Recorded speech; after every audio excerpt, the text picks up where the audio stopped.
Welcome to the entire plot of Empire of Storms by Sarah J Maas. This is a compilation of every single chapter in this book, so this is going to be quite a long episode. Now, this is usually the part where I would tell you how to access the bite-sized episodes where I break down the book into smaller chunks. However, I broke everything down in the tandem read. So if you're interested in hearing about how Empire of Storms and Tower of Dawn line up, you can check out my entire plot playlist and watch the entire plot of the tandem read. However, if you really do just want a recap of Empire of Storms, then you are in the right place. Not to mention, because I am pulling parts from the entire plot of the tandem read series, there may be a couple references to things that happen in Tower of Dawn. However, nothing is a huge spoiler, so have no fear if you're watching this video and you have not yet watched Tower of Dawn. Whether you're watching this on YouTube or Spotify, thank you for being here, and let's kick things off with Empire of Storms. Chapter 0, aka Chapter Nightfall, and this is going to be in Queen Elena's POV when she was princess. So we jump headfirst into the battle that Gavin and Elena are fighting against Arowan, and basically Gavin refers to this moment as having no hope in their hearts. We learn in this moment that Brandon of the Wildfire is actually losing his magic just because that's something that happens with age with the Fae. And so Gavin and Elena are the first line of defense against the Lord Arowan, and they are realizing that they do not stand a chance and they will not survive through the night. Gavin is actually encouraging Elena to run away so that she can avoid the brutal death that no doubt will come for her. When Elena says, "We are not going to win this war, but we can delay it a little while." She says she wants to turn herself into Arowan, but she wants Gavin to come with her to distract him so that she can contain and trap him. Gavin then agrees, and Elena says no one can ever know.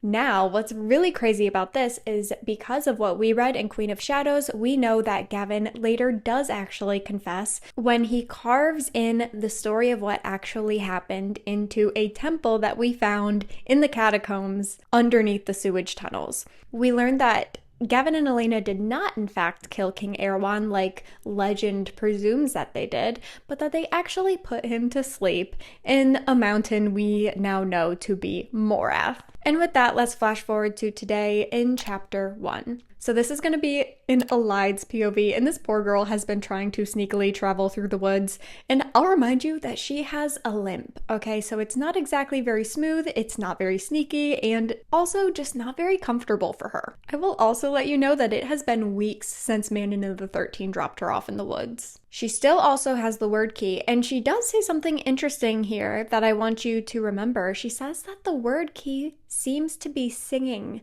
to her. That's odd.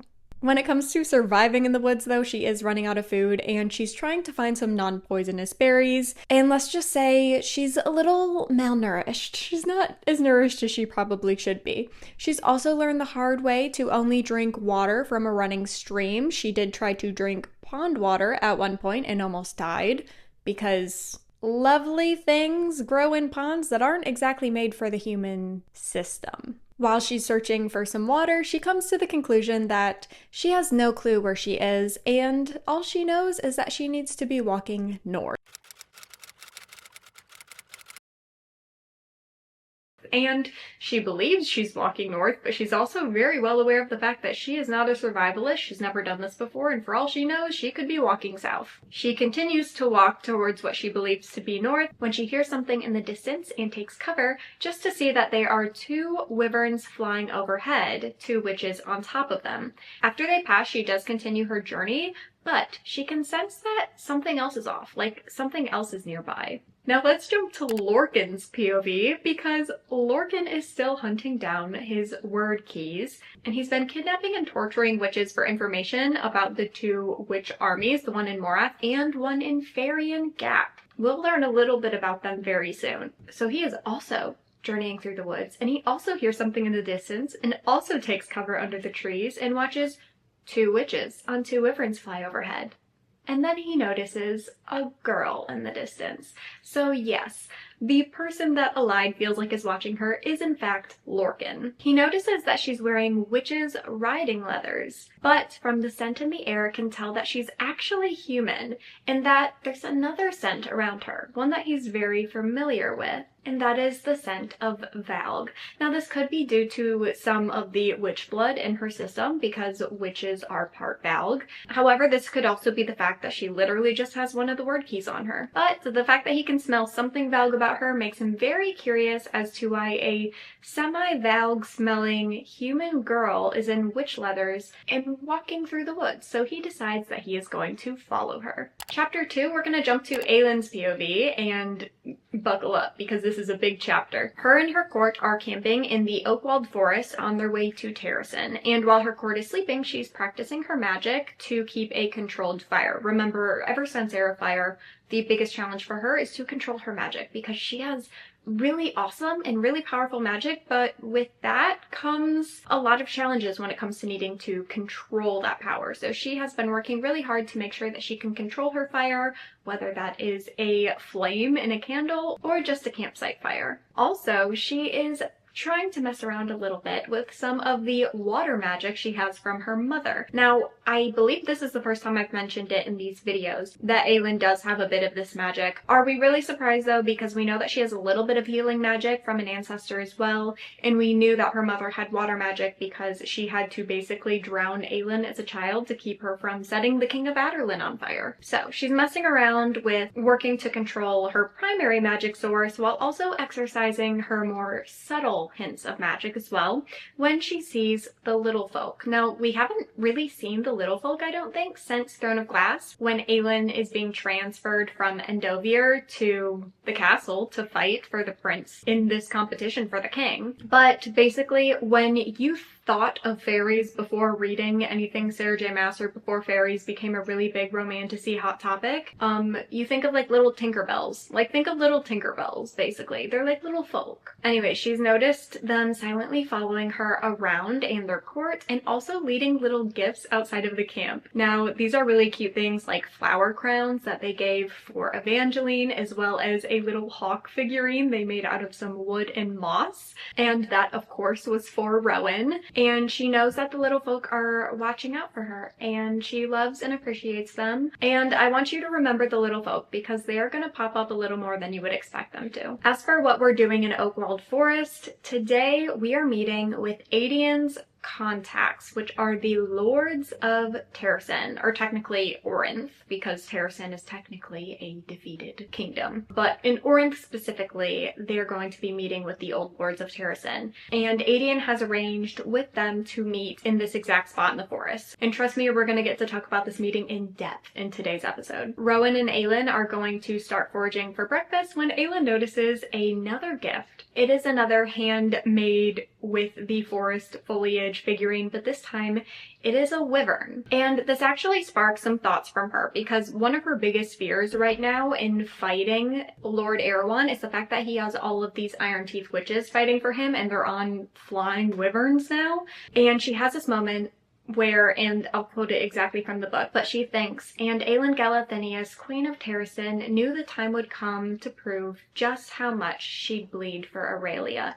So although she shows this cool, calm, and collected exterior to the rest of the world, because, you know, she knows that she's going to have to become queen and she's going to have to fight this battle, it just goes to show internally not only how bad she wants to fight for Terrasen, but also how terrified she is. Both can be true. She can be terrified while also really wanting to do this. But let's take a minute and jump to Adian's POV, because we find him thinking about Lysandra. I wonder what that might be about. Basically, he has admired how many beastly forms she's been able to test out during their journey, and he also finds it interesting that she has hardly taken her human form during this journey at all. She's taken it a couple times, but she definitely prefers to be exercising and flexing her shapeshifter magic. But something makes him a little nervous when he thinks about how the old lords of Terrasen are going to perceive her based off of her history. A couple other things we learn in Aedian's POV in this section is that the Bane, which is the troop that he commands, they actually followed his orders and they're currently camped outside of Corinth. So they're loyal to Aedian and ready to fight for Aelin, Queen of Terrasen. They did not stay in Riffthold. At breakfast, Aedian and Aelin start talking about the meeting. Mind you, these are Aedian's contacts. He has arranged this meeting, and of course he is a little bit nervous about how things are going to go, so he's basically coaching Aelin through what this is going to look like. This also kind of serves to tell us as the reader who we're about to meet. So of course we have Ren, and you probably remember Ren from Heir of Fire. Then we have Murtaugh. So Murtaugh married Ren's grandmother. Although he is not born in Allsbrook, he actually represents the family, and Ren Allsbrook will be taking up the title after Murtaugh. So they will both be there, as well as Darrow. Okay, so we have not met Darrow yet. Darrow is the wealthiest of all the men of Terrasen, after Aelin, of course, and he holds the most influence because he handled the relationship with Aderlin after they occupied Terrasen. So he's pretty much been running the show for the past 10 years. Also, something that is very important for you to know is that Darrow was also the king of Terrasen at the time.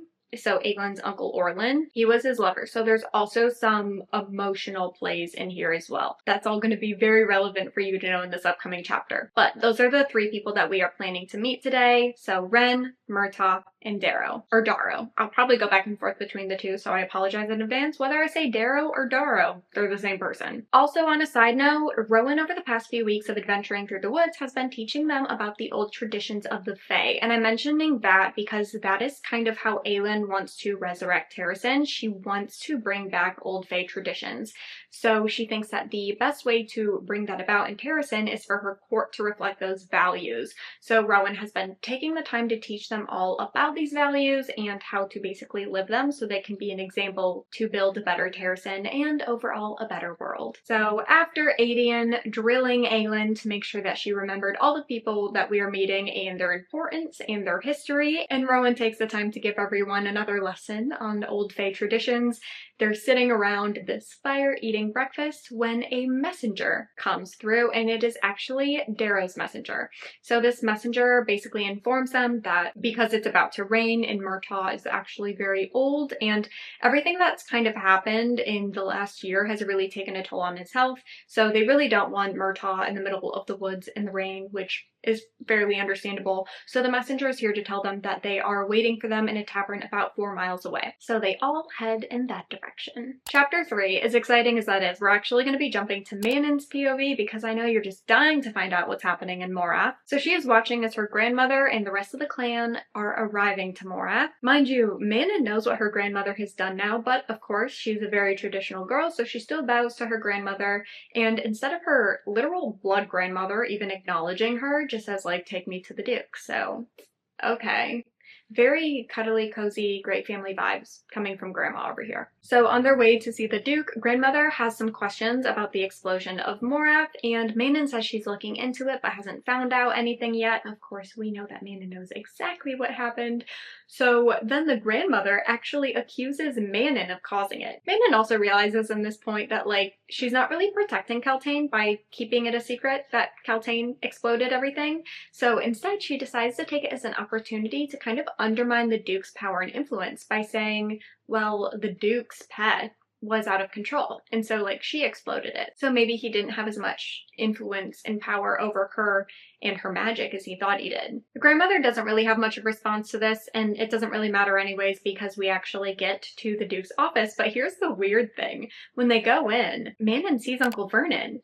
But instead of the Duke, she sees some stranger with gold eyes. And we've learned from Heir of Fire that a lot of the witches have golden eyes because of the Valg in their bloodstream. So Manon not only can tell that this guy is Valg, but apparently she can just smell the power off of him, and she knows that he is in fact the Valg King, Arowan. So, surprise! In case you haven't already guessed it, it's basically been hinted at a bajillion times, so I'm sure you already picked it up.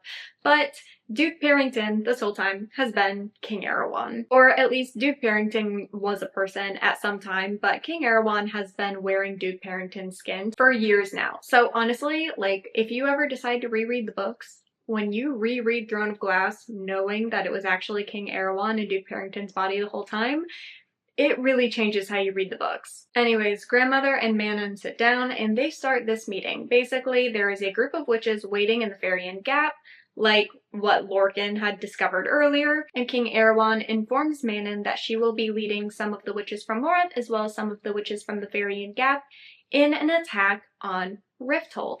Their number one goal is to basically flex their strength and power in Riffthold, as well as kidnap King Dorian, which, how crazy is it to call him King Dorian now instead of Prince Dorian? But they're gonna kidnap King Dorian and bring him back to Arowan. Alive isn't necessarily a requirement, but he would prefer him alive. Now here's something really crazy too.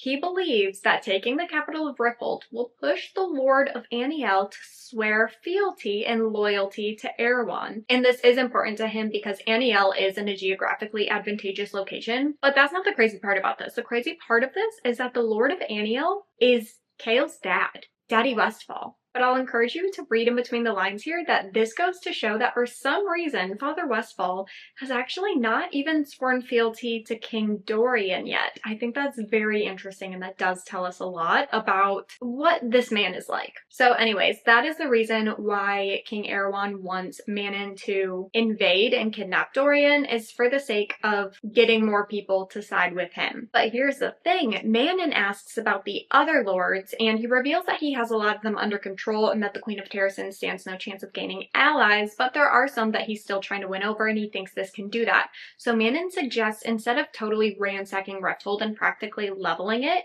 she suggests that they should act as if they are liberating the citizens from Dorian's rule, so kind of control the narrative of it. And that way they can show their strength and gain allies through a respect of their power rather than a fear of destruction, which she thinks will result in some stronger ally relationships.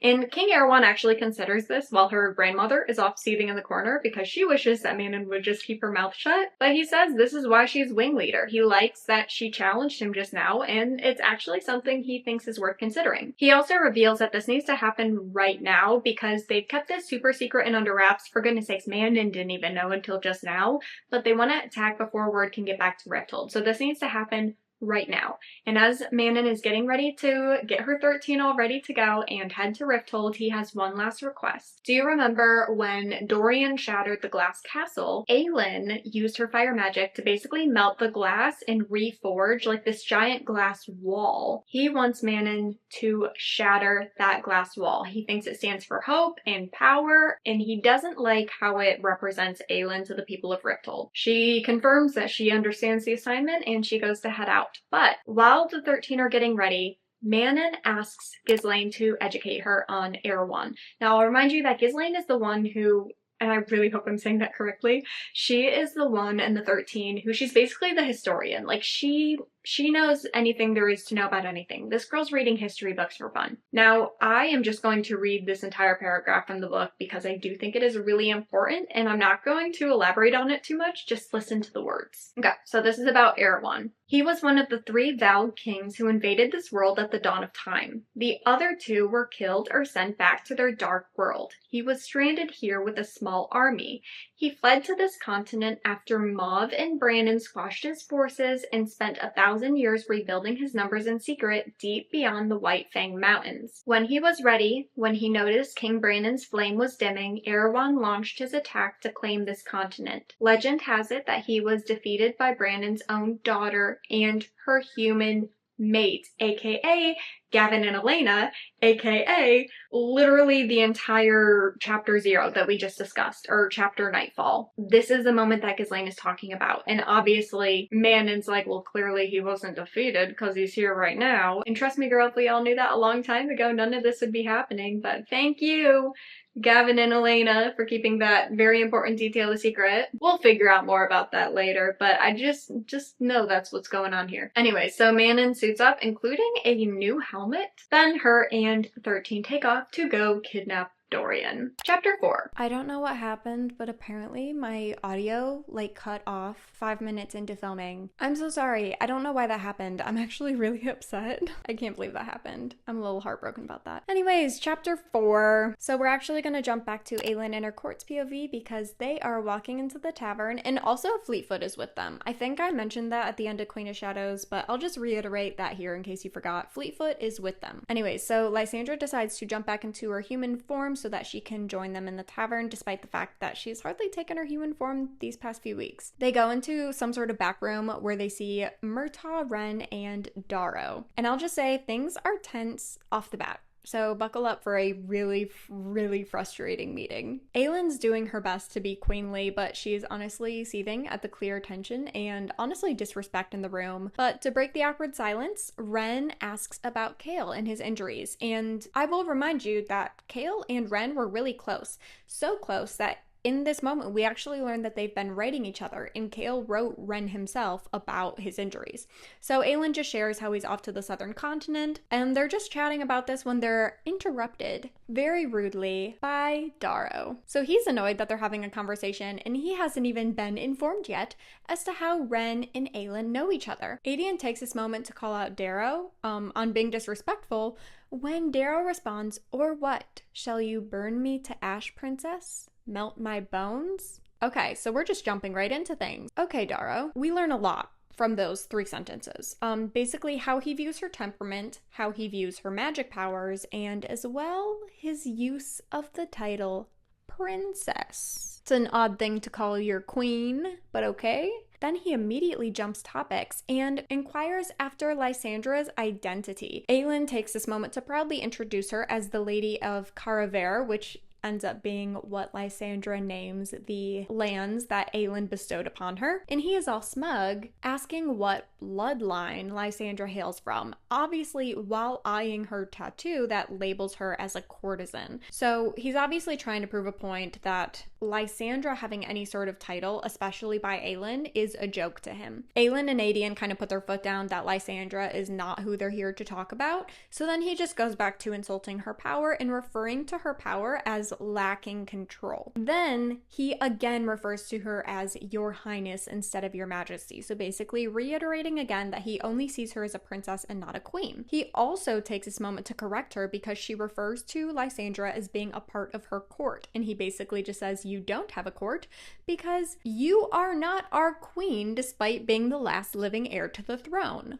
Interesting. Darrow informs her that according to Terrasen's laws, any ruler of Terrasen must be approved by the ruling families of each territory, and basically says that she can be deemed unfit by him and the other lords. He says, "You can hardly expect us to allow a 19-year-old assassin to parade into our kingdom and start yapping orders regardless of her bloodline." He also mentions that he thinks it's absolutely ridiculous that she had the audacity to name a courtesan lady and allow her to be on her court, and that she has Rowan, one of Mauv's right-hand warriors, as part of her court, and he conveniently decided to downgrade to Aelin when he was serving Mauve. Rowan takes this second to speak up for the first time and clocks him, basically saying, "Are you accusing me of taking the blood oath to my queen in dishonor?" And although I'm sure this was supposed to be an intimidation tactic, what it actually does is make Darrow even more mad, because like Aedion, he sees this as kind of outrageous, because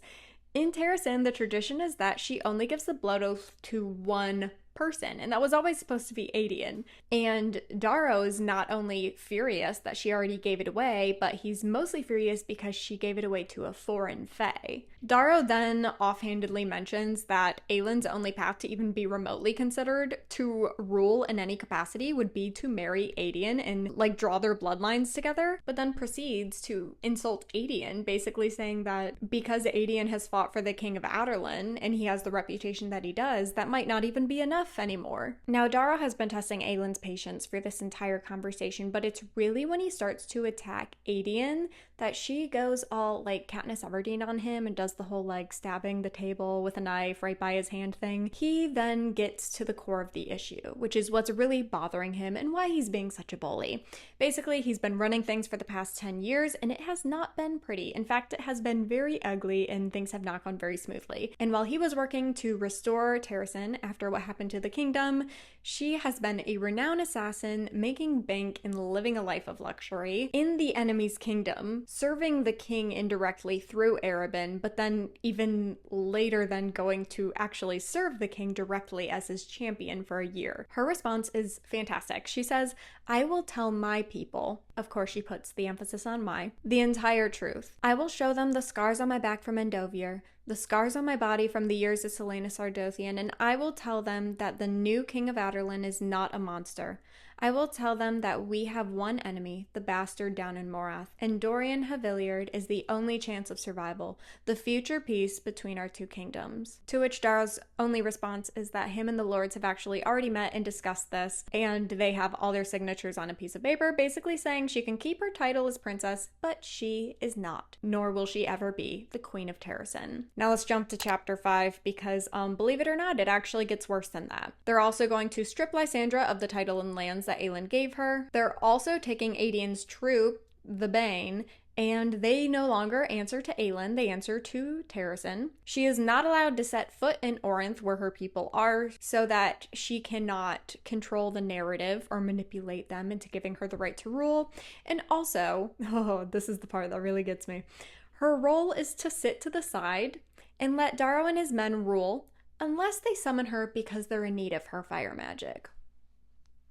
That actually, are you kidding me? That makes me so mad. Every single time I read that, it does something to me. It ignites a fury in me that I did not know I had. He also suggests, because this man just doesn't know how to shut his mouth at this point, he suggests that if she wants to be useful, she could let them marry her off for the sake of making allies. And this is where Aelin, she doesn't say this externally, although maybe she should have. She realizes that she has walked out of one form of enslavement directly into another, but this time she's going to be a slave to her own kingdom. Now, mind you, Ren and Murtaugh have been silent this whole time, but Aelin turns to them and tells them that if they choose to, they will have a place in her court. So they start to leave when Darrow's messenger runs back into the room. News has gotten around that the Iron Teeth witches are on their way to Riffthold to attack. And although they cannot race wyverns, Rowan has wings, and he might be the only one who can. And Aelin in this moment knows that Dorian must be saved at all costs, because without him,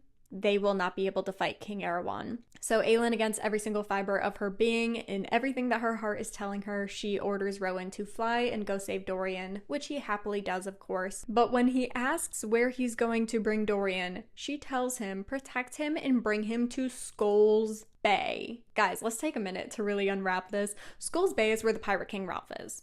That is where everything went down in the Assassin's Blade. Aelin thinks that she is going to get the Pirate King Ralph as an ally in this war. Now, the last time we saw him, he swore to her that if he ever saw her again, he would kill her on sight. So let's see how this goes. Rowan and Aelin have a very touching and emotional goodbye, and she sends him off when Lysandra turns to Murtaugh, because she realizes now that Aelin is not going to do this Darrow's way. She is going to find a way to save Terrasen without having to be their queen. So Lysandra does ask Murtaugh to take Evangeline and raise her as a lady. He sadly did lose his granddaughters in the attack on Terrasen, so he is excited to basically get a second chance when Evangeline refuses to leave Lysandra, which I don't blame her. Like, they have trauma bonded at this point. So Aelin, because she is so good with kids, she decides to give Evangeline a mission, and this is so cute. First of all, someone needs to care for Fleetfoot because they can't bring Fleetfoot to Skulls Bay. And as Evangeline's thinking about it, Aelin then says, also, I need you to win over the hearts of these cranky old men so that I can win back my throne. And I honestly think that's really cute and funny, and Evangeline sees this as a great honor to do for her queen, and she sees this as a worthy mission. So Evangeline does agree to stay and win over the hearts of Darrow, and Murtaugh and Ren. But now this is where things get really fun and interesting and where I think everything really kicks off. Aelin makes a blood promise, okay? Blood promises, very big deal to our girl here. Blood oaths really in general are a big deal to Aelin. She does not mess around with her blood promises, especially when her blood promise means her blood is spilling on the earth of Terrasen, okay? So she makes a blood promise to Murtaugh first, saying if Evangeline is hurt, you will burn. Fair enough. Aelin then turns to Ren when he says, "You're good at walking away from this kingdom. I don't see why now would be different." So she turns to him and says, "Judge me all you like, Ren Allsbrook, but do not fail this kingdom," basically implying that he has been failing the kingdom for the past 10 years. So although they're acquainted and they have a mutual friend through Chaol, I think it's safe to say after this meeting, her and Ren don't have the best relationship. But then Aelin makes the most epic blood promise to Darrow. "I promise you that no matter how far I go, no matter the cost, when you call for my aid, I will come. I promise you, on my blood, on my family's name, that I will not turn my back on Terrasen as you have turned your back on me. I promise you, Darrow, that when the day comes and you crawl for my help, I will put my kingdom before my pride and not kill you for this. I think the true punishment will be seeing me on the throne for the rest of your miserable life." And then Aelin and her court go leave to find allies to win this war. Now, I felt like that was a really good spot to end episode 1 for this. I feel like this really just sets the precedence for the tandem read in its entirety because there is so much good overlapping that happens. If you want to read along with me with the specific tandem order that I am doing, I will be linking the tandem read chart that I use down below, and I will see you next week for episode 2 of the tandem read. Chapter 6. We are going to be in Dorian's POV because he is lonely, okay? At the end of Queen of Shadows, we saw everyone leave to go on their perspective adventures. Aelin and her court left, as well as Chaol and Nesrin to the southern continent. So it's quite literally just Dorian in the glass castle, and his mother and little brother are still off because they were sent away, and he debates asking for them back just because he is so lonely. However, he realizes that the second he does need to face them and explain that he is the reason the king is no longer around, and that was his doing. And he's just not ready to face that yet. So he decides maybe it's not the end of the world to be lonely a little longer. On top of that, he has a lot of guilt for everything he did while he was Valg infested, and there's just a lot of things he is struggling to face right now because he has so much guilt from. He even is dealing with guilt for Chaol's newfound disability. He is blaming himself for Chaol's injury. And something even more complicated that I'm glad is covered at the beginning of Empire of Storms, because I feel like it could have been hit on a little more at the end of Queen of Shadows. But Dorian's dad had this brief moment before he was killed where he says that he was under Valg influence the entire time, and Dorian did not believe him and thought it was a manipulation and killed him anyways. Dorian now has a lot of alone time to wrestle with the fact of what if, like me, my dad was trying to fight the Valg influence the entire time, and what if my dad was actually a good person and shortly after freeing him, I killed him? And that's a very valid concern because now Dorian's conflicted. Can he choose to keep believing that his father was this horrible man? Or will he accept the fact that maybe his father wasn't as evil as he thought and he killed him anyways? So Dorian is basically standing on his balcony looking out on the sunset and contemplating all of his life decisions when he sees stuff in the distance. And those things just happen to be a legion of wyverns carrying armed witches. Dun dun dun. Now let's jump to Manon's POV because she is in fact one of those armed witches on wyverns. Okay, so do you guys remember Iskra Yellowlegs? The girl we hate, she's stunning, but we hate her, okay? She was part of the Legion that was waiting off to the side. Remember, there was a bunch of witches in Morath and a bunch of witches elsewhere. Lorcan was inquiring about it, and Parrington basically informed her that witches in both locations would be going to Aderlin, okay? Iskra is leading the witches who were at that other location in the mountains, okay? While Manon convinced the king to not completely ransack Riffthold and basically just make it a power move when they abduct Dorian, but Iskra got there first, and Iskra is there to make a mark. So she is already creating complete chaos. And Manon does something really interesting here. She has this thought, okay, and it's a very vague thought. So you as the reader read this and you're like, what are you gonna do, girl? But she's like, there's one thing that I hope I'm not too late for, because I'm clearly too late to keep her from ransacking the city. I mean, we can assume it has something to do with Dorian, but she doesn't exactly tell us because chapter 7, we are going to jump straight to Dorian's POV. Obviously, all of his soldiers are immediately getting armed to protect the city of Aelin, and Dorian goes to join them. However, the soldiers are practically begging him to stay behind, and they're desperate. Dorian has no heirs. He is quite literally the only chance Aelin has of surviving this war at this point. So his soldiers are begging him to stay in his rooms, okay? So he decides he's going to stay in his rooms, but he's going to fight from his balcony using his raw, mind you, also very untamed and untrained magic. Okay, and now I'm gonna say something here, and this actually blew my mind. It took me 4 times reading this series to catch this, okay? So I'm gonna really spell this out for you guys. If you have read ACOTAR, this is gonna blow your mind. If you have not read ACOTAR, this isn't gonna make sense to you, and that's okay. You can come back and rewatch this after you've read ACOTAR. This is not a spoiler, but it will blow your mind if you've read ACOTAR, okay? So Dorian has this moment, he's on his balcony, right? And he shoots out his magic, and then this is what the book says. And as the dead meat rained down, thudding on the castle grounds, as their blood misted the air. Perhaps you didn't hear me. As their blood misted the air. Does that sound familiar? That's crazy. Like, think about the implications of that, okay? Think about the mass-verse implications there. Anywho, so Dorian's putting in the work from his balcony, right? But the witches are not relenting. If you're really confused of like, how is he doing so much just from his balcony? I'll remind you that one of the goals of the witches is to abduct Dorian and bring him back to Morath. So they're getting really close to him. So that's how he's able to actually use his magic to obliterate and mist a lot of these witches. So Dorian's doing pretty well until some of the witches get too close, and they basically explode and like blow a hole into the side of his castle. So his bedroom is quite literally just like half exposed to the elements at this point. And a wyvern crawls through a hole in his wall to attack him. This witch is none other than Iskra, and her wyvern has venom, okay?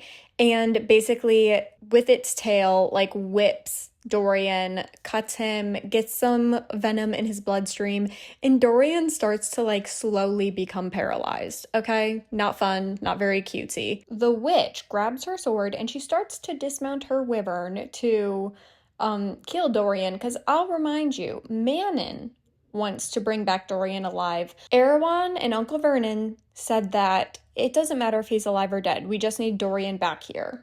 Interesting. So this person very clearly is fine bringing Dorian back dead and not alive. But before she can even fully dismount her wyvern, her head goes flying off. She has been beheaded by none other than a witch. Another witch. So witches killing witches? And to make things even crazier, Dorian recognizes this witch. This witch is none other than Manon Blackbeak. Okay, so let's think about this. Let's think about the implications of this. Manon just killed Iskra Yellowlegs, the Yellowlegs heir, okay? She's the heir of the clan Yellowlegs.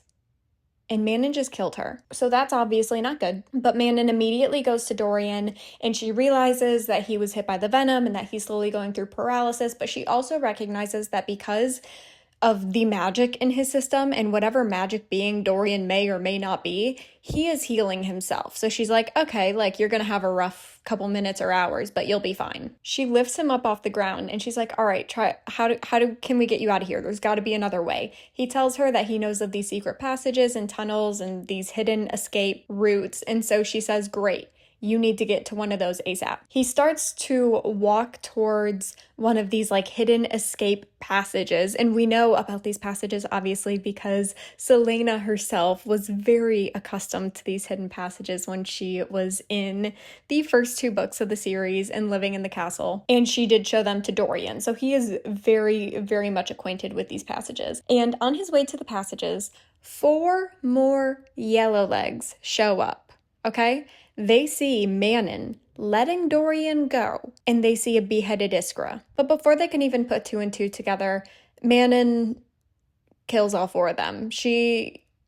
That's she's a warrior, okay? She's chaotic, she's insane, she's brutal, but she kills all 4 of these. So now she has killed 5 witches. Okay, let's take a moment, step back. We made such a big deal in Heir of Fire about being branded a witch killer, okay? If you kill a witch, actually no, it was Crown of Midnight, my bad. If you kill a witch, you are branded a witch killer, okay, in Crown of Midnight. However, in Queen of Shadows, we learned that being branded a witch killer means that you must die, according to witch traditions. So now Manon must die 5-fold. She then turns to Dorian and says, "You owe me a life debt." And in my opinion, he owes her so much more than that, because she quite literally just turned her life upside down to help Dorian. And he's like, "Why are you helping me?" And she takes that moment to tell him everything that she knows about King Arowan and Uncle Vernon's plans, which obviously is not that much. She doesn't really know much more than Dorian, but she basically says you need to be prepared for all this, but also be prepared for the day that I come and collect this life debt. And right before Dorian turns around to take the passages, although he does try to encourage her to come with him and fight with him, and she says, "No, like, you need to go."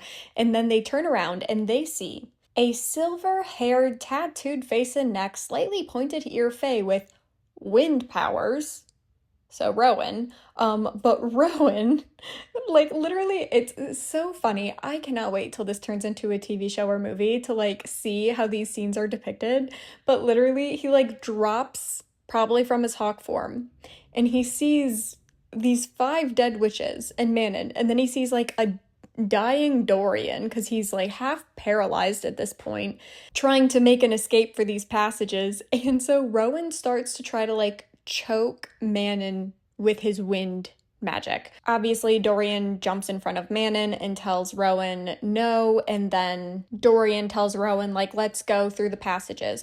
Right before they leave, though, Dorian turns to Manon, like, right as she's passing out, about to pass out, and he's like, "Hey, whenever you're ready to fight against Arowan, come find me." He also, like, low-key is, like, flirting with her throughout this whole thing, which I love. It's very on brand for him. But Manon, while she's still, like, trying to catch her breath and trying not to pass out, Dorian and Rowan book it and get out of there. Now let's jump to chapter 8 of Empire of Storms, because that was a lot. But now Rowan and Dorian are on their way to the passages. They find the closest entrance, which is through Dorian's mother's old bedroom, and so they go through there.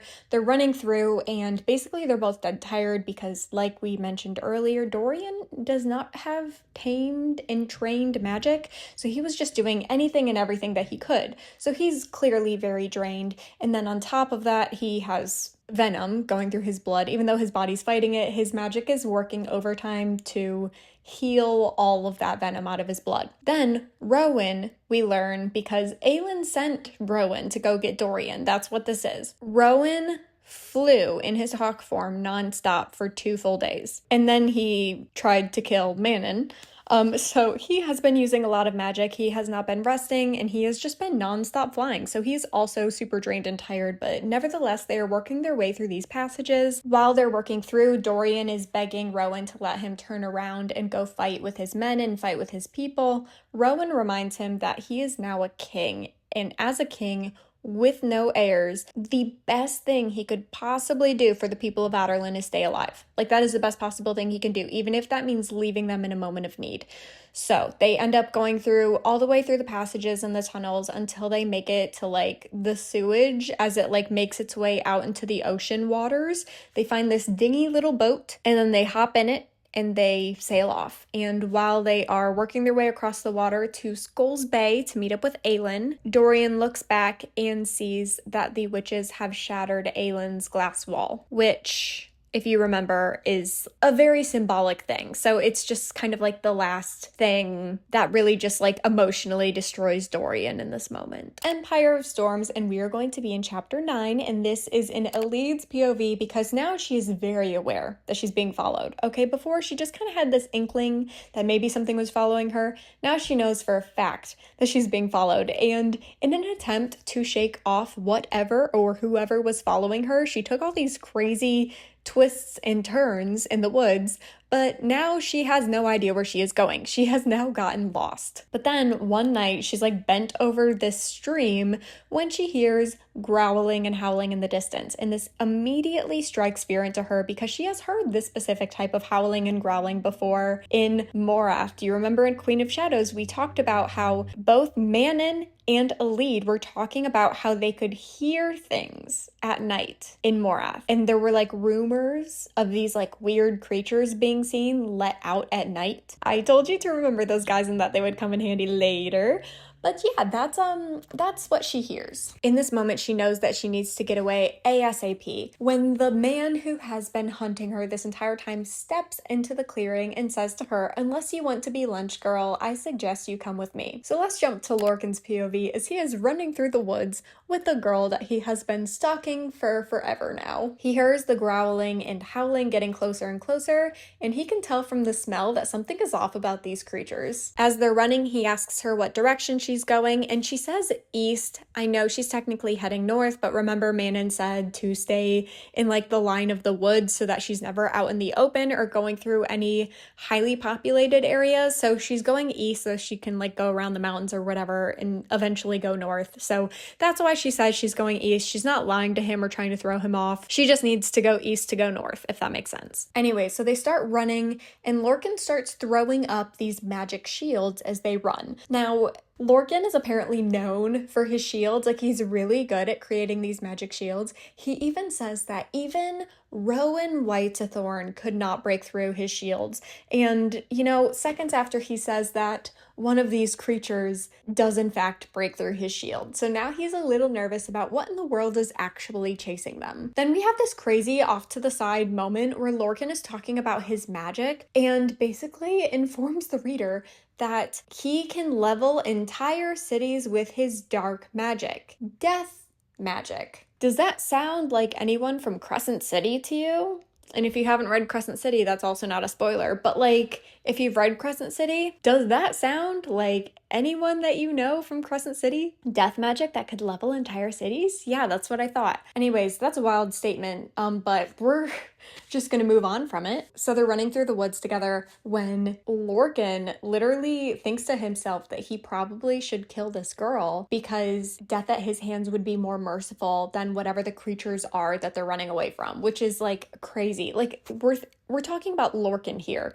Lorcan is literally so intimidated and freaked out by these creatures. That should tell you something about them, okay? So they end up catching up to them, and Lorcan decides that he's gonna turn around and do everything he can to stall these creatures and give this girl as much time as she can to run in the other direction. So he basically is like sacrificing himself, but he does think he stands a chance, okay? He wouldn't have done that truly if he didn't think he stood a chance against these creatures. So he decides he's going to stay back and just face them and give this girl time to keep running east. So this is how they're described, and I will gladly throw up some art for you. Their skin was a mottled blue so dark as to be almost black. Each long, lightly muscled limb had been ruthlessly crafted and honed. For the long claws at the end of their hands, 5-fingered hands, now curled as if anticipation of a strike. But it was not their bodies that stunned him. It was the way the creatures halted, smiling beneath their smashed-in bat-like noses to reveal double rows of needle-like teeth, and then stood on their hind legs, stood to their full height, as a crawling man might rise. They dwarfed him by a foot, at least. Guys, I will remind you, Lorcan is just shy of 7 feet. He's like 6'10". So you mean to tell me that these creatures are like 8 feet tall? Then, if things couldn't get worse enough, one of these things speaks to Lorcan and says, "We have not tasted your kind's flesh yet." Ew. Also, I'll take a minute. This is not outright stated, but it's definitely implied here. These are the creatures that were created in the breeding experiment with the Yellowlegs witches. These creatures, which they do tell Lorcan in a half second that they call themselves the Ilkin. Okay, so these are the Ilkin. They are a result of Valg and witches breeding. So, Uncle Vernon's disgusting freakish creations. Lorcan decides in this moment that despite the fact that it is 4v1, okay, so it's him and 4 of these Ilkin creatures, okay? He decides he's gonna whip out his axe, and he's like, I could fight him. He does have this moment, though, where he realizes he does have a word key, and it would be really bad if Parrington got his hands on the 3rd word key, because he already has 2. I will remind you that Lorcan still thinks he has a word key. We know for a fact it's a fake word key. It's not real. He thinks it's real. So he's like, well, I guess I have no choice. I gotta kill all 4 of these Ilkin. So he pulls out his axe and he's like, all right, I guess we're doing this. When one of the Ilkin asks where the girl is, so apparently Lorcan was not the goal. They're not hunting Lorcan. He totally thought they were hunting him. They're looking for Elide. So he's like, what in the world? Why are these things looking for this like tiny cutesy little girl that I've been stalking in the woods for like the past couple weeks? Like, what in the world? Lorcan's basically like, oh, well, I don't want to be collateral damage. Like, I'm not with the girl. I'm not trying to protect her. I'm just trying to protect myself. And they're like, oh, well, if you catch the girl for us, like, we promise you that our master will give you immeasurable power, which basically probably just means slapping a word collar on him. But he, in this moment, decides he's going to play along because he's just trying to buy Elide as much time as possible. So Lorcan's trying to buy her some time, talking to these Ilkin, basically asking them questions, pretending like he's interested in taking them up on a deal, when he feels this touch, okay? You know how we talked about in not only Assassin's Blade, but what am I kidding? We talked about it in I feel like every book so far, at least once in every book. Aelin has this moment where she feels like a thread is being pulled. I think one time it's even referred to as like a thread in a tapestry, okay? She always feels like there's this thread being pulled and she has to follow that thread in whatever way it's pulling her. It's very similar idea, kind of in the way that like Elide feels like the wind speaks to her. So it's almost like a gut feeling, but it's very poetically symbolized in other ways. With Aelin, it's like a thread in a tapestry being pulled. With Elide, it's like she hears these voices in the wind. And with Lorcan, it is a touch. So Lorcan feels this touch. And this touch is basically putting a hand on his shoulder and telling him to run. And apparently, he mentions feeling this touch before in the past. We have not yet learned when that touch was and what it was telling him to do at the time and what the repercussions of that were, but we know whenever he feels this touch, he does trust it and it's telling him to run. So he's like, all right, time to run, when he hears Elide scream in the distance. Chapter 10, let's jump to Elide's POV because an Ilkin has caught up with her. So apparently there was a 5th one somewhere. And in this moment, Elide asks herself a very important question. WWMD. What would Manon do? And she decides in this moment that Manon would be sneaky and she would be brutal. So Elide is like, I am wearing witch leathers. So she pretends to be a witch. She impersonates a witch who has been hunting Elide and basically starts scolding and snarling at this Ilkin, being like, you probably scared her off and I was hunting her and you got in the way and now you're causing problems, so you better get out of my way before I inform Vernon and Parrington that you interfered with my assignment to hunt Elide down. And the Ilkin actually for a second like believes her, but then he sees her limp and he's basically like, oh, how convenient that you also have a limp, like the girl that I'm supposed to be hunting right now. And then in a moment of panic, something really interesting happens here. The black stone that she has, okay, it pulses, and the Ilkin can sense the pulsing of this black stone and backs away. Where have we heard of something like that happening in the past? I'm not going to tell you. You're going to have to figure that one out yourself. The second she realizes that Ilkin is not going to attack her, and for whatever reason, the black stone is making this Ilkin back away, she decides that she is going to book it. She makes it about half a mile before Lorcan catches up with her, and he is covered in disgusting, gnarly-smelling, reeking black blood. So he, with his axe, did manage to kill the 4 that he was with when he heard her scream. He then decides, instead of stalking her, he's just going to ask her all the questions he's been wondering. So he asks her first how she got away, but then also why does she smell like the Ilkin? Her mind obviously does go to the black stone, but for whatever reason, a voice is calling to her, telling her to not tell him about the stone, and she's gonna trust that voice. So there's a lot of intuition that happens in these books that saves people's butts. But she decides not to tell him about this stone. She informs him that the reason she smells like the Ilkin is that they're from Morath, and she actually lived in Morath before she escaped. They hear more howling and growling in the distance, and Lorcan decides that she can't run fast enough because of her limp, so he literally throws her over her shoulder and starts sprinting east. She, in this moment, realizes that she is in fact traveling with a fae, because obviously he has like supernatural strength, supernatural speed when he's running. So she's like, oh, great. So the thing that's hunting me is in fact a supernatural creature. Great. Love that for me. After running for a crazy long time, he decides to put her down again and start asking her even more questions. She ends up telling him that her name is Marion, which, if you remember, Marion is the name of her mother and the lady who sacrificed herself so that Aelin could get away from the assassins when she was a kid and Terrasen was being invaded by Aderlin. He doesn't catch that lie. Instead, he asks her more questions about Morath.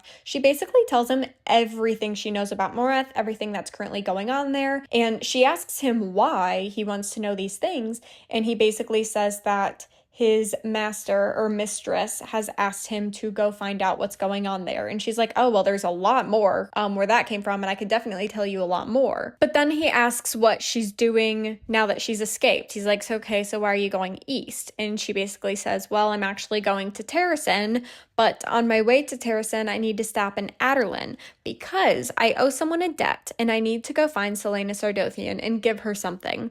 Then I need to go to Terrasen and find Aelin Galathinius.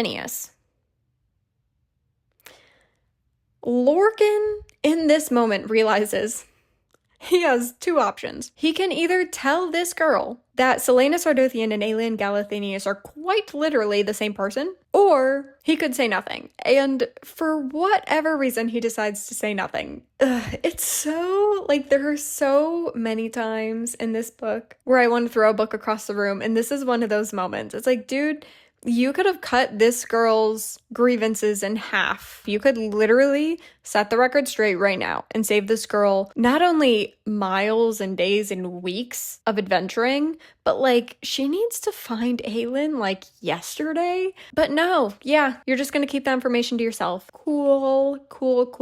Lorcan, in this moment, however, decides to cut her a deal. You're on your way to Terrasen. I'm on my way to Morath. Those are in opposite directions. However, we both do need to cross this big giant river. It's so big that they need a boat to cross this river. He's like, so here's the thing. He's like, I'll go with you into this civilized area. We can get a boat. We can cross the river together. And then we can go our separate ways. And on this journey, you can tell me more about Morath, and in turn, I will protect you and make sure you get to the other side of the river, and I will point you in the direction you need to go once we cross the river. And she makes him vow he'll hold his promise and that he'll do that very thing, and she agrees. And thus starts Lorcan and Elide's very interesting adventure and journey, Empire of Storms, and we're going to be kicking things off with chapter 11 and see what Manon Blackbeak is up to, because if you remember, the last time we saw her, she killed 5 witches and helped Dorian escape. Also, major apology, okay? I'm so sorry. I said in, I think, episode 2, the last episode, that she killed Iskra and 4 other witches. I don't know why that was in my notes, and I don't know why I read that off my notes and didn't clock that it was totally wrong, because I've read these books multiple times. I know Iskra's still alive, and she is in later parts of the book. She did not kill Iskra. It was just one of Iskra's coven, okay? She killed 5 Yellowlegs witches. She did not kill Iskra. Iskra is not dead. Iskra is very alive, unfortunately. We are about to deal with a very much alive Iskra. So they just finished the siege on Aderlin, okay? That's where we're at right now. And Manon finds the 13, and all the witches start gathering when Iskra, because she is very much alive, approaches Manon. Iskra starts going off and yelling at Manon, okay? Because she can smell Yellowleg's witch blood on Manon. She literally approaches her and says, "Who of mine did you butcher?" Okay, so this is a crazy accusation, because remember what I said about witch killer. Witch killer is a crazy accusation to fling out, especially at your wing leader. So Iskra coming up to Manon and confronting her like this is absolutely insane. Manon is very quick to make up a story. She says something along the lines of she was about to get Dorian, and this Yellowlegs witch came up and tried to attack her because this witch wanted the glory of getting Dorian and bringing Dorian in by herself, and Manon, in a way of self-defense, killed this witch. Iskra, of course, is not buying it, and a lot of chaos is breaking out, and then Iskra just decides to leave. And Manon knows that she is going to report this to the grandmothers. So things are about to get really, really, really crazy. Manon then turns to Sorrel and Astrin as a part of the 13 Coven,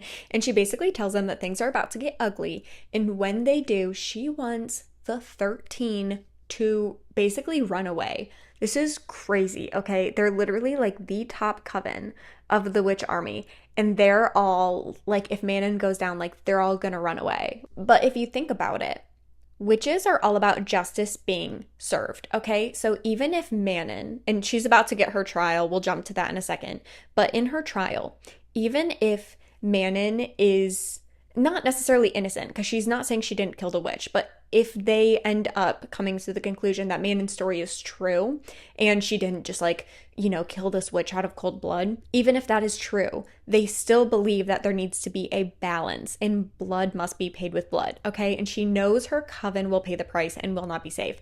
So that's why she's saying, like, if I'm found guilty, the entire coven needs to go. So we're gonna jump to 3 days later to the trial of Manon before the grandmothers. So she's standing before her grandmother, basically testifying as to what she told Iskra happened. I just think it's funny because not even a book ago, the grandmother was telling Manon that she wanted to make her the High Queen of the Wastes. So, oh, how far Manon has fallen from that dream. Iskra then speaks up and basically says that we found 5 dead witches. I don't believe Manon's story. And then Manon steps forward and says that Iskra is only saying this because she wants to be wing leader and she's trying to take out Manon as competition. So this is where things get crazy. Petra then speaks up. So Petra is the heir to the Blue Blood clan and basically says that Manon saved her life during the war games. Okay, do you remember the war games way back in Heir of Fire when they were trying to decide who the wing leader should be, and it was between Iskra, Petra, and Manon.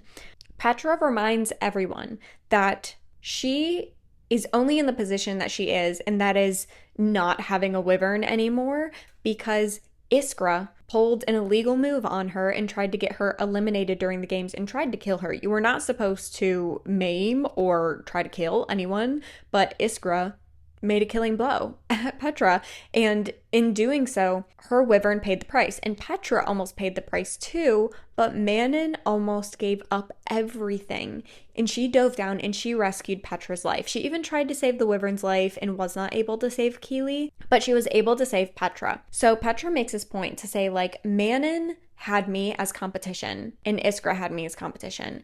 Iskra was willing to break the rules to eliminate me as competition. However, Manon was willing to even potentially risk her position to save my life. Now, Manon believes that Petra only stepped forward and said this because she owed a life debt to Manon for saving her life, but even so, speaking in her favor actually turns the tide of the trial and basically makes Iskra look even worse than she already does. So I already know that, like, the Yellow Legs matron is just like dying inside. But Manon is ready to take her beating because she most likely is assuming that's going to be the punishment. But the grandmother says that the punishment will be that since Iskra lost one of her coven, Manon needs to lose one of her own from the 13.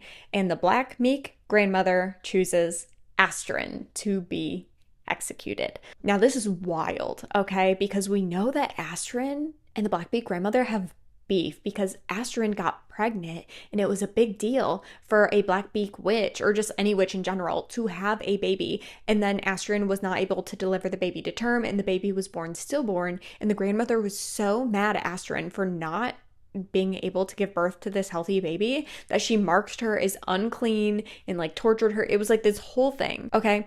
And Astrin actually sharing that story with Manon is the reason why Manon's even second guessing everything and really like not for what the witches are doing. And in my opinion, one of the reasons that she's even helping Dorian. I think that's very crucial here. And whether or not the grandmother's actually picking up on that's what's happening and that Astrid played a part in by telling Manon her story, whether or not that's the case, the Black Meek grandmother has been trying to get rid of Astrid. Okay, so it's crazy that she's using this as an opportunity to have Astrid publicly executed. We are in such a point in the series where we are going to be referring back to stuff that happens in the earlier books in the series, like every other chapter. So I'm gonna do my best to rein it in, but you're most likely checking in because I'm one of the few people who goes beyond the step-by-step what happens and actually like jumps all over the timeline with you to help draw connections. So I get that's why a lot of you watch mine as opposed to like other Throne of Glass recaps, and I get that. I'll just try not to go on like these crazy tangents, but I'll still give you what you're here for. Do not worry. Have no fear. Empire of Storms chapter 12, and let's go to Aelin and her court's POV because it has been a hot minute. So they are traveling through the Terrasen lowlands, and honestly, her seeing the poverty of this area is making her feel a lot of guilt.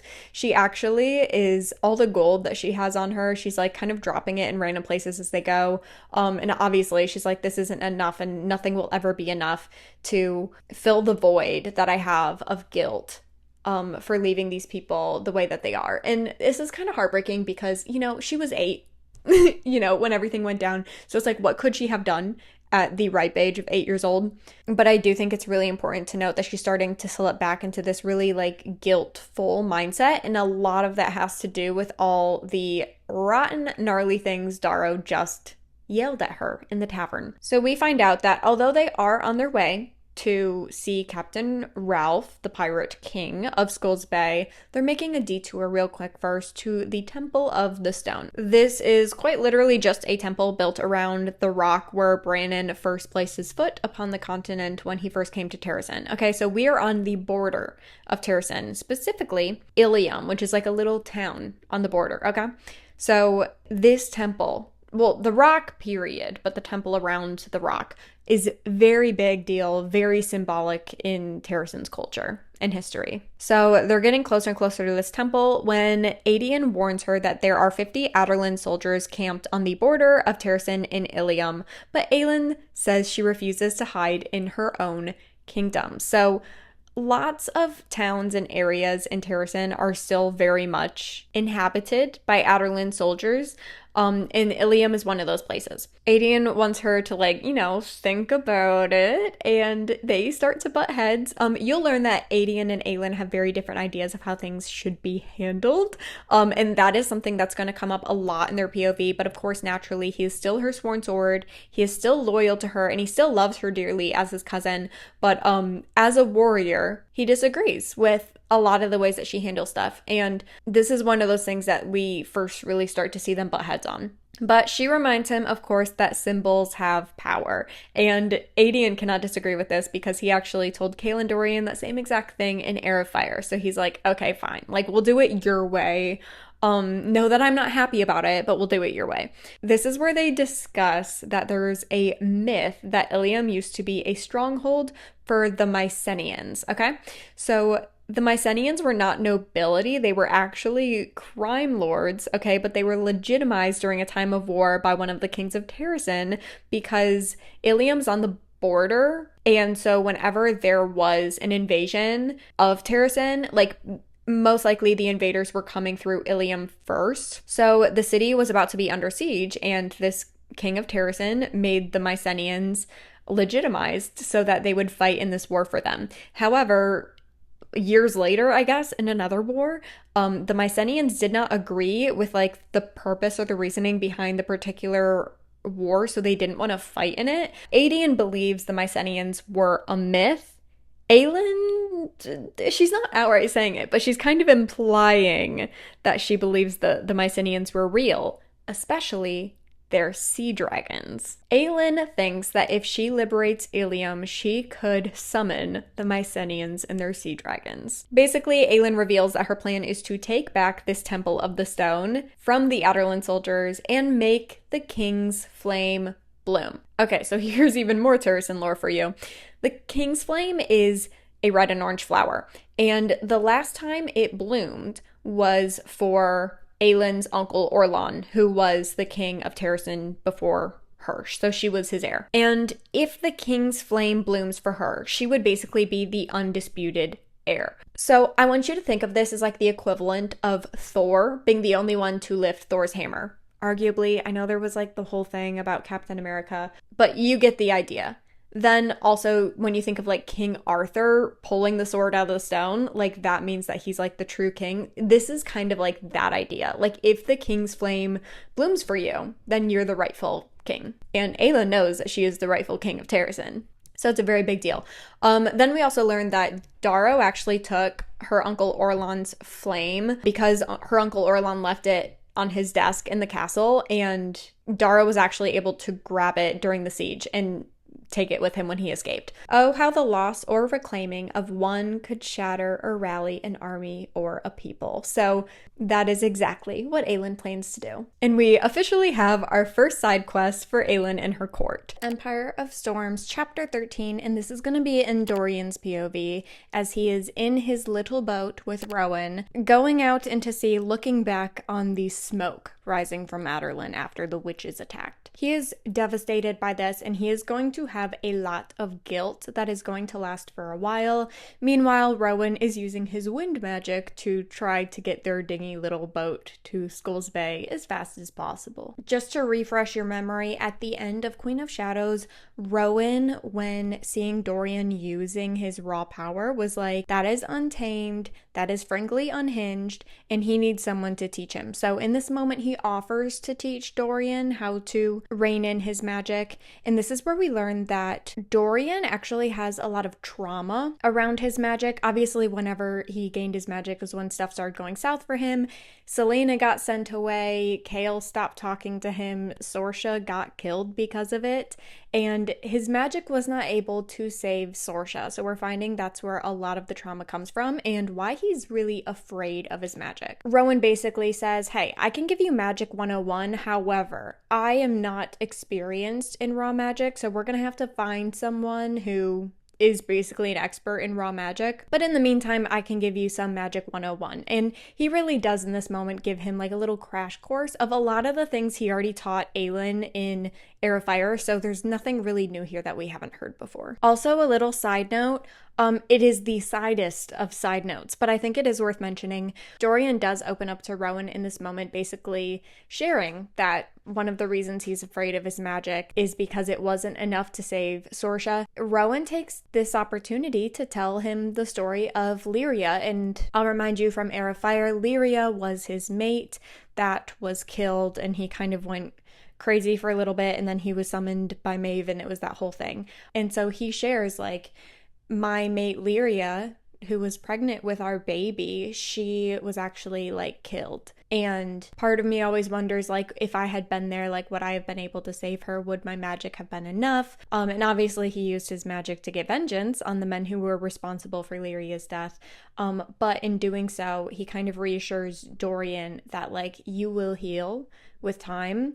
And, you know, like, maybe just, like, do Sorsha justice. And what's funny is that Dorian is like a little comforted by this, but the first thing that he actually thinks is like, oh, Rowan already had a mate. He this whole time just like assumed that Aelin and Rowan were mates. And then he was like, oh, that must be weird for like Rowan to fall in love again after having a mate. Like how could he love Aelin, you know, as much as your mate? Like, if your mate is like your soulmate, like how could you ever love someone after knowing and having a soulmate? It's like this whole thing.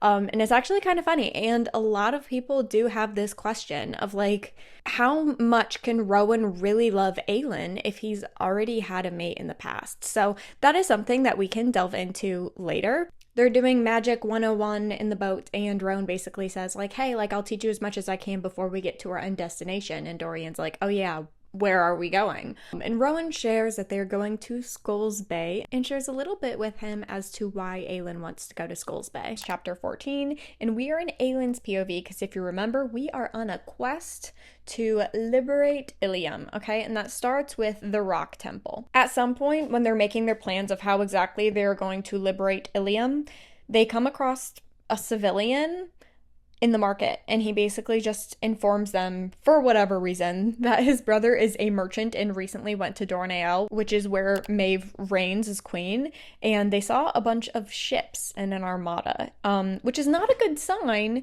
if she's planning to ally with Arowan, which we kind of are thinking that she might at this point, but we don't really know anything for certain. So they decide to sit with that information, and then they go their separate ways to basically plan for stuff. Okay, so Aelin leaves, and it's just Lysandra and Aedion just chit-chatting when Lysandra asks a question that maybe you've been thinking. She asks, why do we think that Arowan decided to act now? So if you think about it, Aelin and Dorian are extremely powerful. Power like theirs has not existed basically since Brandon of the Wildfire.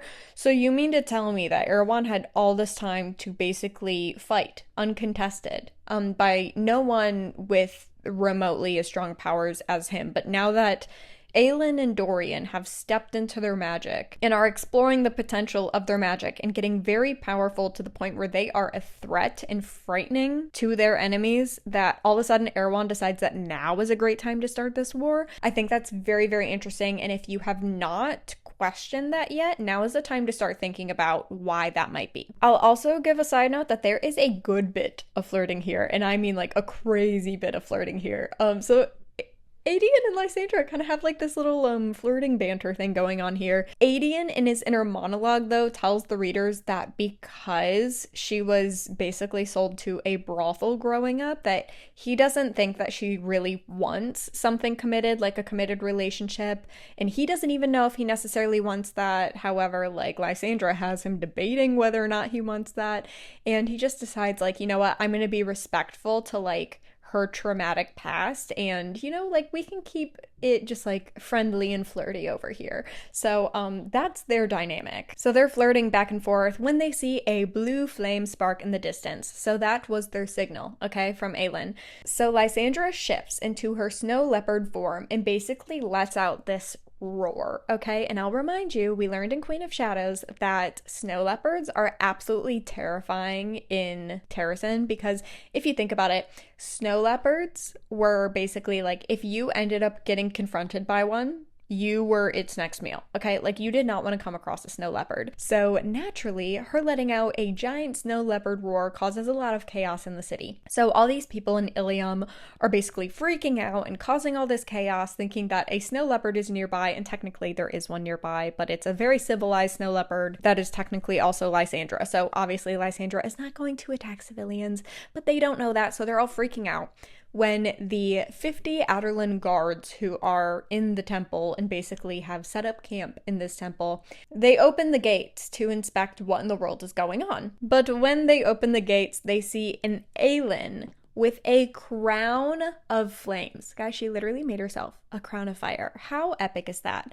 And she is flanked by Lysandra and Aedion, and basically just says, "Get out of my temple." Then, of course, there's some action as Aelin, Aedion, and Lysandra fight these 50 guards, but we do learn it takes them only 20 minutes to take them all out. Something notable, however, that does happen during this fight is that Aelin discovers a new perk of her magic. She exhales at a soldier, okay? Exhales. She went, okay, that's all she did. She exhales at a soldier, and he burns from the inside out, immediately turns to ash, and then just like blows away in the wind.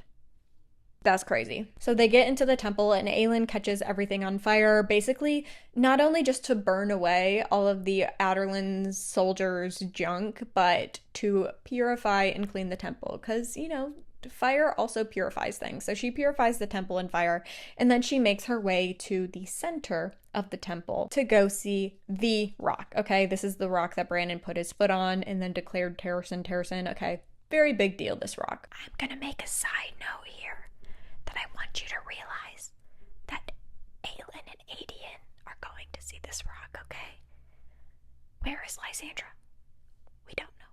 We're not going to know for a while, but I want you to remember that we don't know where Lysandra is in this moment. Okay, moving on. Chapter 15 of Empire of Storms. So after stepping onto the stone, Aelin hears a voice that says, "You look younger than I thought." It is the ghost of Brannon, okay, here to see Aelin. So she bows to him and starts asking all the questions that she has because she's aware that he can't stay long. So she wants to know how to kill Maeve. That is the first question she asks. And he reveals that he doesn't know how to kill Maeve, but he's assuming because she's lived longer than most Fae that she is something else entirely.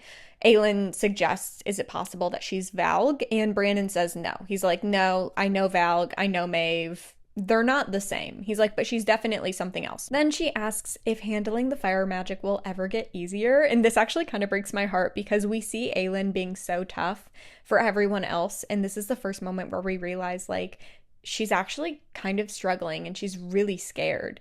Obviously we get bits and pieces of that in her internal monologue, but like this is the first time she's really like said it out loud. So yeah, that kind of breaks my heart a little bit. But he tells her that it will never be easy, but she will burn within her magic and within her soul for better or for worse. So what that means, we're not really sure, but we're just gonna have to find out with time. But then he tells her the craziest thing, okay? I'm reading this directly from the book because this is bonkers. He says, the stone marshes, there lies a sunken city. The lock is hidden there. Lock? What lock? We'll get there. It is needed to bind the keys back into the broken word gate. It is the only way to get them back into that gate and seal it permanently. Okay, so this whole time, we have been seeking out 3 keys. It turns out there's a 4th piece that we also need, okay? So as if it wasn't already going to be hard enough to get the 2 pieces of the word key from Arowan so that we could have the completed set of all 3 of them, we also now need to find this lock in the marshes. So Aelin has so many questions, but the first one she has is, can you be more specific about like where in the stone marshes? Because the stone marshes is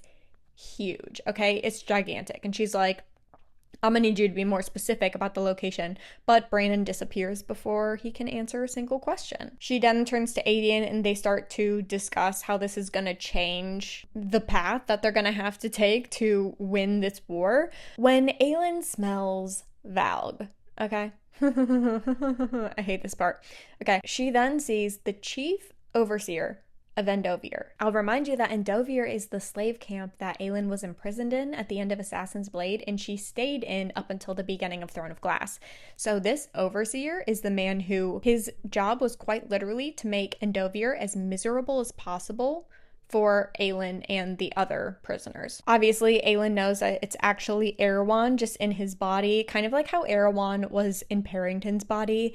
I'll remind you, he's not a shapeshifter. Like, Valg magic is a whole different territory from Fey magic, but like, you can kind of think of it kind of like shapeshifting. Arowan himself, although he definitely has like a body that he uses when he's Arowan, so this art that I'm showing you is like Arowan in his, not his true form, because he doesn't actually have like a physical form. He's more of like a spirit than anything, but he needs a host body, and this is like his preferred body that he like claims as his own, but he can kind of like jump body to body, okay? And this is also this weird moment where we learn that like most people have a ring or a collar. For Arowan, it's his heart, okay? It is literally like a black word stone heart.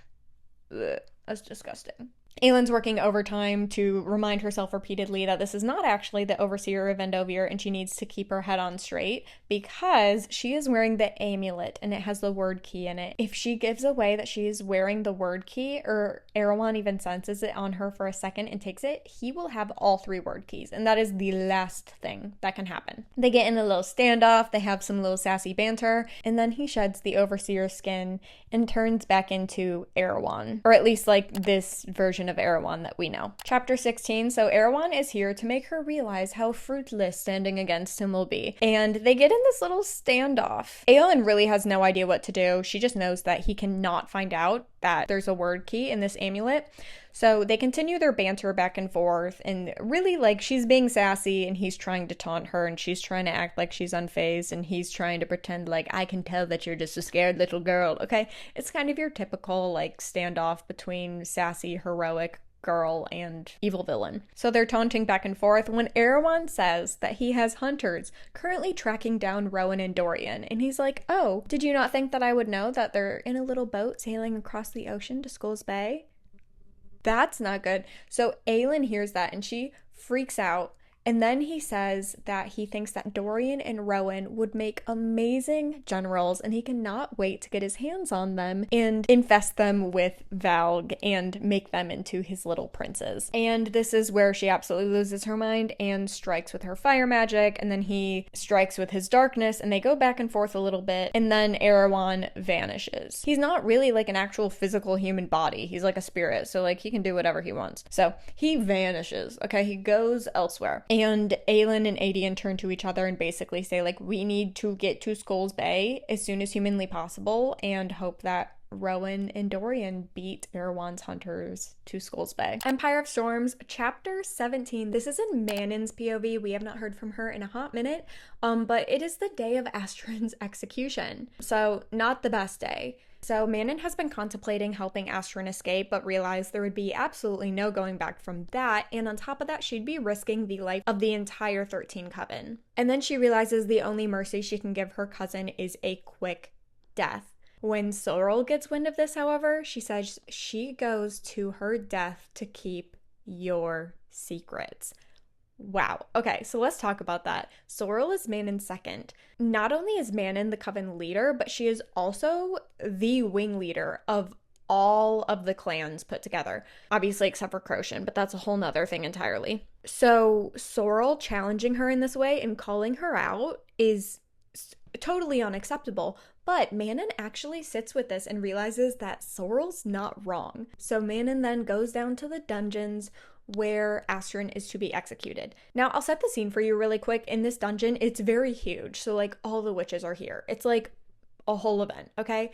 But because they're in a mountain, even though they're in the dungeons, it's still, like, on the side of a mountain. So there's actually this big hole in the side of the mountain that looks out. So, although they're, like, as far underground as they can get, they're still up in a mountain. So there's, like, a dead drop and you can like see out. So there's like basically this giant hole in the side of the dungeon mountains. Natural light, I guess, is a necessity. So maybe that's why. So the matron grandmother says that Astron's punishment is that she needs to be whipped 12 times before her execution. And also Manon believes that this is because she figured that Manon is going to do what she's about to do. And Manon does in fact do that thing. She steps forward and invokes the right of execution, which basically means that she's requesting to take the killing blow. This is actually granted by Petra's grandmother, so the blue blood matron. Manon then requests to have Astron face this like opening in the dungeons and like look at the dawn one last time and like look upon the dawn while she dies. And this request is granted. And then when Manon lifts Windcleaver, her sword, to give Astron an easy, quick death, Astron actually, like, the first time I read this, I got so emotional, and even rereading it now, Astron's last words are, "Bring my body back to the cabin." The cabin where the man, the human man that she fell in love with was from. I can't. That's not okay.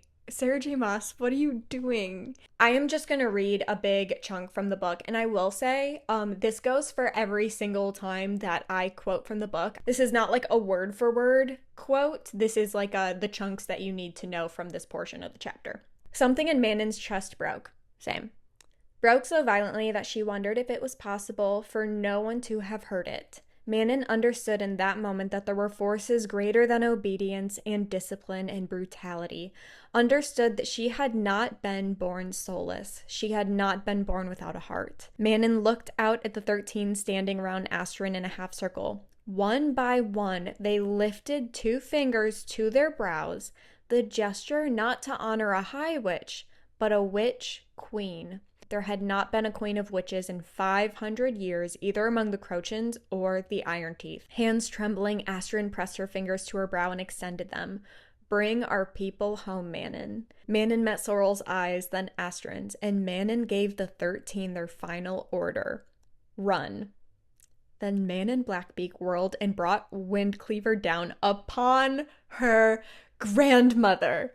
Guys, this is the most insane. Like, I wish I could relive. Like, if I, for whatever reason, lost my long-term memory, I would, first of all, immediately reread Throne of Glass.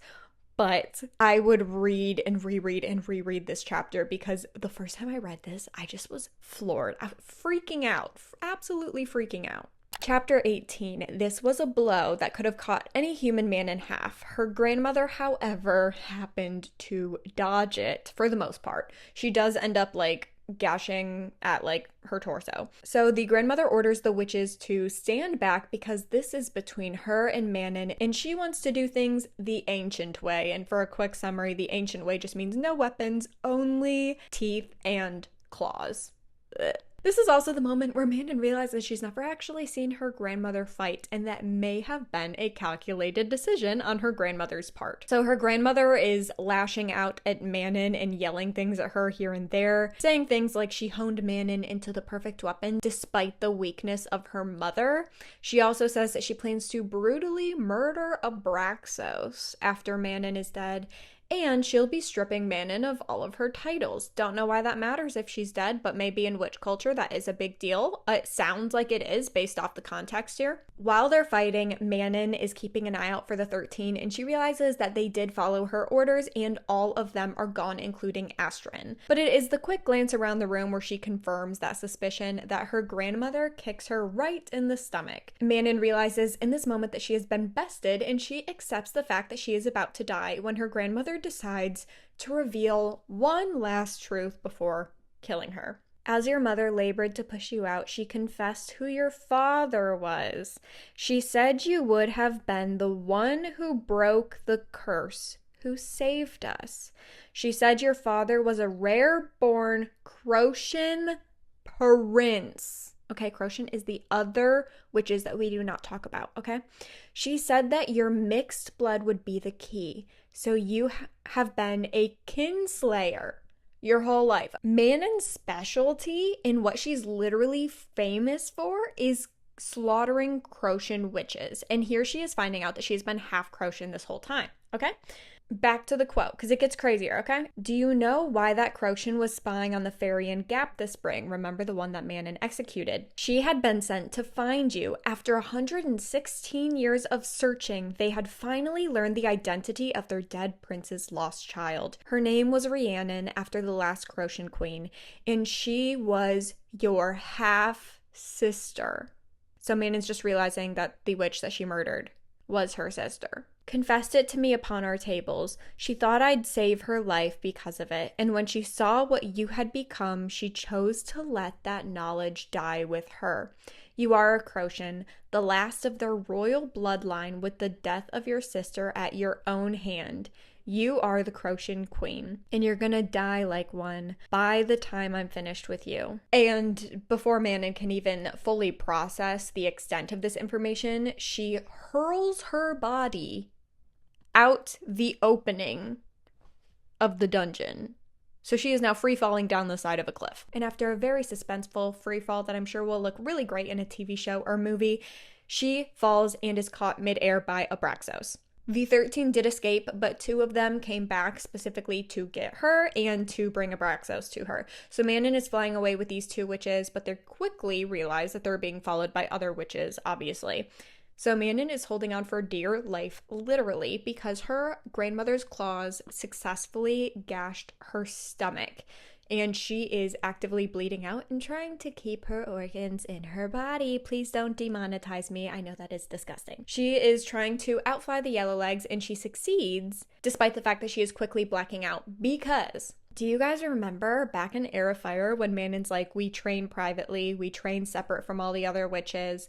So when they were training, they specifically were training in the mountain range area that they're now flying through. So even though she's blacking out, she's like, even if I went blind and I couldn't see, me and Abraxos can fly this like nothing else. And they do end up outflying the other witches because they know where all the sharp turns are, the other witches don't, and I'm pretty sure they die, or it kind of like implies that they do because they like fly directly into a mountain cliff because they weren't expecting that sharp of a turn, and I don't see how a wyvern or one of the witches would survive that, but hey, you never know. She does get to a point, however, that she is aware that her and Abraxos are safe, and then she safely blacks out on top of a flying wyvern flying up like 100+ feet in the air. Empire of Storms, chapter 19, and step into Elide and Lurin's POV. We have not heard from them, or read about them in a while, I think. I know we didn't talk about them at all in episode 5. I think we barely talked about them in episode 4. So, let's see what they're up to. So they're obviously traveling through the woods together, and Elide has a lot of questions that she wants to ask him. Like, for example,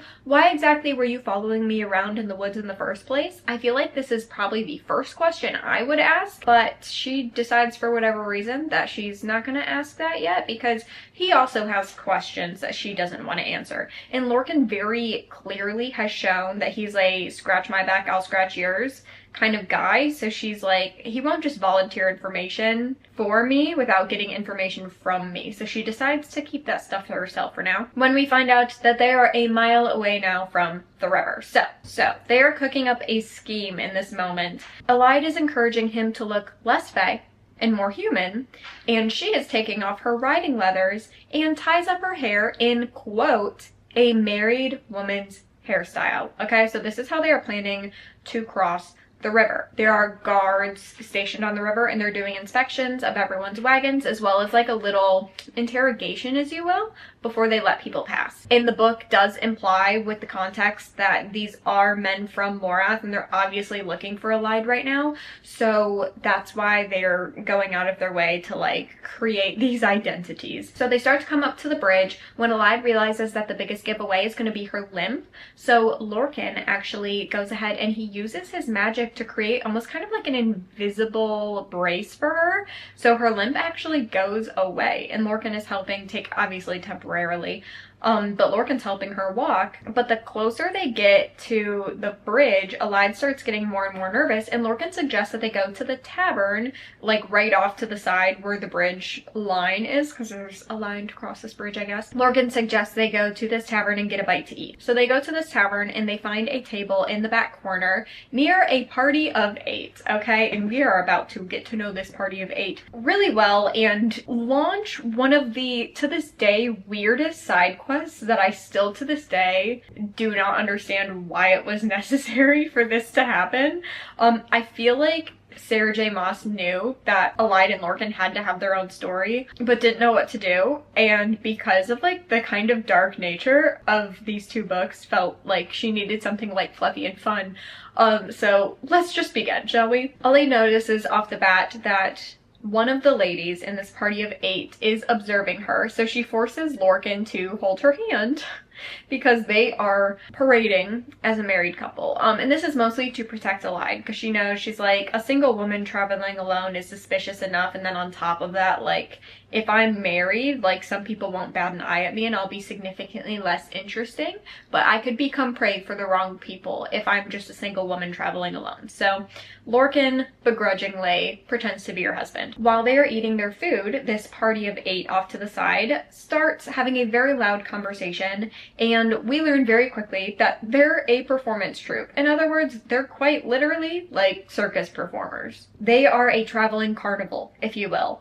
So Elide turns towards them, and mind you, with no heads up to Lorcan whatsoever, she has the audacity to turn to them and say, me and my husband have been looking for a performing troupe. Okay, so she tells them that she is a fortune teller and Lorcan is a sword thrower, and they used to travel with a carnival of mirrors with Baba Yellowlegs until the troupe dissolved after the mysterious death of Baba Yellowlegs. Okay guys, in Crown of Midnight, for Holland's birthday, the little demon child that is Dorian's little brother, the queen has a carnival come to the castle, and it's there for like a hot minute, and Baba Yellowlegs was heading up the whole carnival. And then Selena killed Baba Yellowlegs, and that's why she's a witch killer, and that's why Manon hunted her down, and that's like all the things. Like, it's so crazy. Obviously, Elide and Lorcan were never part of Baba Yellowlegs' troupe, but it's just so funny the way that Sarah J Maas is constantly drawing connections, even in like the 5th and 6th book, to book 1. So the circus troupe hesitates, but they eventually offer them a temporary position in the troupe. So basically this is Lorcan and Elide's plan and cover story to get across the bridge and be less conspicuous. Inconspicuous? To be less sketchy seeming. So they join them on their wagon to cross the bridge, and so Elide and Lorcan have joined the circus for the sake of crossing a bridge. And you would think in this moment, like, oh, then when they cross the bridge, they'll just decide no longer to be a part of the circus. You would be wrong. They quite literally here are joining a circus. So while they're in their circus wagon, waiting in line to cross the bridge, one of the circus performers starts talking about what happened in Riffthold. And Lorcan and Elide are like, what do you mean? What happened in Riffthold? They tell them about the witch attacks and how witches are basically running Aelin right now. The man also then mentions Aelin and how no one really knows where she is right now. But then Elide asks him what his thoughts and opinions are on Aelin, and he says that he's basically heard everything, both negative and positive. People think that she'll bring the end of the world, and then some people think she will liberate the world and make it a better place. And his conclusion is that, you know what? I don't think the world can get worse off than it already is.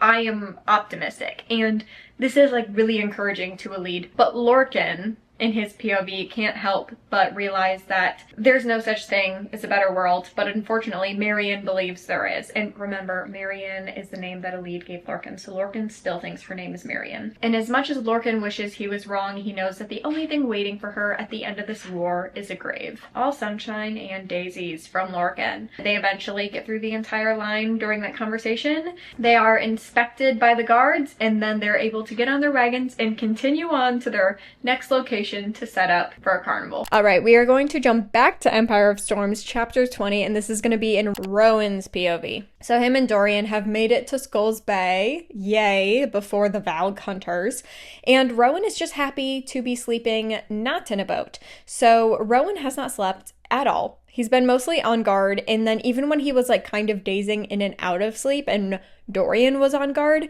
he was constantly using his magic to move the boat. So he is ready to absolutely pass out in a bed. Also, I'll remind you that he also did not sleep for like the couple days that he constantly flew to pick up Dorian. Okay, so he has not slept in a hot minute. And they are currently in Skulls Bay walking towards an inn so that Rowan can finally get some sleep. They're walking through the ships, and a little side note, they see Shipbreaker. And do you guys remember Shipbreaker? That's like that chain that Aelin and Sam like demolished back in Assassin's Blade.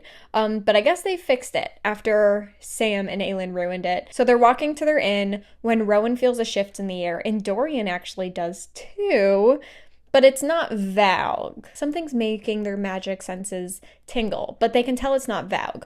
Let's jump to Dorian's POV, because he's actually never been in Skulls Bay before. I mean, I don't think Rowan has necessarily either, but it's crazy for Dorian to see it specifically, because Dorian has been sheltered in a castle most of his life. He has not really traveled much, so it's cool for him to see different places. And he is especially curious to see Ralph's infamous magic tattoo. Remember, we talked a lot about that in Assassin's Blade as well. So there's a storm looming over the island, so they're booking to the inn that they plan to stay in when both of their magic senses tingle, and they look and see that their senses are tingling in the direction of a tavern called the Sea Dragon, like the Mycenian sea dragons. Interesting. So they step into the Sea Dragon, and a barmaid reveals that the Captain Ralph is waiting for them in his office, and he knows that they're here. Dorian didn't know what to expect from the Lord of Pirates, but a dark-haired man, a day past 30, if that, lounging on a red velvet chaise was not it. Empire of Storms chapter 21, Dorian first notices Ralph is wearing gloves, potentially to cover the rumored magic tattoo that Dorian really wants to see, but Ralph off the bat says to Rowan that he thinks that they're going to get along just fine because Rowan is a man of many tattoos, if you remember.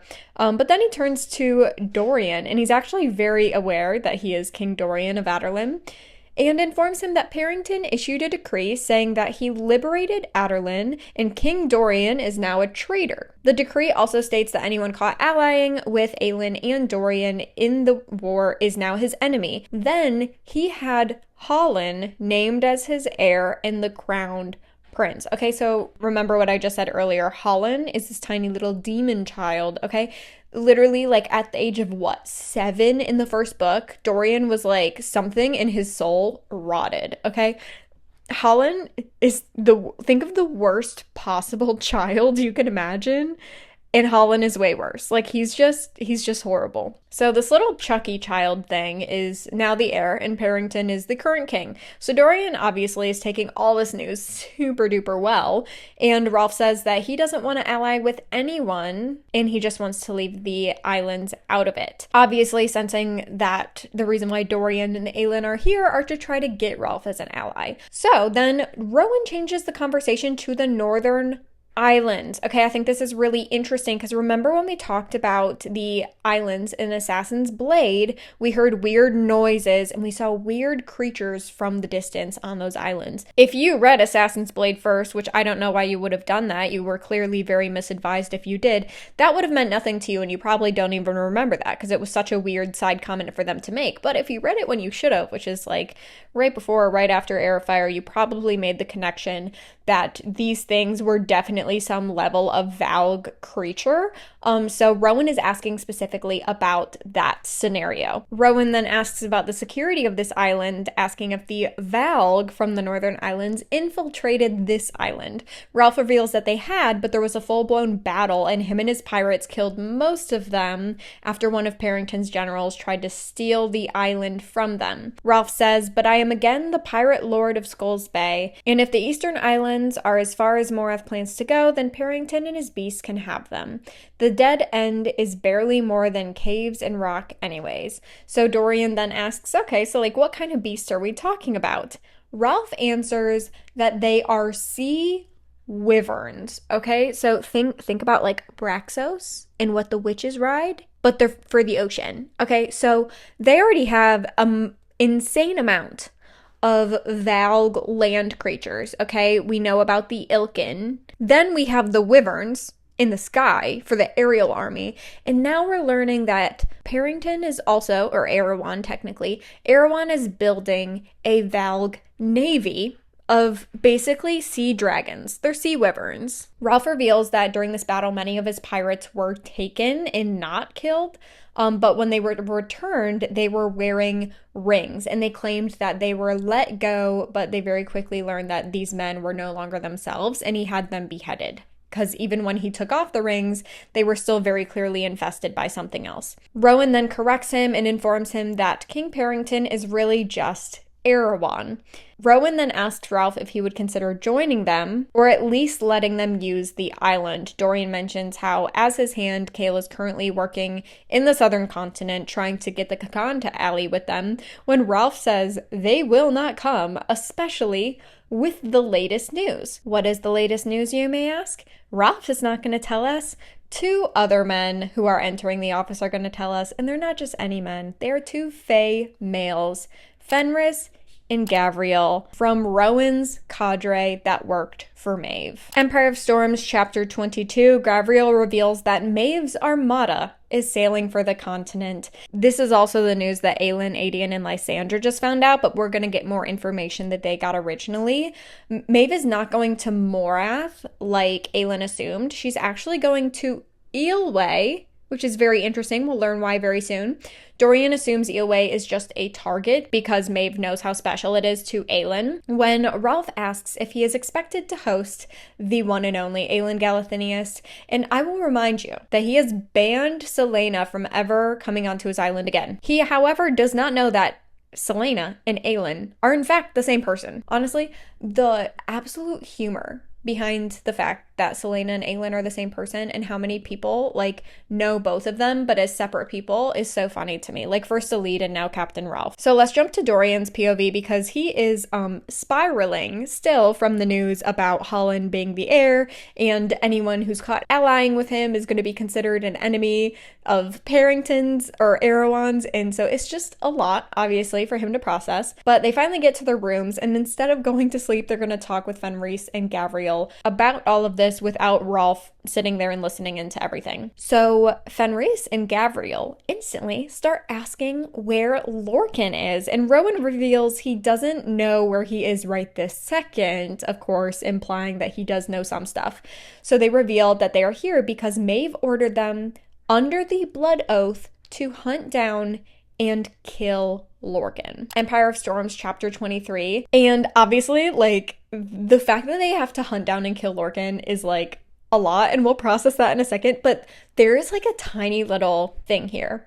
And I honestly do think this is a mistake on Sarah J Maas's part, and I don't know how an editor didn't catch this. And to me, it is one of the funniest things in Throne of Glass. So Rowan points out that it makes sense that both Gavriel and Fenris were sent to do this because Lorcan, like Rowan, was one of the stronger of the cadre, and it would clearly take more than one of them to take him down. So he's like, oh, it makes sense that Maeve sent 2 of you.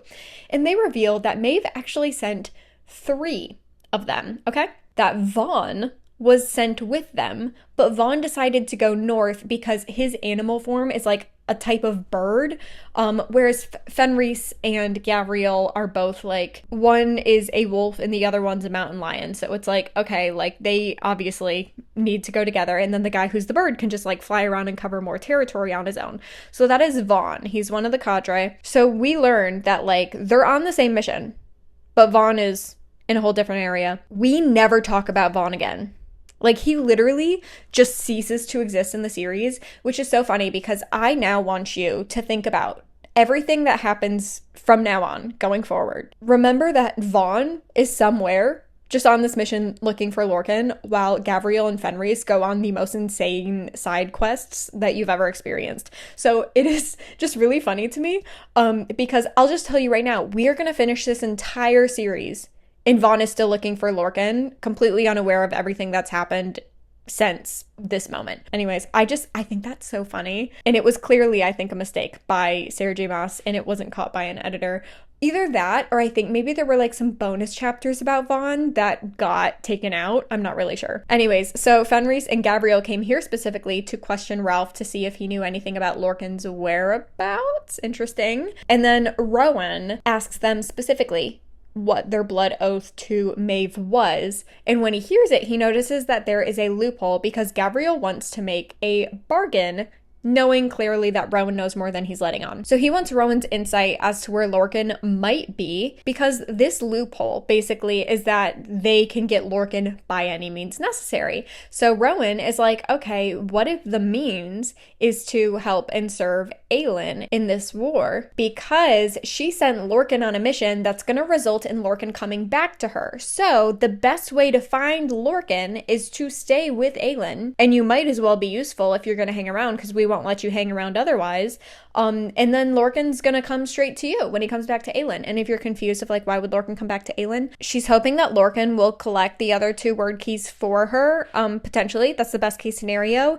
And let's say he does get them. He's gonna realize once he has all 3 pieces together, because the one piece that he thinks he has right now is a fake.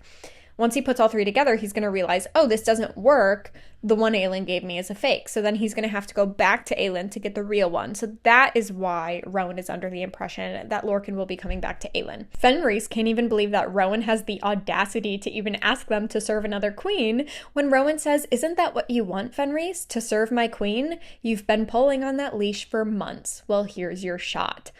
Crazy. So I guess, I mean, it's kind of been hinted at here and there that Fenris is not really happy serving Maeve at all. He's really only serving Maeve because his twin brother got into a tight spot, and Maeve wanted Fenris, but Fenris would not swear the blood oath. So then Maeve got Fenris's twin and brother to swear the blood oath, and she was taking advantage of his brother.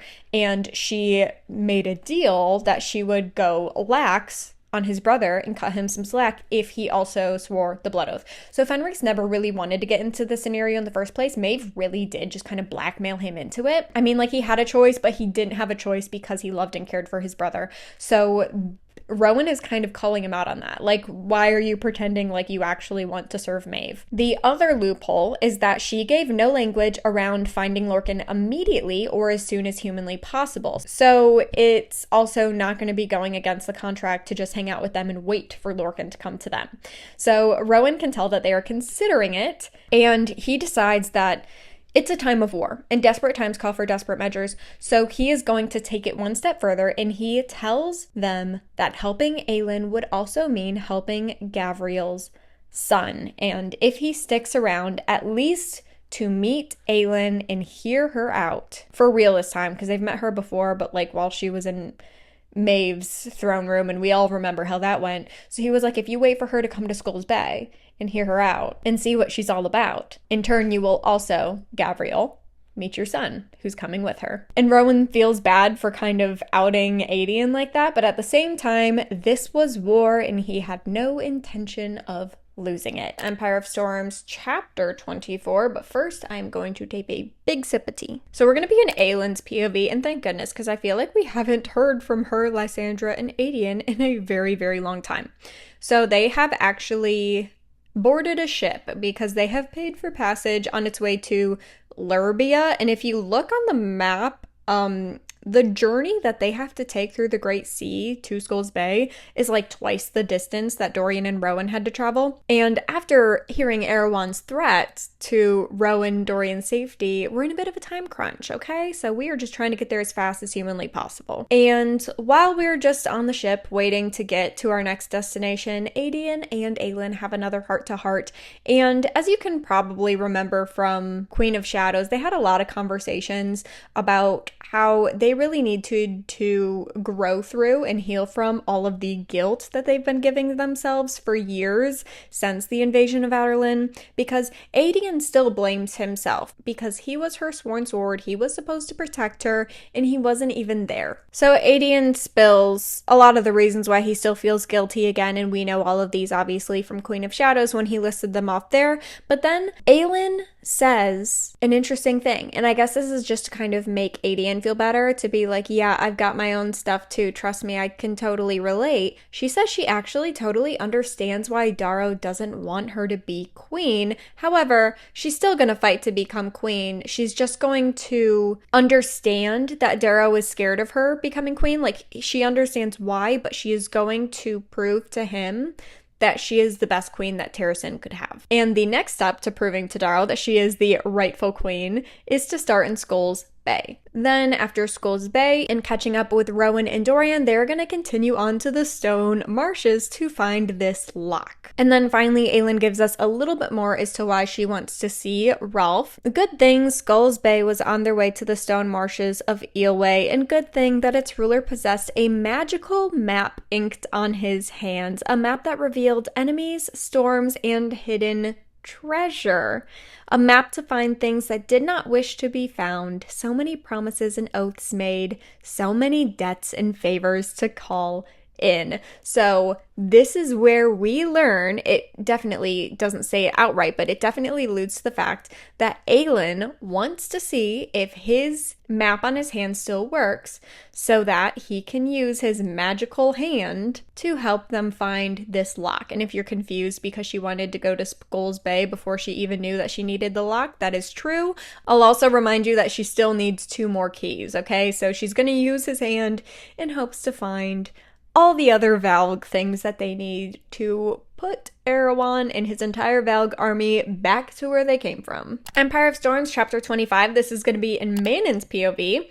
Last time we saw her, she was passed out and dealing with a lot of blood loss from a very gory injury she took to her torso from her grandmother. Abraxos got her to the ground because she is finally waking up and she's realizing she is still bleeding. The first priority for her survival, of course, is to find water. So she is going to detach herself from Abraxos' saddle to find water. And then who knows, maybe after she gets her water, she'll then start to worry about the fate of the 13 and where they are, her apparent royal bloodline, the fact that all of Arowan's witches are now hunting her down, and that she's apparently the answer to a centuries-old curse on the wastes. Well, I guess we'll figure that all out later. So Manon gets all the way down to the water when she sees a female on the other side of the stream. This female speaks to Manon, and Manon off the bat can tell from her voice that this is not just some human girl's voice,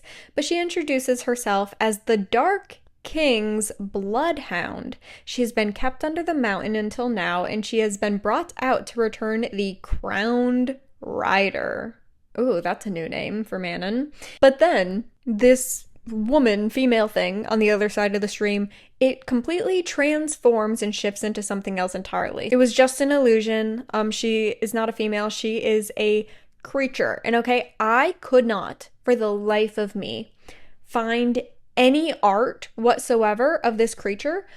So I have the quote describing her directly from the book. So close your eyes with me and use your imagination, okay? The creature that stood before her had been birthed in the darkness, so white she had doubt it had ever felt the kiss of the sun until now. In the mind that had invented it, the imagination of someone born in another world, one where nightmares prowled in the dark, cold earth. The body and face were vaguely human, but bloodhound. Yes, that was fitting.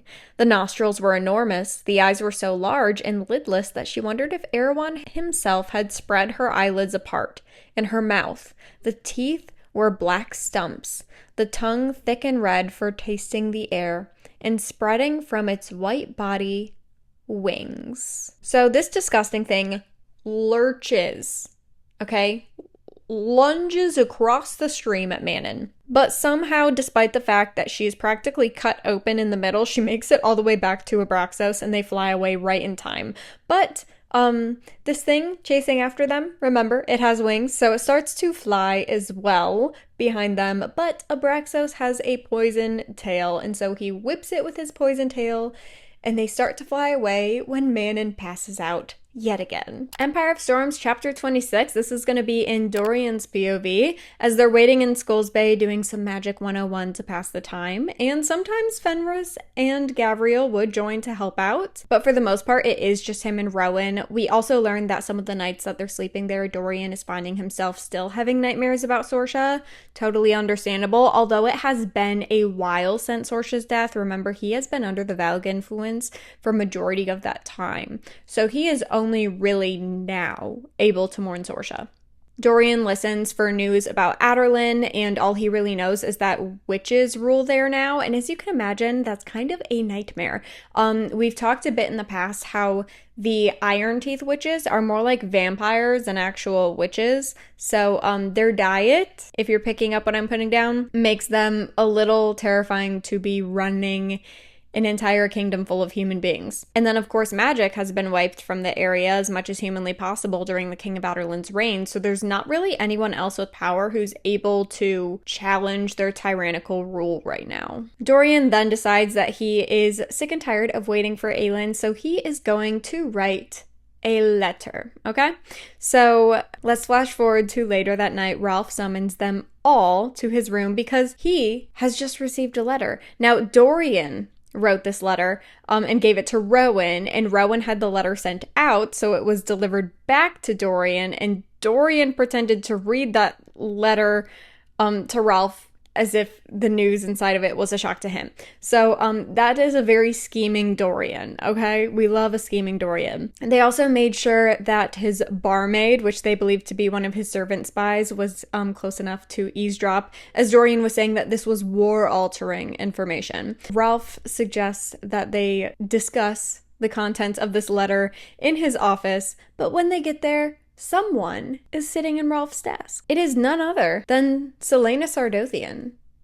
Not Aelin Ashriver Galathinius, but Selena Sardothian. Empire of Storms chapter 27. Let's jump back to the fact that Selena Sardothian is sitting in Ralph's chair. Ralph made it very clear to Selena that if she ever came back to Skulls Bay, he would make sure that she did not leave the island alive. So he's like, Miss Ma'am, what are you doing here? And especially, what are you doing in my office, sitting in my chair at my desk? And also, funny side note, we're actually getting this entire chapter in Dorian's POV, which just makes it a little bit more funnier because he now knows Aelin and Selena, and he has this like whole thing where he's like, it's so weird to see Aelin as Selena again because yeah, this is the person who I met back in the first book of the series. This is her again, and I think that's also a cool thing because it goes to show how much she has grown since the first book, but that's besides the point. Selena is her cocky old assassin of Riffthold self again. Selena then introduces herself to Rowan, saying she hasn't had the pleasure, and starts making some advancements, but he informs her that he is in fact taken. I love this. I love it. Okay, moving on. Ralph then asks Dorian to deal with his champion, so I guess he's up to date enough to know that Selena Sardothian was the champion of the king of the Glass Castle, but I guess he has not been informed of anything since then. So Dorian just says, you will find, Ralph, that one does not deal with Selena Sardothian. one survives her. I love it. Selena then says she is here because she wants to feel out which way the war is going and wants to hear Rolf's plans before she makes a decision. Rolf makes some sort of sassy comment about the ships and slaves that she cost him, so why would he help her? And she just says like, oh, by the way, before I came here, I wanted to see if you kept your end of the bargain, and you did. So I'm very happy to hear that.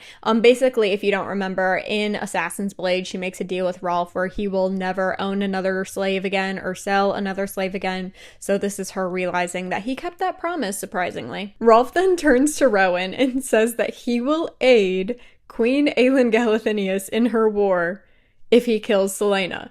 And then Selena says, allow me to introduce you, Captain Rolf, to the incomparable, the beautiful, and the absolutely and all-round flawless Queen of Terrasen. And in walks Aelin Galathynius. Okay, Rolf has not seen Aelin. He does not know these are the same person. And if you're confused, Aelin and Selena are now in the same room. No, Selena and Aelin are not evil twins. This is actually Lysandra as a shapeshifter. Rolf, of course, goes through some crazy existential crisis, and still struggles to believe that Selena is actually the queen, Aelin, but Dorian does confirm it. So Aelin just says, let's discuss this little business of you refusing to aid my cause. That's just so iconic. That is honestly, like, when I think of iconic things that Selena/Aelin has done throughout this entire series, this does come to the top of my mind. Empire of Storms chapter 28, on their way to Rolf's big table, because let's admit it, this office is now full of a lot of people. This is Gavriel, Fenris, Rowan, Dorian, Lysandra, and Aelin/Selena now. So they all go to that big, large table to talk when Rowan gives her the quick update on why the cadre is helping them and what they know about Maeve's armada. So as they get settled, Rolf says, a queen who plays with fire is not a solid ally, but Aelin reminds him that he's not exactly a reliable ally either. But she does have the gold that he wants. So it's like, do you want the gold or not? Aelin and Dorian both come together to give him a deal that if he aids them, he'll become the Pirate King and they will recognize Skull's Bay as his personal kingdom. Rolf then says he wants a marriage alliance with Aelin, but she very quickly informs him that that is clearly not going to happen. It's also not outright stated, but it seems like this is just kind of Rolf gauging like how serious she is about needing his help, and then also to kind of see if she gets a reaction out of him. She also did kind of sell herself out by flirting with Rowan in front of him, so that's also kind of on her that he picked up very quickly that she has a soft spot for Rowan. She then asks him about his tattoo, to which he responds she has 2 days to leave the island. Aelin decides in this moment she's gonna let Rolf feels like he won and agrees that they'll be gone in 2 days. Aelin's first thought is that she's going to go to where Adian is currently staked out so that she can tell him about how things went, when she is stopped by Gavriel, because Gavriel wants to meet his son. Aelin just tells him that it's Adian's decision whether or not, and if he does, when he meets Gavriel, and Gavriel needs to stay away from him up until that point. Also, he is not allowed to call Adian his son unless Adian decides that he is his father. So after that lovely little banter, because Gavriel doesn't really take that well, but he also realizes that he really doesn't have a say. So Aelin gets a moment with Dorian. Finally, it's been a hot minute since they've been able to talk to each other, and she apologizes about everything that happened in Riffthold with the witches. And then she also makes a mental note that Dorian and Rowan seem to be getting a little chummy. You know, they're buddies now. They got this little bromance friendship thing going on, and that warms her heart a little bit, because these are 2 very special friends in her life. The whole team gets together to discuss, and Dorian decides to tell them as much as he can about the witches, since they are a part of Arowan's aerial army. It's just good for them to know how they fought, how they attacked, but he also takes the time to tell them about Manon, not only what she did, but some of the things that she said and how she seemed hesitant to actually be serving Arowan.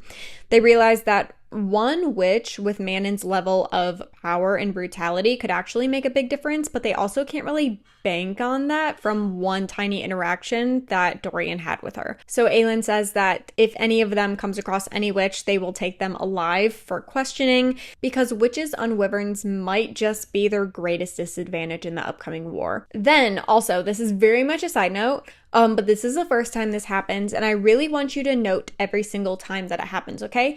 Aelin makes this funny little internal comment that only the reader really gets to hear, where she says she does not have enough time, okay? You're going to notice that she is going to say this a lot over the next couple chapters. I want you to really draw correlations to what's going on when she internally tells herself that she does not have enough time, okay? So naturally, like any woman with a limited amount of time to get some stuff done, she decides to tackle her next steps immediately, and that is to find out whether or not Ralph's tattoo still works. This is important because remember when that anti-magic triangle went up, his tattoo stopped working. So now that the magic triangle is gone, we're wondering if his tattoo started working again or if it's just kind of dead. Empire of Storms chapter 29. This is an Aelin and Lysandra's POV as they are in an alley in Skulls Bay pretending to be infatuated with each other for a night, like Aelin has hired Lysandra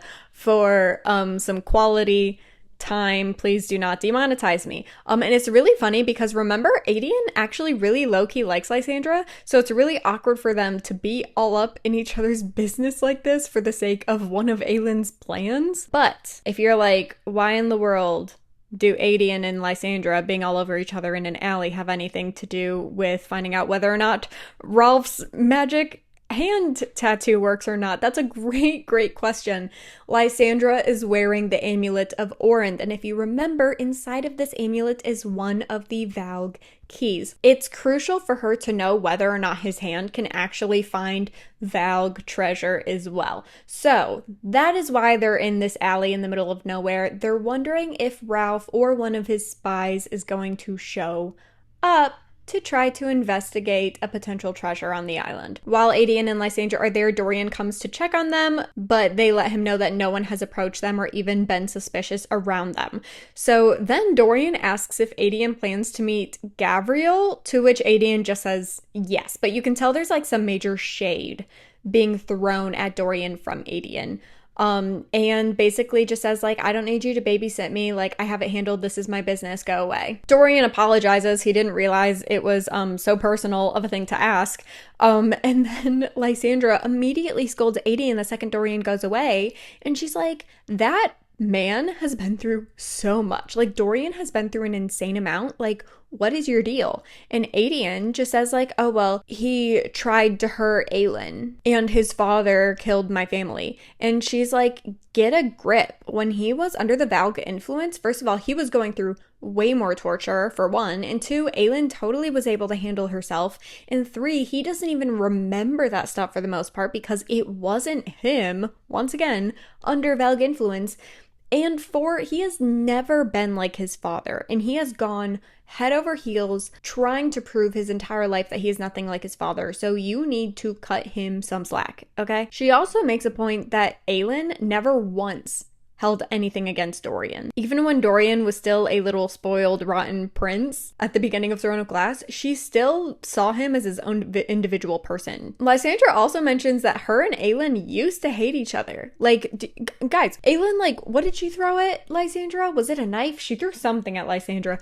They hated each other's guts, okay? They couldn't stand each other, and now they're best friends, and honestly, some of the most iconic friendships in all of the Massiverse books combined, Aelin and Lysandra are at the top. And if there's one thing about Lysandra, she will always put Aelin in his place, and he's like, you know what, you're right, I'm sorry. And then he tells her that he is going to meet his dad, but he would really like if she came along with him, to which, of course, she agrees if that will make him more comfortable. But then they're quickly interrupted when they see someone has turned to look into the alley as if they're looking for something, and it just happens to be Rolf's barmaid from his Sea Dragon Tavern. So it looks like Rolf's tattoo does in fact still work. Empire of Storms, chapter 30, and we're gonna catch up with Elide and Lurin.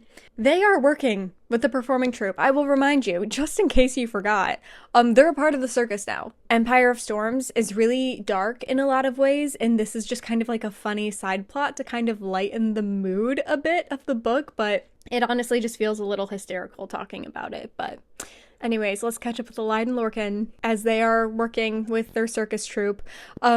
So, luckily, they have a women's wagon and a men's wagon for sleeping quarters because Elide does not want to share a tent with Lurin. He still kind of freaks her out. Remember, he was hunting her for a period of time and he still never really told her why. So she's like, I don't really want to share a tent with this man. So thankfully, because of all the bad weather, instead of setting up tents, they've just been sleeping in the two wagons and have had a women's wagon and a men's wagon. So they have been so far spared. However, throughout the day while they're working, Lurin has been asking more and more about the experiments that were taking place in the dungeons at Morath, but she doesn't really want to tell him everything in case he leaves when he knows everything he feels like he needs to know, because she still kind of needs his help. He reminds her that their bargain was he would get her to the bridge if she answered his questions about Morath, but Elide, tricky girl, she reminds him that she never actually specified when she would answer his questions. And Lurin does not like that, so he just keeps asking questions until she answers some.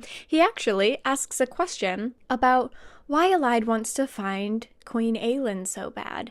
And based on the sass and the attitude and the way he just spits out Aelin Galathinius' name, Elide clocks that Lurin not only knows her personally, but has some beef with the queen. So she takes a mental note of that, and then she asks him, and he gives some half-truths. He doesn't really tell her everything. What he does say, however, is that Selena Sardathian is in the service of Aelin Galathinius, so if she finds one, she'll find the other.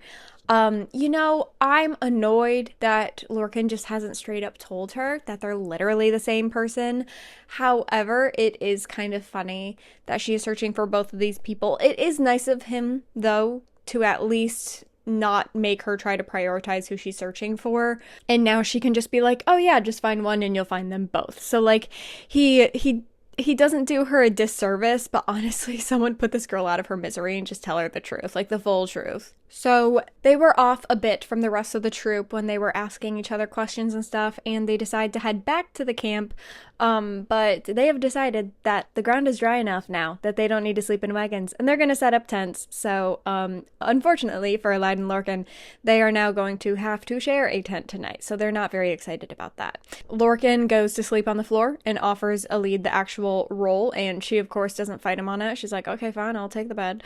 But that night, Lurin, out of curiosity, because he can't sleep, and apparently neither can she, he asks her what happened to her ankle. And she immediately gets really cagey and doesn't share anything. Of course, we know this is because she has a lot of trauma around what she experienced, not only in her childhood, but at Morath. But she doesn't tell him anything. She's not ready to have that conversation with someone that she barely knows and doesn't really trust. So he just decides he's going to get up and take a bath since he can't sleep. However, when he is outside of the tent, he can hear with his fey hearing that she lifted up her bedroll to hide something under the bed. So he knows that she has something that she is hiding. So Lurin decides he is upset. He doesn't want to be sharing a tent with this girl, but then on top of that, she's hiding things from him. She played him with their bargain. And on top of that, he just doesn't want to be in the circus, and he definitely doesn't want to pretend to be this human girl's husband. So he is outside of the tent sulking. And he just starts to mentally spiral to us as the readers. And what's really stinking funny here is we find out that he's really spiraling about Rowan. So it turns out the real reason that he truly hates Aelin Ashriver Galathinius with every fiber of his being is because in his mind, she stole Rowan from him. Rowan being his truest friend, Rowan being the only other fae that he felt like ever truly could challenge his ability. Like, Rowan was maybe not as strong as Lurin, but Rowan gave Lurin a challenge. And although it seems like they fight all the time, like, you never would have guessed that they were best friends. Lurin's not really a normal guy. He's kind of angry, sulky, tough, woe is me kind of fae warrior guy. So it kind of makes sense that he has just bullied and hated on someone that he's considered his best friend. I wonder if Rowan knows that, though. That's the thing. Lorcan comes back, then Elide goes to take a bath, and then when she comes back, I guess she had a moment where she really thought like it wouldn't hurt to tell Lorcan a little bit about her ankle, so she tells him the truth. She says that her uncle is the head commander at Morath. She basically just lets him know that if Lorcan gets too close to her, or if her uncle Vernon thinks Lorcan is close to her, he will take him alive and make him one of his fancy experiments. And then, of course, Elide shares with Lorcan the experiment he wanted to try on her right before Manon rescued her, and how Manon rescuing her and them running into a different experiment, aka Caltaine, is what led to the explosion. Lorcan, after taking a minute to soak all this in, because it was definitely not what he was expecting, asks her if she would like him to kill her uncle. Elide just asks if there would be a cost. Lorcan doesn't really answer, he just follows up and asks if her uncle is also responsible for what happened to her ankle, to which Elide responds, "When you kill my uncle, ask him yourself." Empire of Storms, chapter 31. So basically, we have just confirmed that Rolf's magical hand map, that is a big part of legend, actually works now. So Aelin and Rowan decide to meet up with Fenris and Gavriel in their rooms at the end, and Aelin starts asking them about their situation with Maeve because she really struggles to believe that they have the audacity.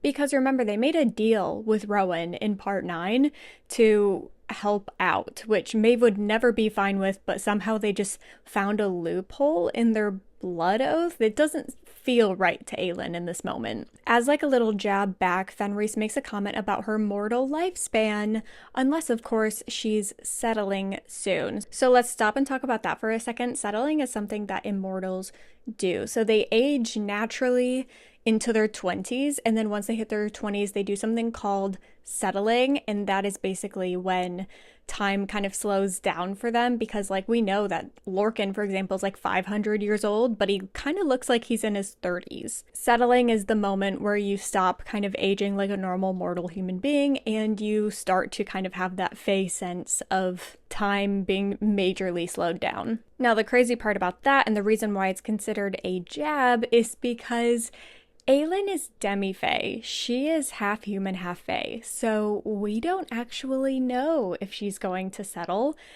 If she would, it would be kind of soon. So it's just kind of a matter of time. And then, of course, there's also this awkwardness where Rowan is fae, and he's already like, you know, got a couple centuries under his belt, and he's gonna live a long time. So if she has like a normal human lifespan, she's gonna age and he's not. And that's obviously a little wrench in their little romantic plans, so we're hoping that she settles, but it also seems in this moment like Aelin doesn't love the idea of settling, but it's more like she doesn't want to age and Rowan doesn't. Although we do learn later, and I'm not really going to talk about it much in the episode because it's not really that important considering the actual scene in which we get that information, but it is possible for a fae being.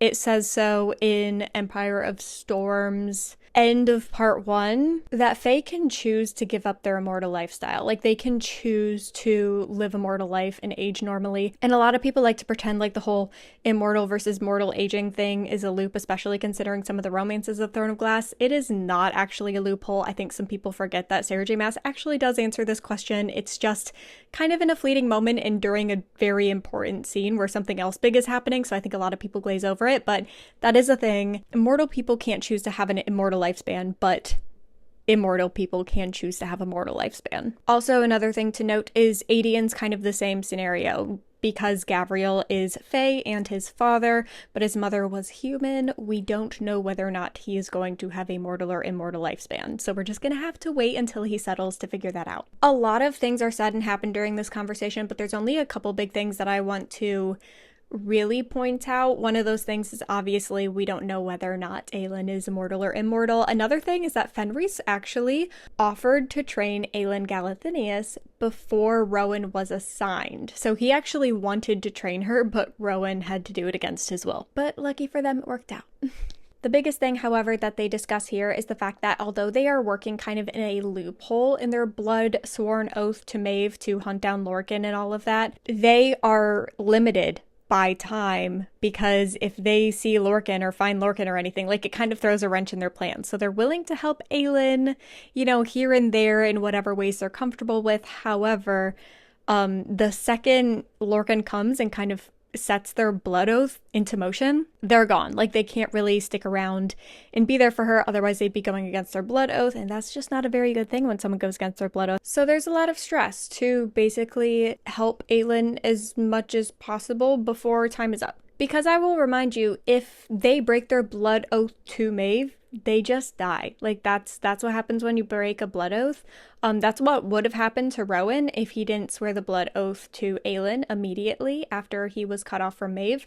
So they are not really interested in sticking around once Lorcan shows up and not completing their blood oath. Aelin then asks if one of their orders, along with killing Lorcan, was to take the word keys that he has gathered and bring them back to Maeve, and they refuse to answer, which I feel like is answer enough as is. But what they do tell her is they're actually here at Skulls Bay to collect a weapon for Maeve. It is fire lancers, and they're getting them through Rolf. We're going to jump back to Empire of Storms again for chapter 32. This chapter is going to be in Adian's POV as he is deciding not necessarily like how he's gonna meet his dad, but like where he's gonna meet him, what he's gonna say, what does he want to say, what does he even want this relationship to look like, does he even want a relationship with his dad? Like, he knows nothing except for legends. His father is a legend, and he grew up hearing legends of the great Gavriel, and then all of a sudden he's finding out that his father that abandoned him and his mother is this legend that he's looked up to since he was a kid. And, you know, they say never meet your heroes, I guess. So yeah, it's a little, you know, it's a little tricky. So he's talking to Lysandra about all of his feelings about this, and obviously she is being extremely supportive and basically says that she'll stand behind any decision he makes, and every thought he has is valid, and whatever decision he makes in the end is probably going to be the right decision for him. There's no wrong decision for him to make in this moment. She helps gas up Adian and cheer him on and, you know, help ease his anxiety, and then goes with him to the tavern. See, Adian kind of had this moment where he didn't want Gavriel to kind of prepare or have this whole speech ready. He kind of wanted to just catch Gavriel off guard and just walk up to him and, you know, say what he needs to say and see if he can get like a genuine reaction out of him too. He didn't want some great grand excuse, explanation, or story as to why he left. He just wanted to say what he needed to say. There's this moment where when Adian first sees Gavriel, he kind of freezes and almost like forgets what he's gonna say, because all he can think of is, now that he's actually looking at this legend face to face, he just sees himself in him. Like, he's like, oh my word, this is undeniably my dad. Whereas Gavriel is looking at Adian being like, oh my word, he looks just like his mother. So I guess that means Adian's like a perfect 50-50, which is kind of sweet. But Adian's not feeling sweet. Adian is actually very mad. I want nothing from you unless you plan to help us, in which I cannot object to the assistance, but beyond that, I want nothing from you. And then Adian leaves and Lysandra follows him off. So that is the choice he decided to make in that moment, that, you know, like, if Gavriel wants to help in this war and, you know, be a good father for once in his life, then he will not stop him. But he doesn't actually want to have like this buddy-buddy father-son relationship with him, because he does blame Gavriel and Gavriel's loyalty to Maeve as the number one reason that his mother died.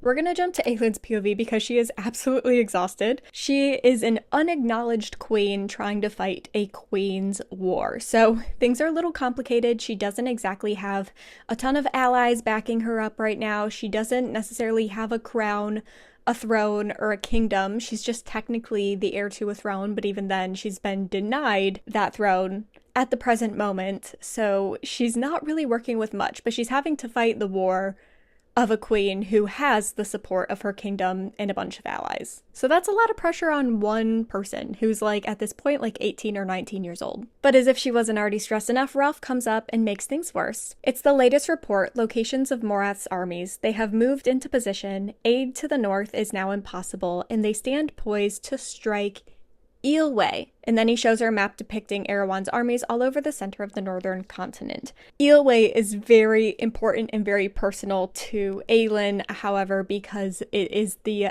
kingdom that Nehemia was princess of. And Nehemia still has her parents, and I think it's her brother or brothers, but she still has family in Ealway, and Ealway has been oppressed by Aderlin for years, and they're only just recently recovering, so they're definitely not going to be able to handle a strike from Morath armies. So Aelin just got the news from Ralph that Arowan's forces are headed towards Ealway. Now, the number one reason she's really confused by this is that Ealway doesn't actually have a standing army, so they're literally just attacking a vulnerable, defenseless kingdom. To which Ralph responds that it's probably not an attack so much as an extermination just to get Ealway out of the way. So she's looking at this map that Ralph laid before her, and it says her eyes snagged on a small name along the western coast. Briarcliff. If you think that name sounds familiar to you, it's because it does. Remember Ansel Briarcliff? That name clanged through her, shuddering her awake. She rubbed her temple, staring at that speck on the map, considering the life debt owed to her. Her gaze dragged down south, to the red desert, where another life debt, many life debts, waited for her to claim. Now remember, in Assassin's Blade, this is where we met Ansel of Briarcliff. Remember what Ansel did and what Aelin did in response to what Ansel did. That is a life debt that Ansel owes Aelin. Also, she rescued the entire Assassin's Keep. So in the Red Desert, there are hundreds of assassins who also owe her a life debt. This is what she's referring to in this moment. So Aelin turns to Ralph and says, "You're going to give me your armada. You're going to. Arm it with those freelancers I know you've ordered, and I will ship you any extras to the Mycenian fleet when they arrive." And Ralph is like, Mycenians? Remember, this is the group that is apparently just legend, you know, like they were a part of Terrasen and then they were banished from Terrasen for not helping in a war. She just liberated their city that they ruled over that was south of Terrasen. Okay, that's the Mycenians, okay?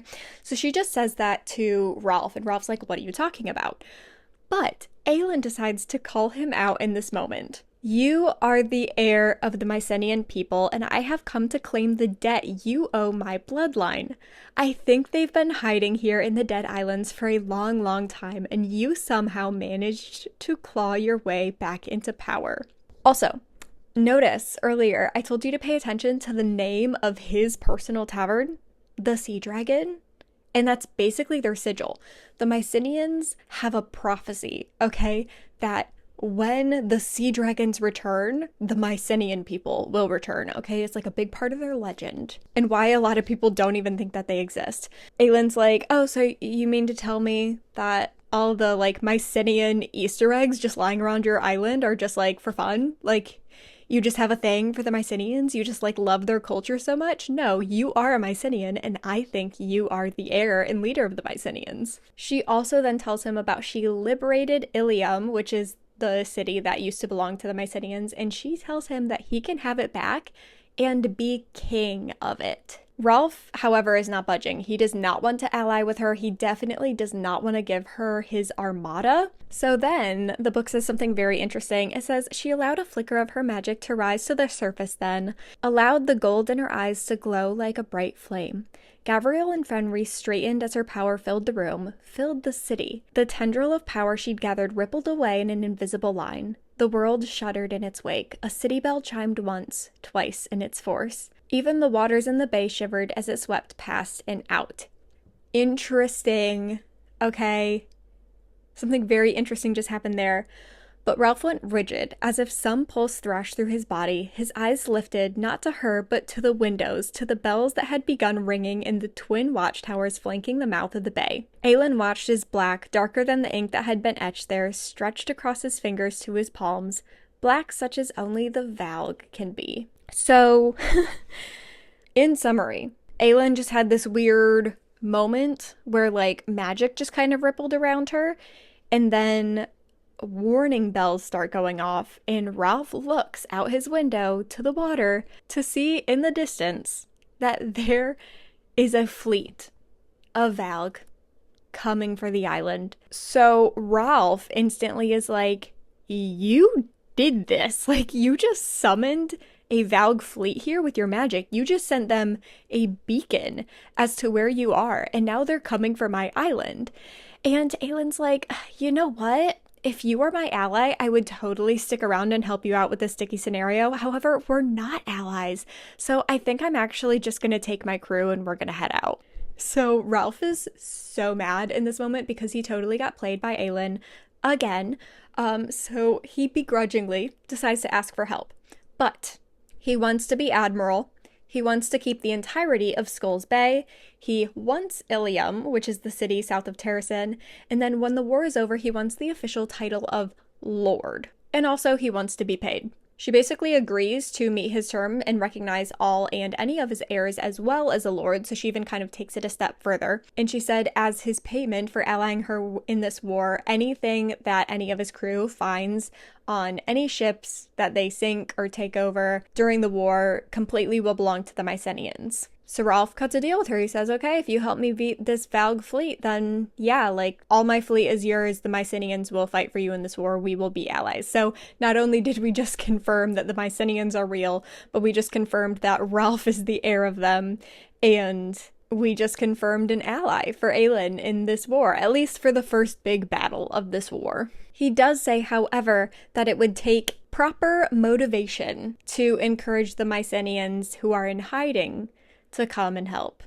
And she decides that he can just leave that up to her. She has a little scheme that she's been cooking up, because honestly, when is she not cooking up a scheme? So Aelin gives everyone their placements for battle and hands Damaris Gavin's Sword of Truth over to Dorian. And then from Dorian's POV, we see Aelin was insane, Dorian realized. Brilliant and wicked, but insane. We are primarily going to be sticking with Aelin's POV in this specific part because it is time to battle with a Valg fleet.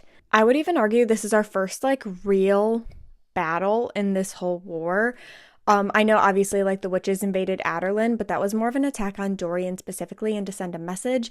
This is a direct attack on Aelin. So, chapter 34, Aelin has officially secured, arguably, her alliance with the Mycenaeans. However, Rolf did say she has to get them through this battle for them to be official allies. So they're allies for this battle. If they win this battle, they'll be allies for the war. So there's a good bit of pressure there. But her primary goal in this upcoming battle, because she did kind of start it with her little lovely magic beacon that she sent out, is that she wants to send a message, not only to Arowan of what her power is capable of, but she wants to send a message to potential allies to say, see how I protected the Mycenaeans at Skull Bay? This is how I can protect my other allies. So she's hoping to kind of get two birds with one stone in this. So now this is where things get fun and interesting. Aelin turns to Lysandra to confirm that Lysandra is still good with the game plan, to which Lysandra is like, absolutely, I'm totally ready. No one, not even us, has been privy to what in the world this game plan is. We didn't even know there was a game plan. We thought this was a spur of the moment thing. So this tells us that maybe this has been in the works for a little longer than we thought. So Aelin, Lysandra, Rowan, Fenris, and Gabriel go out into the Sea Dragon, and they start going out to meet the Valg fleet. While they are doing that, they are using the iron chains to wrap around the mast of the ship, then also to wrap around Aelin. Remember, Fae use iron to help tether their magic, so this kind of tells us that Aelin is going to be using a ton of her magic, so much that she needs the iron chains to help tether her. And long story short, this basically is just going to keep Aelin from, I use the term overdosing on her magic, but the thing that we should really focus is not depleting her magic to the point where she could lose her life. So that is an indication that, yes, this is about to be an insane amount of power that she's going to use. As for Dorian and Aedion, they have their own place in this battle, mostly because she wants to keep Dorian out of harm's way.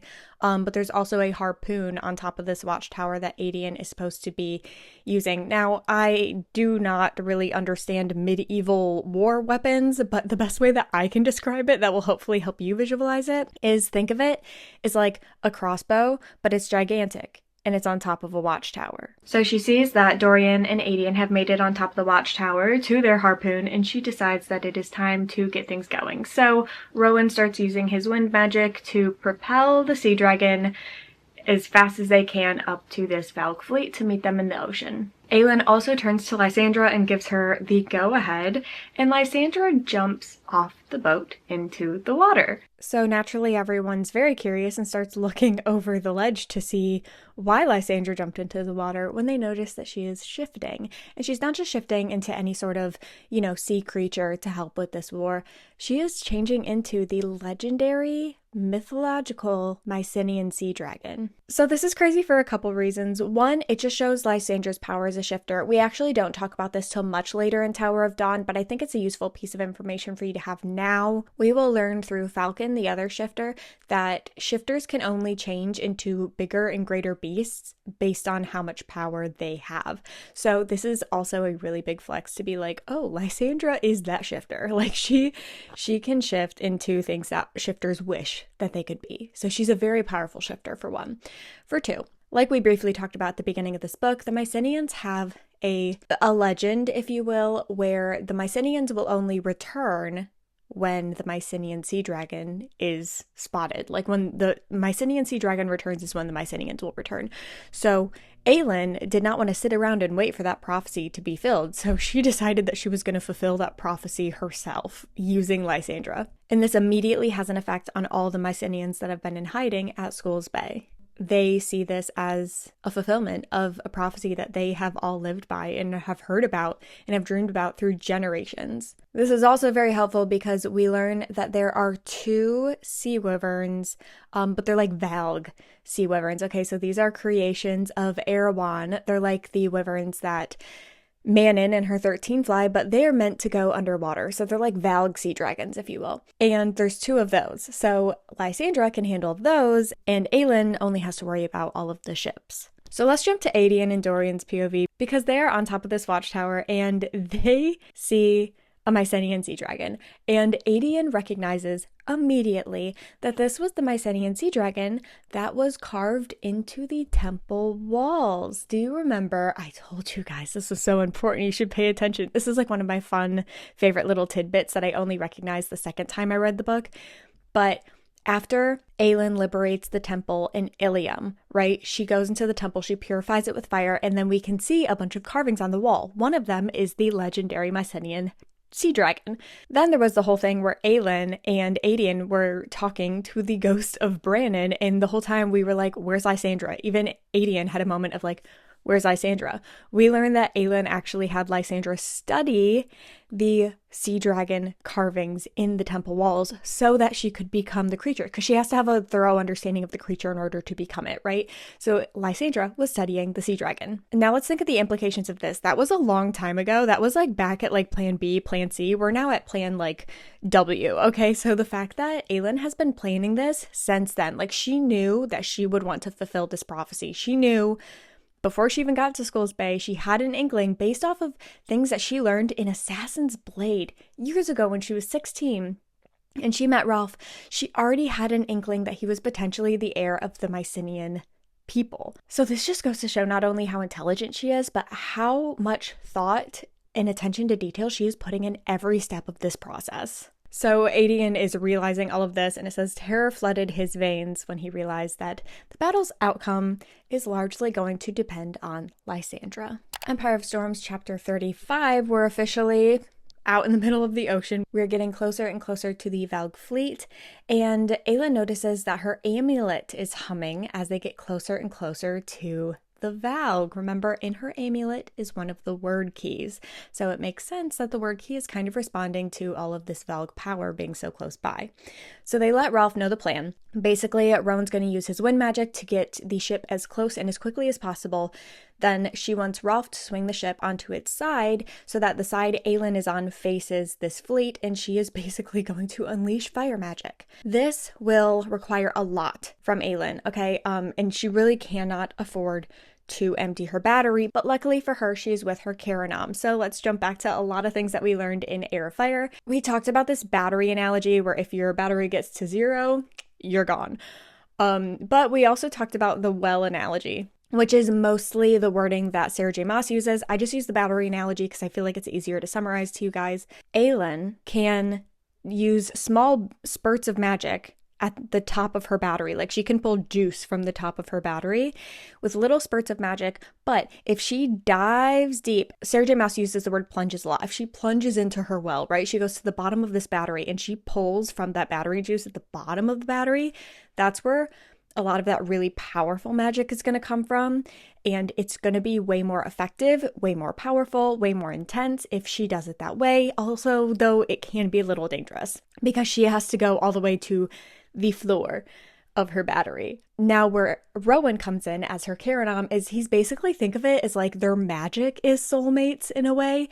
It basically means magic really coincides with each other. They're like fitting puzzle pieces, and you only have one other Karanom, and this person kind of is like a battery that enhances your battery, right? So you'll see in this moment, Rowan is going to cut open his palm and Aelin is going to cut open hers, and they're going to hold hands, and that almost like extends Aelin's battery. Like it puts their battery lives together so Aelin can use not only all of her battery, or hopefully not all of it because we want her to be around for a while, but she's also going to be tapping into Rowan's battery as well, making her power almost doubly as powerful. So not only is it more powerful, but it's also safer for her to do it this way. So they're holding hands and she starts to dive deep into her power because they are getting pretty close to the Valg fleet. This is also where we learned through Aelin's inner monologue, because mind you, there's a lot of pressure on her right now. Also, your magic matures with you. So we're very interested to see what her magic's going to look like. But she has been slowly plunging down into the depths of her battery, okay, over the last 3 days.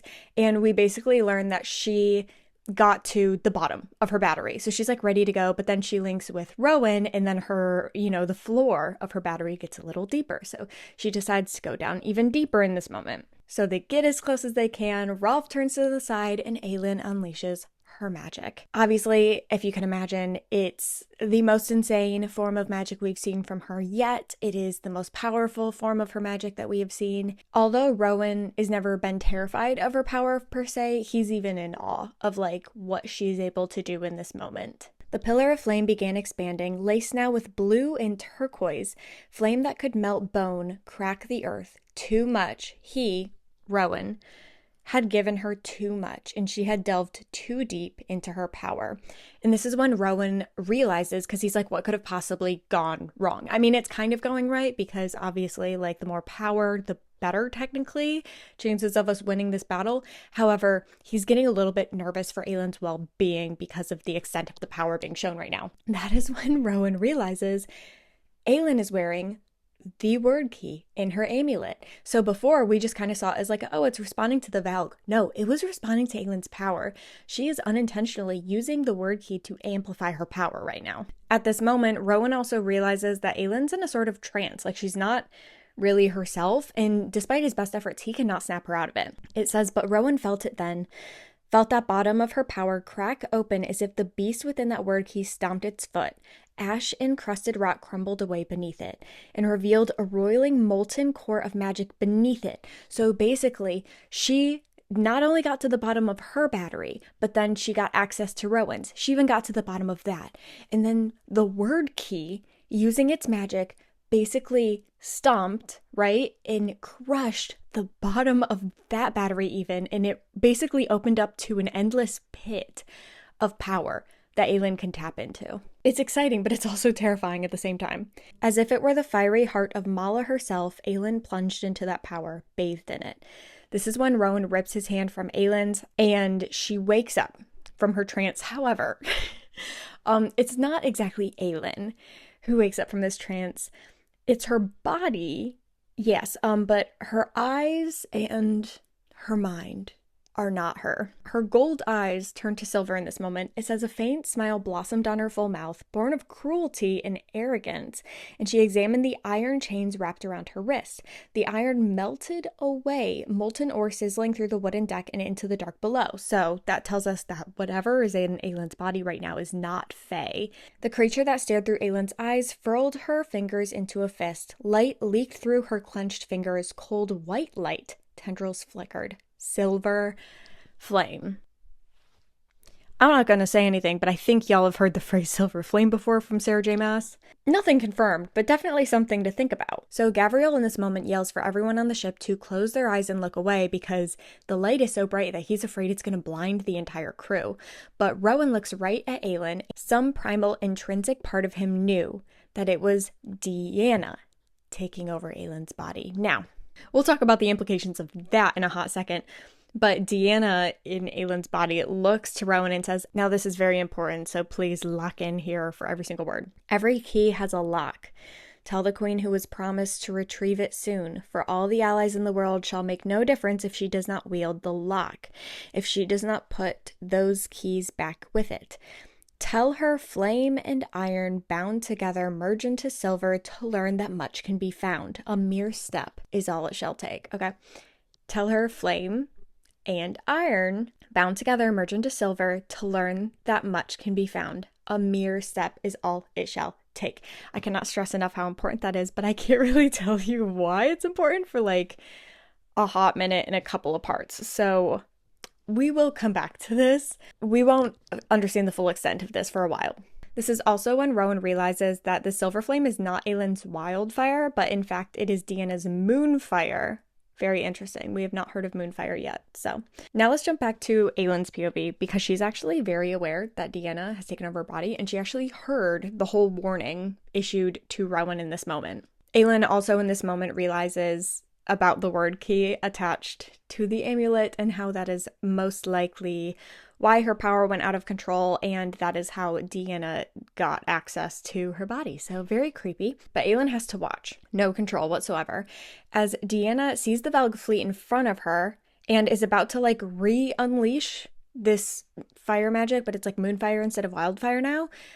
But then she notices the island behind her and decides that it's so full of life. And that would be a far more powerful conquest. So Deanna turns around to aim at Skulls Bay. And Aelin has to watch in horror as Rowan jumps in front of Deanna's hand right as she's about to release this fire. Basically, Rowan is going to jump in front of the entirety of Skulls Bay and sacrifice himself. And that is the only thing that actually makes Aelin snap out of it. However, she doesn't have enough time to fully turn her body back to the Valg fleet before the magic releases. So she just kind of like shoots her arm off to the side and down. Let's just say she gets a little bit of Skulls Bay, a large chunk of the ship that they are currently standing on, and then like the side of the Valg fleet. Chapter 36. Aelin is in shock, not only from her magic trance that she was just kind of stuck in or having her body hacked by Deanna, or even from harming her own allies, but now she's also processing the fact that Deanna referred to as the queen who was promised, so that doesn't sound good. Like, promised to who, you know? And for what? Aelin knows that she's somehow going to make Deanna pay for this. However, she needs to act like a queen and win this battle because she has a hefty list of goals that she has for the outcome of this battle. So she's going to deal with the consequences of everything else later. Right now, she needs to deal with the fact that she is in the water. Yeah, when she bursted the ship into a bajillion pieces, the ship went down. They're all in the water. Now, this is actually where we're going to learn a little bit more about Fenris. This is also a very cool thing to hear if you're a big ACOTAR fan. This isn't a spoiler if you haven't read ACOTAR. If anything, just like keep this in mind if you do plan to read ACOTAR, which you definitely should if you haven't already after you're done reading Throne of Glass. But we learn that Fenris has a very unique ability that we have not heard from yet in the Throne of Glass world, where he can, in the blink of an eye, flash from place to place. Think of it as like apparating from Harry Potter. Or if you have read ACOTAR, this is winnowing. Okay, so we learn that Fenris can winnow short distances. So he's using this transporting ability. They don't call it winnowing in Throne of Glass. It's kind of a weird thing that only really Fenris can do. So he does his best to transfer as many of the crew as he can to the reef using his little flashing back and forth ability. And basically, eventually they all get to the reef to kind of reassess the situation. And thankfully, we can see that Aelin, from the beginning, and then also getting the side after that whole incident with Deanna, she has actually gotten majority of the Valg fleet, but there are still 3 ships left, and of course the 2 Valg sea dragons. But Aelin's powers are depleted at this moment. She can't even spark a flame if she wanted to. And unfortunately, because she drained a lot of Rowan's magic as well. Rowan doesn't really have much magic to work with either.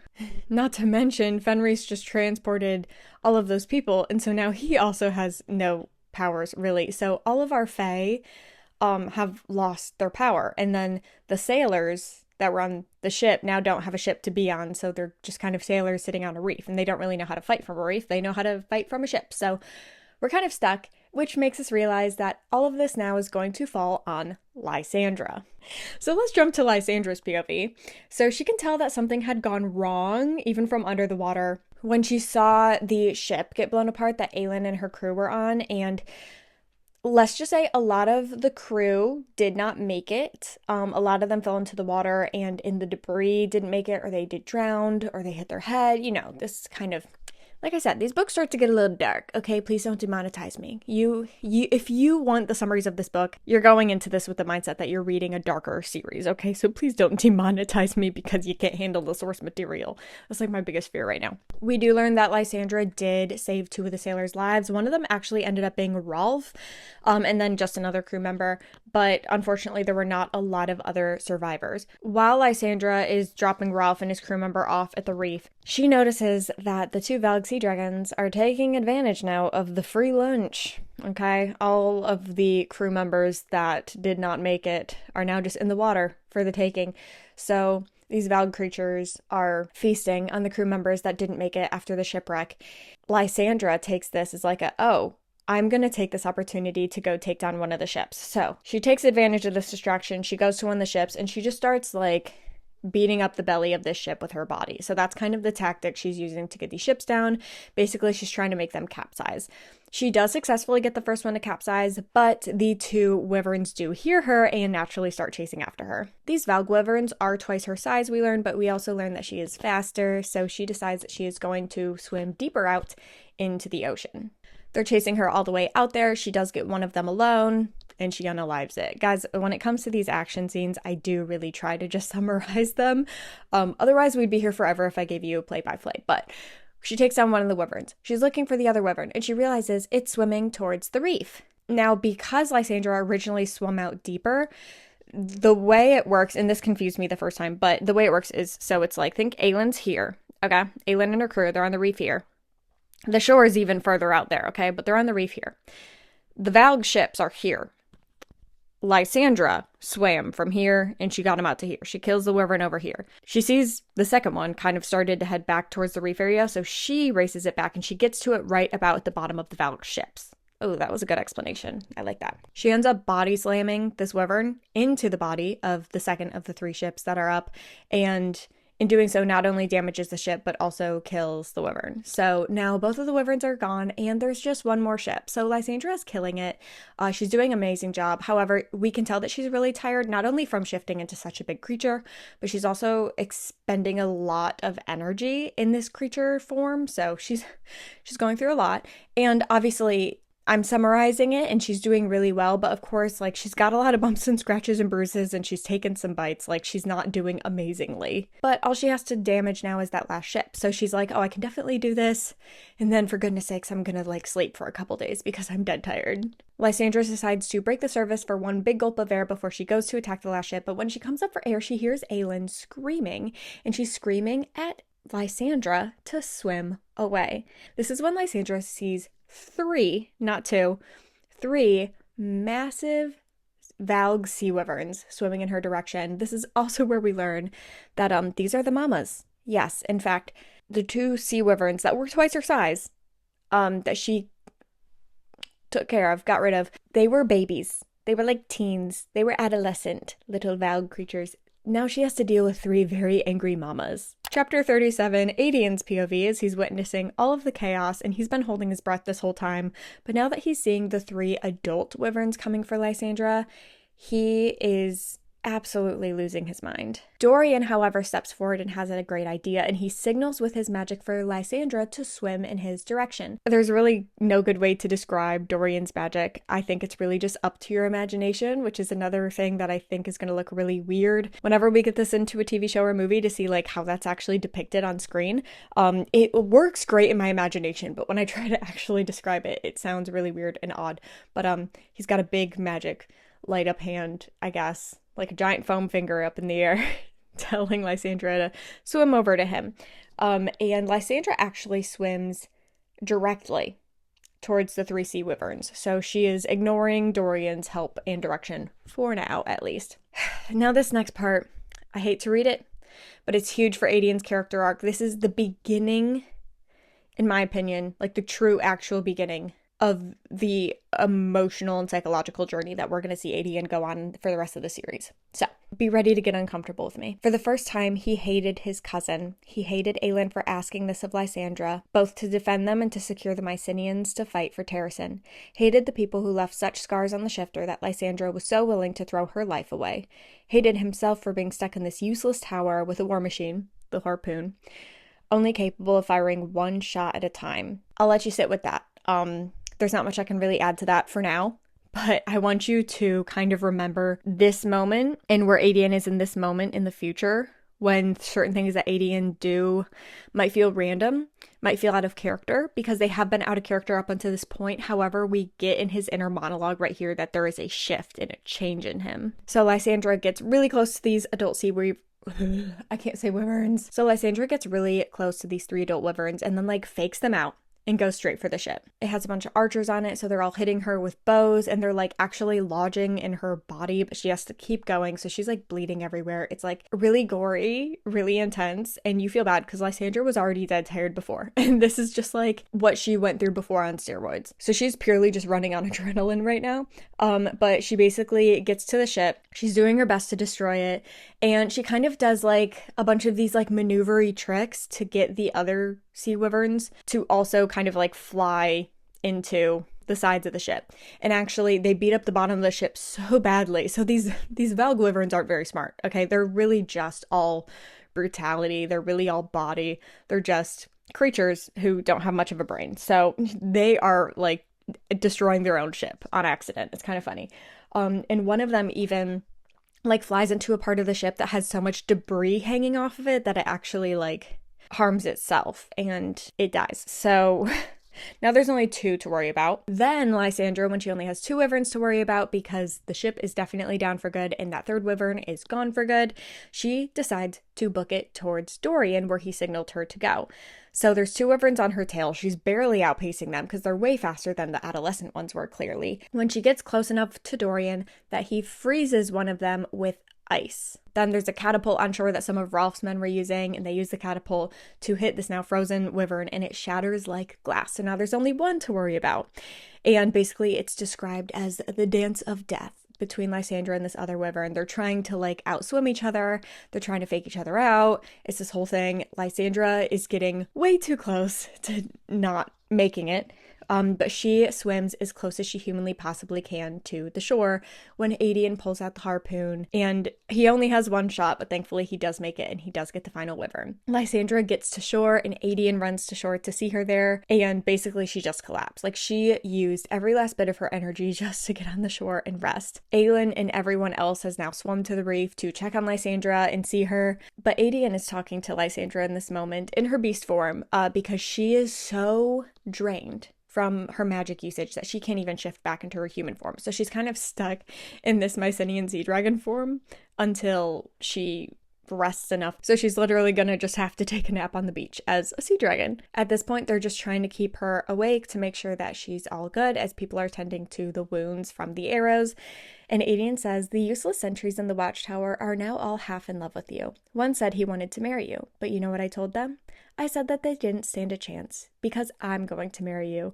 One day, I'm going to marry you. I'll be generous and let you pick when, even if it's 10 years from now or 20, but one day you are going to be my wife. Princess Lysandra Ashriver sounds nice, doesn't it? And Lysandra just smiles and she lets out this little Mycenaean sea dragon huffle because she can't really laugh as a sea dragon.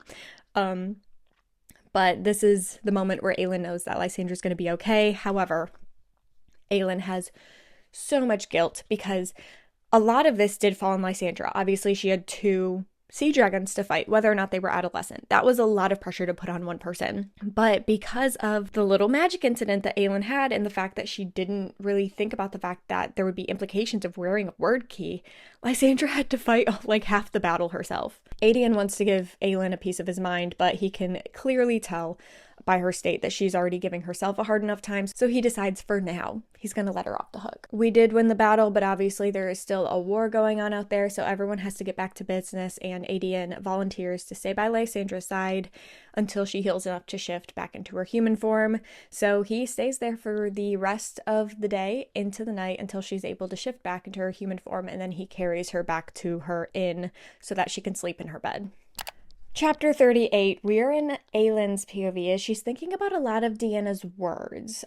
And then she also just has to kind of explain to Ralph why she imploded his ship, his favorite ship, his biggest ship, and then why she also kind of took a chunk of Skull's Bay with her. So Aelin and Rowan explain to Ralph what happened. Obviously, he is not amused and basically says he thinks that Aelin is just a young girl playing with some powers that are too big for her. Ralph uses this as an opportunity to share his own story, and it's a long story, but in summary, he says no better than a slave, and basically him, his sister, and his mother were barely making it by, and he was working on the crew for some men that he thought were really, really bad pirate lords.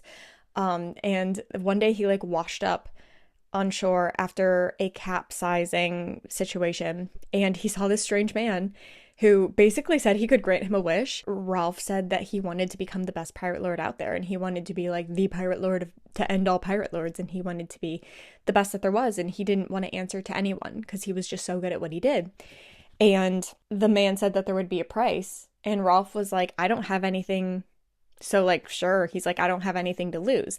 But then shortly after he got his magic map on his hand that made him the pirate he is today, he heard news that his sister and his mother had passed away. So that was the price he had to pay. So he says, that was the price that I had to pay for my power. What's the price that you're going to have to pay?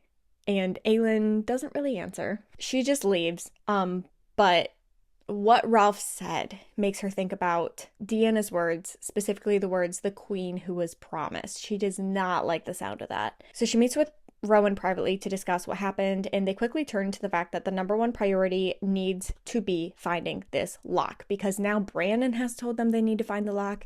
Deanna has told them they need to find the lock. This is clearly very important. And they're both saying, no matter how many allies you get, or even how many word keys you get, it's all useless without the lock. So it's okay, dang, another thing to add to the list to do.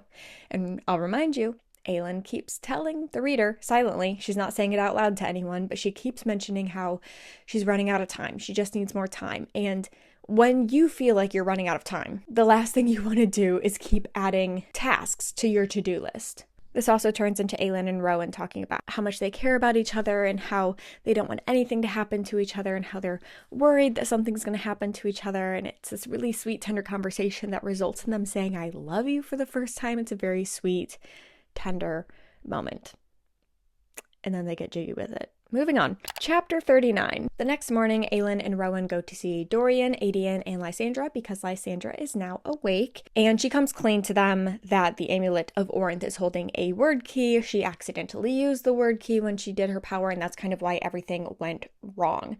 Then she pulls out the Eye of Elena and explains to Dorian how she's been using it to see their ancestors. Then she tells them about the lock and how basically Brandon and now Deanna have said that she absolutely needs it and it's a non-negotiable, so they are going to summon Elena and ask her about it. Aedion pulls out the books with all of the word marks in them, and so him and Aelin use them to make word marks on the ground, and then they summon Elena. Aelin wants to know a couple things from Elena. She wants to know why Deanna did what she did, what exactly this lock is that they need to find, what does the queen who was promised mean, and why in the world has Elena failed to mention that she and Gavin never actually killed Arowan and that he's actually been in a magic-induced coma this entire time. As for Elena's responses to Aelin, she says that she insulted Deanna by forcing her out of her body before she wasn't ready, which honestly, too bad, shouldn't have been there in the first place. And Aelin basically says okay, she can get in line, a lot of people want my neck right now. And Deanna's the least of my concerns. So We'll have to worry about Deanna later. Aelin then says she thought Aelin would have found the keys by now, and she did not expect things to go so far. So that is why Elena has withheld like key information from her, which is crazy if you ask me. And then she also says she never told her about the lock because she didn't think it was an option. So let's learn a little bit about this lock. Elena used this lock to seal Arowan into his tomb after they put him into this magically induced coma. And then she threw it into the ruins of the holy city in the marshlands. But some sort of natural disaster came through, I guess, and the city got sucked into some sort of sinkhole and then it was flooded. So it's kind of like an underground city at this point. Basically, when the lock was forged, she was under the impression that the lock had one good use in it and then it would just be like a hunk of metal that couldn't be used again. Elena's mother actually sacrificed her immortal life in exchange for the lock and became a human. And this was Mala Firebringer. Okay, so Aelin did not just inherit her firepower from Brandon, which would have been impressive because Brandon was known for his fire magic, but so was Mala Firebringer. So from both sides of her family tree are two of the strongest fire wielders in existence. But I'll remind you, this also means that Dorian is a descendant of Mala Firebringer because Elena married Gavin. So Dorian's a descendant of Gavin, right? So Aelin and Dorian are technically kind of related, and it's weird if you think about it too hard because they almost kind of dated in book 1, but they're like 15th cousins, so we try not to think about it. But all that to say, that means that both Dorian and Aelin are descendants of Mala Firebringer. And then Elena, who, because her body, I guess, is buried in Riffthold, the connection is weak for her to actually talk to them in Scold's Bay. So then she like disappears due to weak connection, I guess. So we have a new plan. Aelin and the crew are going to head to the Stone Marshes first thing tomorrow morning to find this lock. Rolf is going to take half of his fleet to round up the rest of the Mycenians and then head to Terrasen. And then some are going to stay at Scold's Bay, and then the rest are going to meet Aelin in Eelway, but not for battle. Aelin has something else up her sleeve. When does she not?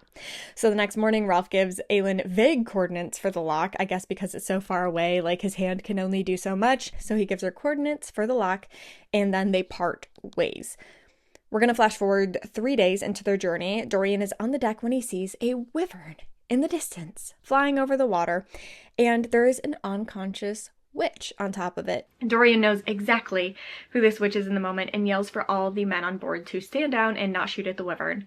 The wyvern is flying towards the boat as fast as possible, but clearly not with the intent to attack, but to land. And that is when none other than Manon Blackbeak falls off of Abraxos's back into the water. And so Manon's storyline now lines up with Aelin's. Now we're on chapter 40, and this is actually where part 2 of Empire of Storms comes into play, and the title of part 2 is Fireheart, which is what Aelin's mother called her, and now it's what Rowan calls her. So it's like a term of endearment specifically for her. Now we are going to check in on Elide and Lorcan because it's been a hot minute. They've been a part of this traveling circus now for a couple days, and Lorcan has been a hit, okay? Especially with the ladies, and the troop is loving it because he's bringing in lots of money for them. Their troop, however, is now traveling east, so Elide is going to have to break away from the group pretty soon to head north. So her and Lorcan are talking one night after their perspective shows in Elide's tent, and little side note, but Lorcan catches himself realizing that now that Elide is like well fed and taken care of herself, she's actually really, really pretty, and he hates himself for noticing it. But he does think that Elide's pretty beautiful. And right as he's snapping out of his trance that he should be having about how pretty she is, they hear screaming in the distance. Lorcan orders her to hide and goes to inspect the source of the screaming when he finds that 4 Ilkin are wreaking havoc on this carnival. And remember, those are the freaky things that Elide and Lorcan fought in the woods when they like first actually met. So they're here because they are hunting Elide, and they will not hesitate to kill anyone who gets in their way. So Lorcan steps forward, and 2 other people, I guess, from the traveling group who also know how to operate swords. Lorcan isn't going to question it. He's just happy to have some help, and he informs them that the only way to kill an Ilkin is to cut off their head. So they approach them when the Ilkin ask if they have seen Elide Locan. She is a dark-haired woman with a limp, and they will pay handsomely to the one who turns her over. Obviously, we knew they were looking for Elide, but the crazy thing about this is that up until this point, Lorcan has thought that he is with Marion, a little nobody. This is where he learns that Elide is actually the prized possession of the right-hand man of Arowan. So he has quite literally been helping and aiding someone who could very well be the death of him, because she is quite literally being hunted down. So he's a little upset about that, but he just tells the Ilkin in the moment, like, sorry, don't know who you're talking about, she's not here. They say that it's a shame because they would have just taken her and left, but now they've traveled so far and they're a little hungry, so they attack. Chapter 41 in Elide's POV is she is hiding in a wagon, and she knows eventually she's going to have to make a run for it because she can't rely on Lorcan to just keep saving her butt with his like combat skills. So she decides at some point when it starts to get quiet that it's now or never. She needs to make a run for it, but the costume that she's wearing, she's supposed to be like a gypsy fortune teller, gets like stuck on the wagon, so she's literally stuck. And then someone approaches her and she freaks out because she thinks that like this is the end, but it's just Lorcan. And he's like, I already killed the floor wyvern, but good to know that you would have gotten so far if I didn't succeed. And then he also, instead of helping her get unstuck, just fights with her about the fact that she's been hiding her identity and how that kind of changes a lot of things because she's a lot more dangerous. There's a big bounty on her head and she should have just been straightforward in the first place. And then he says, while we're on the topic of keeping secrets, what's the thing you've been hiding from me? Remember, she has the stone that Kaltain gave her that she's been hiding from him. So she just says it's a gift for Selena Sardothian from the woman who sacrificed her life, Kaltain, to get her out of Morath. Lorcan asks to see exactly what this gift is, but Elide refuses, which good on her. During this conversation, Elide actually does come clean about a lot of things, not just her identity, but how her mother helped Aelin get away and died in the process, how her uncle betrayed her father, then took her in as a ward, and how her ankle ended up the way it did, and the abuse that she endured at Morath. And this is also why she wants to go to Terrasen to serve Aelin in any way that's useful. She's like, I don't care if I have to be Aelin's maid. Like, I just want to be useful. Lorcan returns the sentiment of opening up, basically saying that he is one of the cadre that serve Maeve, and he's actively defying her for her best interest, although she disagrees. Despite telling her this, it's good if Elide pretends like she doesn't know this information, because if Lorcan gets found by Maeve and Maeve is wondering who Elide is, it would be best if Elide denied ever knowing who Lorcan actually was. So they seem to have come to a new understanding of each other. Basically, they both have no friends, no family, and they have nothing to lose except for to accomplish their one mission. So they agree to travel east for a few more days with their circus, and then they're going to part ways and complete their respective missions. So we were mad at each other, but now we're good. And we're finally gonna see like an actual continuation of their story that doesn't take place at the circus. So chapter 42 of Empire Storms is gonna start off in Manon's POV. Remember the last time we saw her, she was on Abraxos's back, struggling for life because she's been hunted down not only by her matron grandmother, but also she was being hunted down by the bloodhound that Arowan sent after her. So she is barely holding on to life right now, and Abraxos was gonna land on Aelin's ship for safety.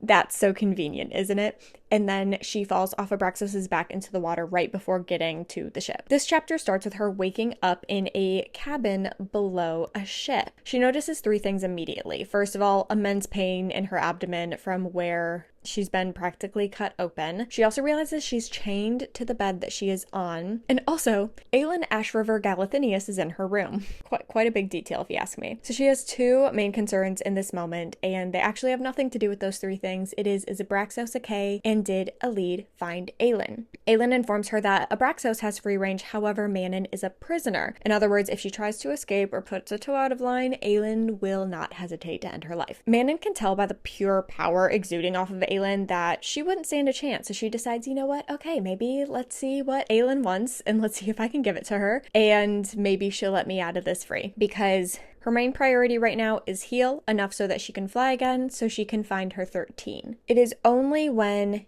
Aelin leaves her room that Manon actually, for the first time, can process her identity. Now, it feels like this was like months ago, and maybe it was, that we covered when Manon found out that she's actually the last living like Crocian queen heir, basically. And which is crazy because she spent her entire life hunting them down. Like, she's literally known as like the Crocian hunter. That's what she does. And now she's finding out that like those are actually her people because she's a descendant of a Crocian queen. So it's crazy stuff, and she hasn't even been able to process it. So she's processing it now. And then she passes out for a number of days. Okay, so now let's jump to Dorian's POV, because over these last few days, Aelin and Rowan have been using their magic to heal Manon's injuries, and as they are getting closer to Eelway, Dorian's actually been thinking a lot about Nehemia. Now, something we talked about back in Crown of Midnight, so this is like a year ago, guys, when we were diving into Crown of Midnight. He's mourning her, yes, but he's thinking about that one interesting scene that happened during that one ball that we really took some time to delve into, and it seemed really mysterious at the time, but obviously if you didn't have it click for you yet, it's going to click for you now. But it says he tried and failed to not contemplate that if that touch she'd once given him, remember at the ball, the word mark she'd sketched over his chest, we just know that she like dragged her finger over his chest in a weird shape. Now we're learning that that was a word mark. Now that Dorian knows what those look like, he's processed the fact that Nehemia wrote a word mark on his chest, had awakened that power of his if it had been a curse or a blessing. So we know that in that moment, he said that after she did that, he felt like something like awoke in him, and it was like this really weird sensation. He was really confused. And then she told him, like, when you're ready, come find me. And then when he was ready and tried to come find her, she had already been killed. So, like, lots of crazy stuff there. And there's so much I even want to say that I can't say yet about that specific scene. So, yes, we're going to come back to this. So let's not just, like, run past this as being like, oh, yay, cool, that was a fun connection. No, this is actually still very relevant. Nehemia is the one who woke up the powers in Dorian, despite the fact that they were an anti-magic triangle. Okay, so his powers had been sleeping because of this anti-magic triangle that his father has put up for his protection, and Nehemia is the one who woke up that raw power in him. And then when he finally came to find her because he was ready for help to kind of figure out what's going on with him, she had already been taken out. Just saying, that is a lot for you to think about, but think about it, please. Something else to note here is that we finally learn how Dorian really feels about his power. Obviously, he tapped into it right before going under the Valg influence, so he used a lot of his power for bad, but we're actually going to learn how he feels about his power after being under the Valg influence. But basically it says that he's been conflicted because how he feels about killing his father with his magic at the end of Queen of Shadows, because he did it using that power. And using this power specifically is what got the love of his life, Sorsha, killed. That's not exactly true, but that's how Dorian sees it in this moment. Sorsha was killed because his father was a corrupt, horrible human being. But Dorian blames himself because it was tapping into his magic, and not having Nehemia was the reason why he gravitated towards Sorsha for help and accepted Sorsha's help. And Sorsha helping him is a large part of what got him killed, but ultimately she was a part of a rebellion against a very corrupt king who had killed her entire village and her family. So, yeah, I think Sorsha was going to meet her end anyways. It was just whether or not she was going to fall in love with Dorian in the process. But yeah, this is how Dorian feels. This is his story arc. I just want to make sure we got that clear. It's not Dorian's fault that Sorsha's dead, okay? But Dorian thinks it's his fault. Also, side note, but he does say something here that we're like a week out from reaching Eelway as he's thinking about Nehemia. So we're about a week away, and a lot is going to happen in this week, okay? So he's going to Manon's rooms right now, and she wakes up. She basically wants to know everything that happened, and he tells her the entire series of events, everything from when he saw Braxos in the sky, but leaves out the fact that Dorian is the one who jumped in the water to rescue her from drowning. He claims this is just instinctual, and like, he just doesn't see a reason for her to know that information, but I think there's something deeper there, and I think you also think there's something deeper there, so let's just say the quiet part out loud.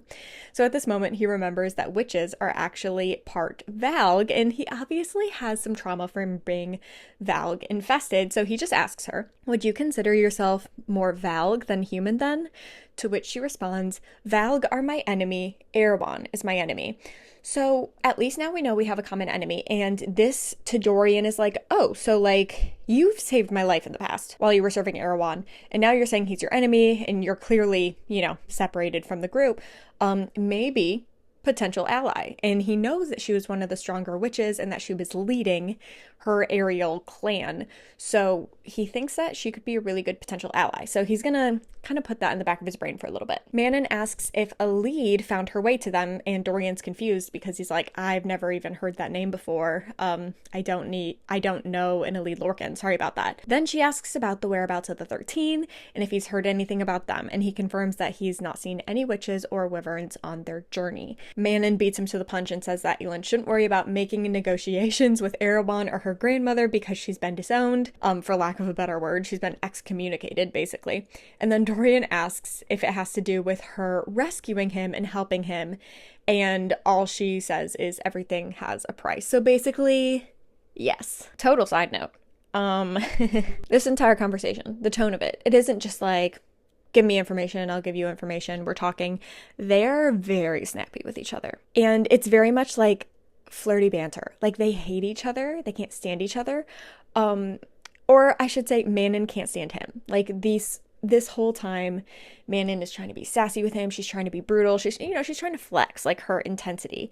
And Dorian keeps coming back at her with like really flirty banter, and it makes her even more mad, so then she gets even more angry, and then he even gets more flirty. So like, this is the dynamic anytime they have a conversation. Okay, if you are reading along the books with me, you can definitely tell the tension between them is hysterical. And honestly, of every fantasy, romance, or romantasy book that I have ever read, the banter between Dorian and Manon is my favorite of any banter that I've ever read.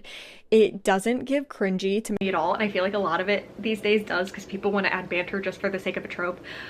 They actually have perfected the banter. And something that I also really like about seeing Dorian be like this little flirty, bantery version of himself is that is the Dorian that we met in Throne of Glass. He kind of talked that way a little bit with Aelin, even though she was trying to be like all intimidating assassin and all that. He was very, very flirty with her. He even called her like my dearest assassin, right? Like, it was very cheesy and it was all very friendly. He definitely liked her.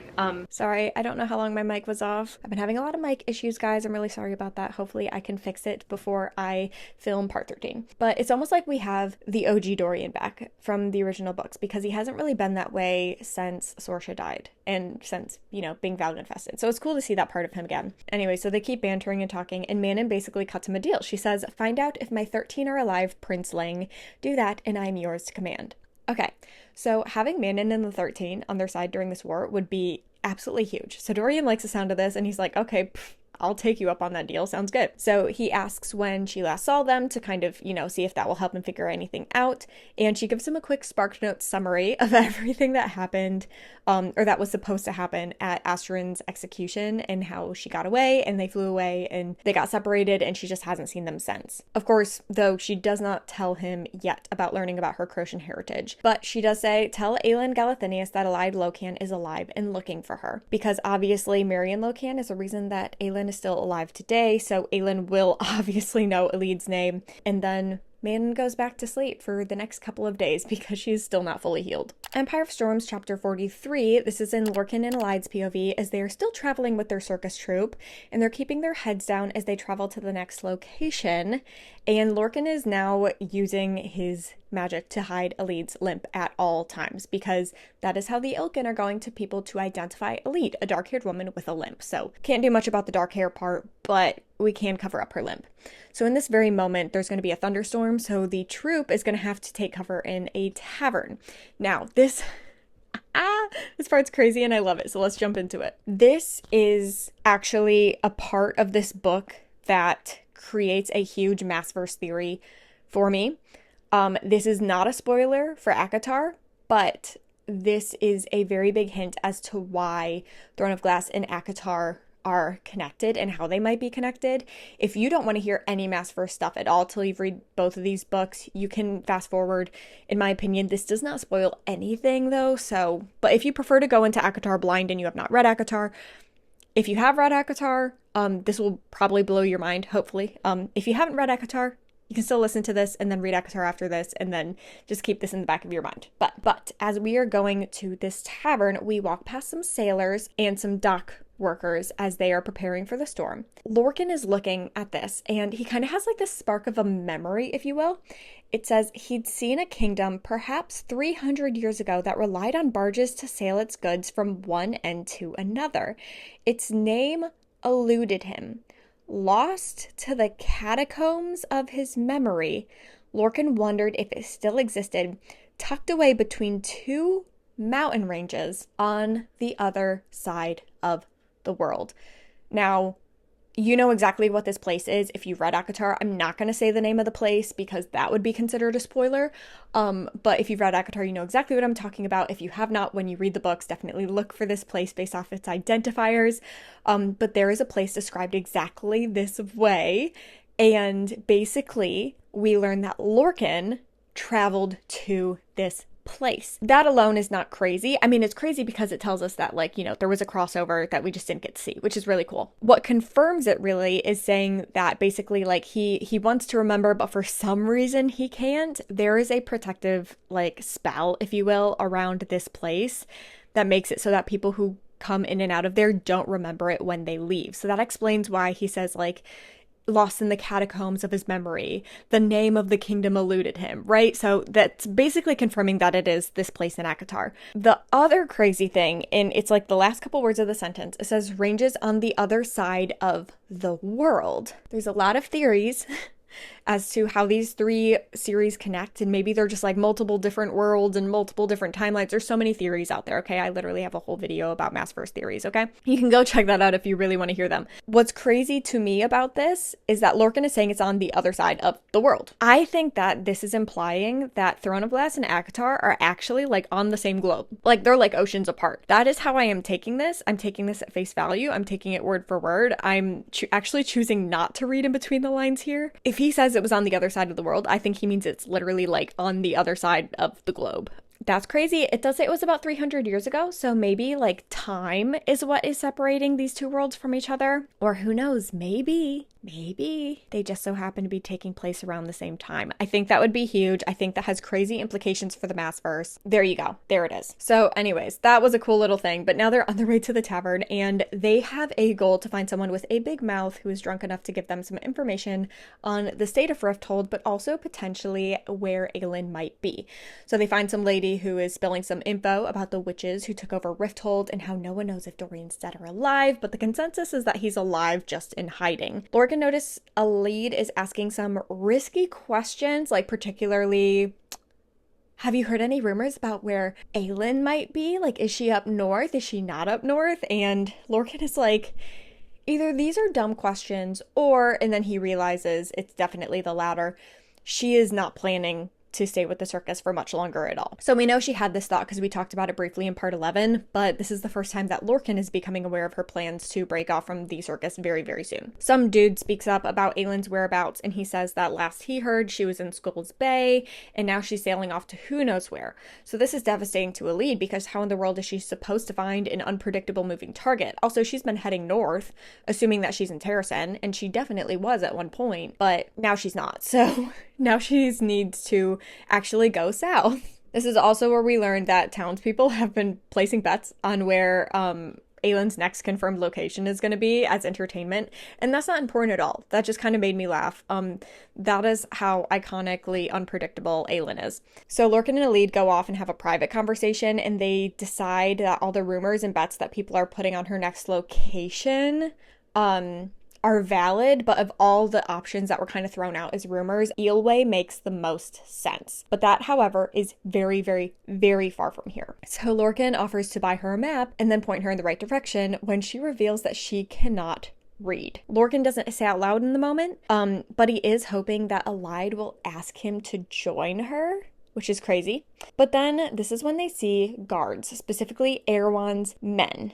And although it's not necessarily confirmed, Lorcan in this moment believes that the two people who were a part of the troupe who were helping him sword fight, he thinks that they kind of sold them out. So it's basically like their own traveling circus troupe sold them out. So they have a choice. Either stick around, stay undercover and hope they're not found out, or make a run for it now. And he gives those options to Elide and she says, let's make a run for it. So they're running to the docks and they decide to steal some man's boat. Lorcan cuts him a deal that if he helps them get out of town, he won't kill him. However, the man helps them get out of town, and Lorcan does kill him anyways. Elide is actually really mad at Lorcan for doing this, and she scolds him. She's so mad. She's like, why in the world would you do that? Like, you told him that he would be fine. You should have let him go. When Lorcan says, like, oh, and you felt so safe with our traveling troupe, yet they sold us out to Arowan. Clearly, like, who else would it have been? This guy would have just sold the information to the closest guard. Elide, however, is not buying this. She's not letting it go, and she is just ticked at Lorcan. However, his interesting response is as follows. Your fire-breathing queen, she's an assassin, trained to be a killer from the moment your mother died defending her, trained to be no better than the man who butchered your mother and your royal family. While you were locked in that tower for 10 years, she was indulging in the riches of Riffthold, spoiled and coddled by her master, the king of assassins, whom she murdered in cold blood this spring. So you'll find that your long-lost savior is little better than I am. You will find that she would have killed that man the same as I did, and would have as little tolerance for your whining as I do. Your little queen is a murderer, a thief, and a liar. So if you're going to call me such things, then perhaps be prepared to fling those at her too. Elide hears all of this. And obviously it's a culture shock. And then she just turns to him and she's like, you mean you've known that Aelin and Selena are the same person this whole time and you didn't tell me? They fight a little bit more about this as to like why he felt the need to keep the secret or whatever. And her response is hefty. She says, I was wrong. I said you and I were the same, that we had no family, no friends. But I have none because land and circumstance separate me from them.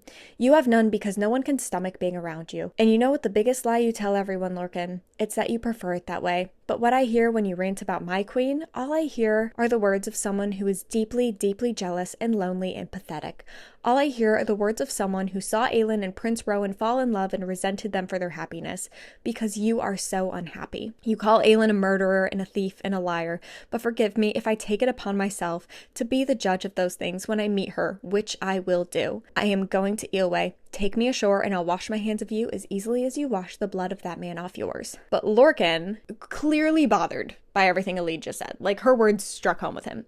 He just looks at her and he says, no, turns out I have business with Aelin Galathynius too. So why this sudden change of heart, right? So turns out while Elide was bickering with him and while she was doing her little spiel, he opened the amulet because he realized that the thing that Elide has been hiding when she got angry started emitting an interesting power. And in this moment, he knows that the stone that Elide has is one of the word keystones. And he realizes in this moment that his amulet technically has a word key in it, but he has not felt any sort of pulse of dark power. So he opens the amulet to see that it was a fake and he never had the word key in the first place, and Aelin paid a joke on him. So he decides he is going to get Elide to Aelin, just so he can kill Aelin himself. Oof, the plot thickens. Chapter 44, we're going to be in Aelin's POV as she wakes up surrounded by flames. Basically, she was having some sort of nightmare and she wakes up to the entire bed caught on fire. Thankfully, though, Rowan is nearby and he kind of puts out her flame with his ice and wind, and he uses his ability to snap Aelin out of her trances because apparently he's the only person who can really do that right now. She gets it back together with her signature, my name is Aelin Galathynius and I will not be afraid, which if you remember from Assassin's Blade, that was that like kind of coping mechanism that Sam taught her for getting out of like really rough emotional situations when you're terrified. And it's a good thing that it worked because we are on a boat in the middle of the ocean, still like a couple days away from our end destination. So it's a good thing that she stopped the fire before it got too far. So her and Rowan have a long, sweet heart-to-heart, and in this long conversation, the most important thing that we find out is that Aelin actually confirms in her own words that she is not considering a marriage alliance for the sake of getting more allies in this war. Not just because she loves Rowan, although that's definitely a factor. She assures him that, like, she does love him, but she also is saying that, like, this is actually also me being tactful. This isn't me just being, like, emotional and, like, I don't want to marry anyone else because I love someone else. She's like, this isn't me skirting my abilities as a queen. In all reality, these marriage alliances, they take a lot of paperwork and contracts and agreements, and it takes time, and you have to make sure that it's the right ally, and it's very strategic. And she's like, you know what? I'm just not going to bother with all of that because time. I only have so much time. This is now the third time that we have heard Aelin referencing the need for time. Now let's jump to Manon's POV because she wakes up again and starts contemplating if maybe she should hop on Abraxos's back and escape and find Elide in the 13. But Dorian actually comes into the room. He sensed magic and thought maybe it was coming from her room, so he wanted to check on her. Obviously, we know it's because Aelin just like caught her bed on fire, but he didn't know that. And she just says that witch magic doesn't work like that. All they have is the yielding. That is the only thing that witches technically have magic-wise.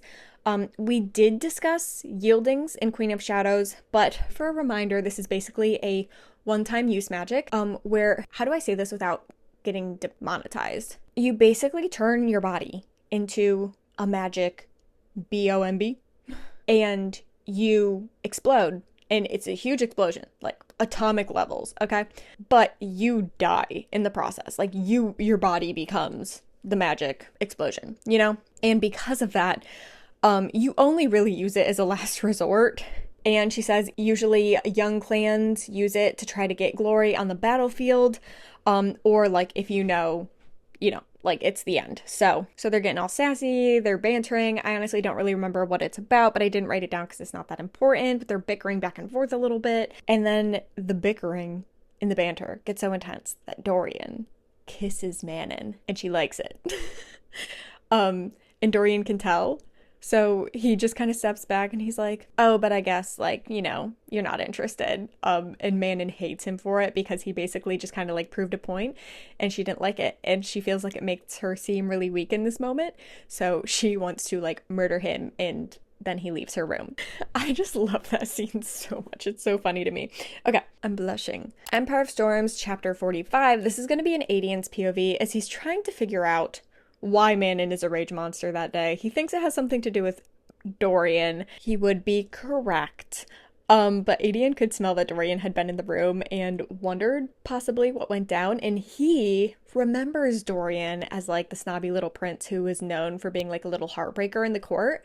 So he can kind of jump to the conclusion what happened there. But he's perplexed how Dorian would go for someone like Manon after what happened to Sorsha, like a sweet, innocent healer who had her heart set on like avenging her people, but she was so tender and she was a healer. And then there's like Manon, who's like this brutal witch, arguably one of the most brutal ones in existence. And he's like talking about this with Lysandra, and she basically says that Dorian is going through grief and it makes sense that he would seek out the opposite of Sorsha in this time as a way to feel like he's healing without necessarily replacing her. And basically she says also like, mind your business and maybe stay out of it. Remember, Lysandra's been telling Aedion this whole time that he needs to let go of his grudges with Dorian. Not only is Aedion still holding things against him that he did while he was under the Valg influence, but he also hated Dorian before he was under the Valg influence. They worked together a little bit during Heir of Fire, but it was kind of against their better judgment. So it's basically been like a long-lasting feud between them. Earlier this day as well, we learned that Elide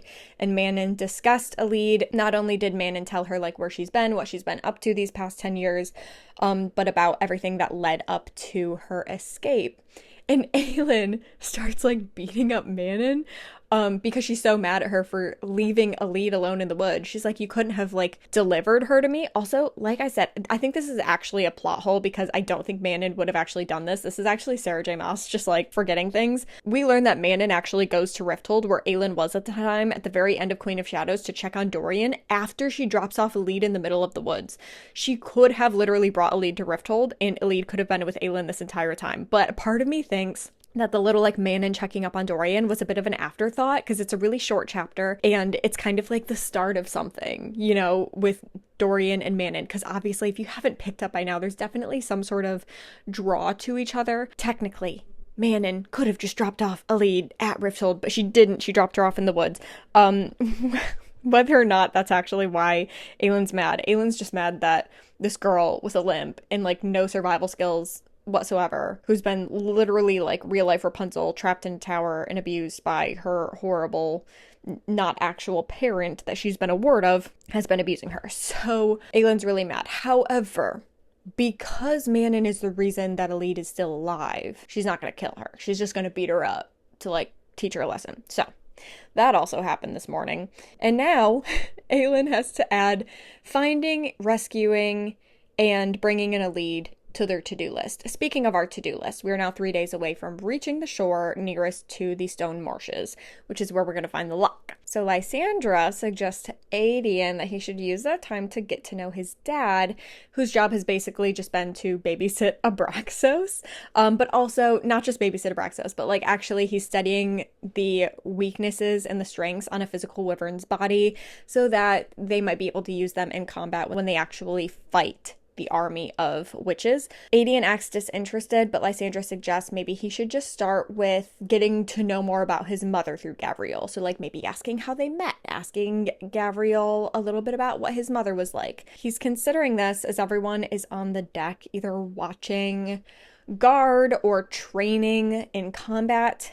This is also where we learn that Aelin has also been teaching Lysandra some hand-to-hand combat. She already knew a little bit from staying around the Assassin's Keep her whole childhood, but she's actually putting it into practice now when Dorian comes up on the deck and speaks up. Basically, he says he thinks they should let the witch roam free on the ship. So Aelin is ticked off about this because of everything he just told Lysandra and about his suspicions. But Aelin seems even more angered by this than even Aelin. And, you know, Aelin's wrath is far more terrifying than his own. So he's like, oh yeah, like I'll let Aelin take care of Dorian, like, and I will sit back and watch this as entertainment. They fight a bit, but Aelin realizes in this moment that Dorian is not only her strongest ally right now, but also her closest friend. And not only does she not want to lose this ally, she doesn't want to lose a friend. And she sees that this matters to Dorian. She doesn't fully understand why. She doesn't necessarily like it, but she recognizes the fact that, like, this matters to Dorian a ton. So there's new rules. Manon's gonna not be shackled in her room, so she can roam free in her room. She can leave her room with chains around her wrists, but not her ankles, and she must have at least 2 guards on her at all times, one of them being one of the Fae. Let's jump to Aelin's POV because she's really annoyed at Dorian for even requesting this, but like she said, like she can't really afford to lose him as an ally or a friend right now. But she also has an ulterior motive into giving Manon more freedom. She's wondering if it will encourage her to spill some more information about her time in Morath and what Arowan's plans are. Because Manon is strategic, she doesn't want to be expendable, so she is holding those cards close to her chest right now. So Aelin, Rowan, Dorian, and Fenris walk to Manon's rooms to inform her about the new rules and to offer her a walk around the deck before dinner. But when they enter, Manon's attention turns to Fenris instantly, and she asks who Fenris is. Dorian's confused, because they've definitely met. He says, "You've met him before. He's Fenris, the sworn warrior of Queen Maeve." To which Manon responds, "No, he's not." This is crazy. I love this. Okay, so chapter 46, in a heartbeat, Fenris launches at Manon, and Manon whips out her iron claws. Rowan, however, uses his wind magic to just kind of like shoot Fenris across the room, and Aelin puts up a wall of fire to kind of back Fenris into a corner. Rowan then uses his wind magic to keep any oxygen from getting down Fenris's throat, so they're like choking him out. And in this moment, Fenris's skin melts, and it's not because of Aelin's fire. Okay, that'd be really dark. It melts away because he shifts into something else. He turns into this freakish creature that Manon recognizes right away is Arowan's bloodhound. So that thing that found her across the river and tried to attack her in the woods. So it's that thing. It found Manon. Aelin starts to interrogate this creature, and we learn that Fenris is okay. He's actually just like keeping guard somewhere else in the ship. But this bloodhound immediately looks to Lysandra, who bursts into the room and starts hissing at her and freaking out and like muttering about shifters. And this is when we realize that bloodhounds are powerful shifters that are under the Valk influence. So do you remember when Lysandra was kidnapped? Because Arowan is like a last-ditch effort when he was unalived by Lysandra, tried to turn her into Arowan, and they had her, but then Aelin and the troop rescued her, like that whole thing. This is what Lysandra would have become. So this is what Arowan is turning all of the shifters into. It's honestly really disturbing. The bloodhound says, "I'm just here for the witch. But the ship is full of people who are high up on Arowan's target list." And then she instantly goes into a trance, like her eyes roll to the back of her head. And Aelin in this moment realizes that this creature is like sending a beacon to Arowan as to their location. So they freak out, and Manon goes to kill this creature when the creature snaps out of it and informs her that the King Arowan broke Astrin, her second. Then the bloodhound, in like mocking her, calls her the last living Crocian queen. Mind you, they have an audience. So the news is out of who Manon actually is. But then Dorian reaches out with his invisible magic hands that he has and snaps the neck of the bloodhound. So the bloodhound is dead. Fenris barges into the room and he kind of like sees what's going on and he's like, did seriously none of you notice that it wasn't me? Like, he's deeply offended in this moment, which is honestly kind of a fun little comedic break for us after a really intense scene. And Fenris is like giving them all a mouthful, whereas they're all like looking at Manon to be like, what do you mean last living Croatian queen? Everyone's panicking for lots of different reasons when they start hearing chaos on the deck. They all run up to the deck to see that 6 Ilkin have arrived on the ship, and they're there to attack. So the Bloodhound definitely got sent out that beacon. Lysandra shifts into a wyvern so her and Abraxos can fight the Ilkin that are still flying and trying to land. Rowan and Aelin are basically freezing and melting the rest. Then Aelin signals to Gavriel and Rowan to check the 2 other ships that are following them, but no Ilkin actually went to those ships, so they end up being totally fine. Fenris, however, has shifted into his wolf form when he is clawed by an Ilkin, and this is where we learn that the Ilkins have a lovely new upgrade, thanks to Arowan, where they now have poison-covered claws. So that's fun. That's cute. They do win this battle. Gavriel and Rowan have returned to the ship and confirmed that everyone there is okay. Unfortunately, a lot of the crew that was up on the deck when the Ilkin first started landing did not make it, but most everyone else is fine. And then Fenris, however, is not very fine, and Aelin is using her healing magic to try to heal Fenris as much as possible. While healing him, 1 Ilkin does land, but just to give a message to Aelin from Arowan. It is a thank you note, if you will. It's a thank you note to Aelin for confirming that she had one of the word keys in the power that she displayed at Skull's Bay. So now Arowan knows that Aelin has one of the word keys. Mind you, he has 2, or at least we think he has 2. We do now know that Elide has one of them, so he really only has 1, but at this point, we think that he still has 2.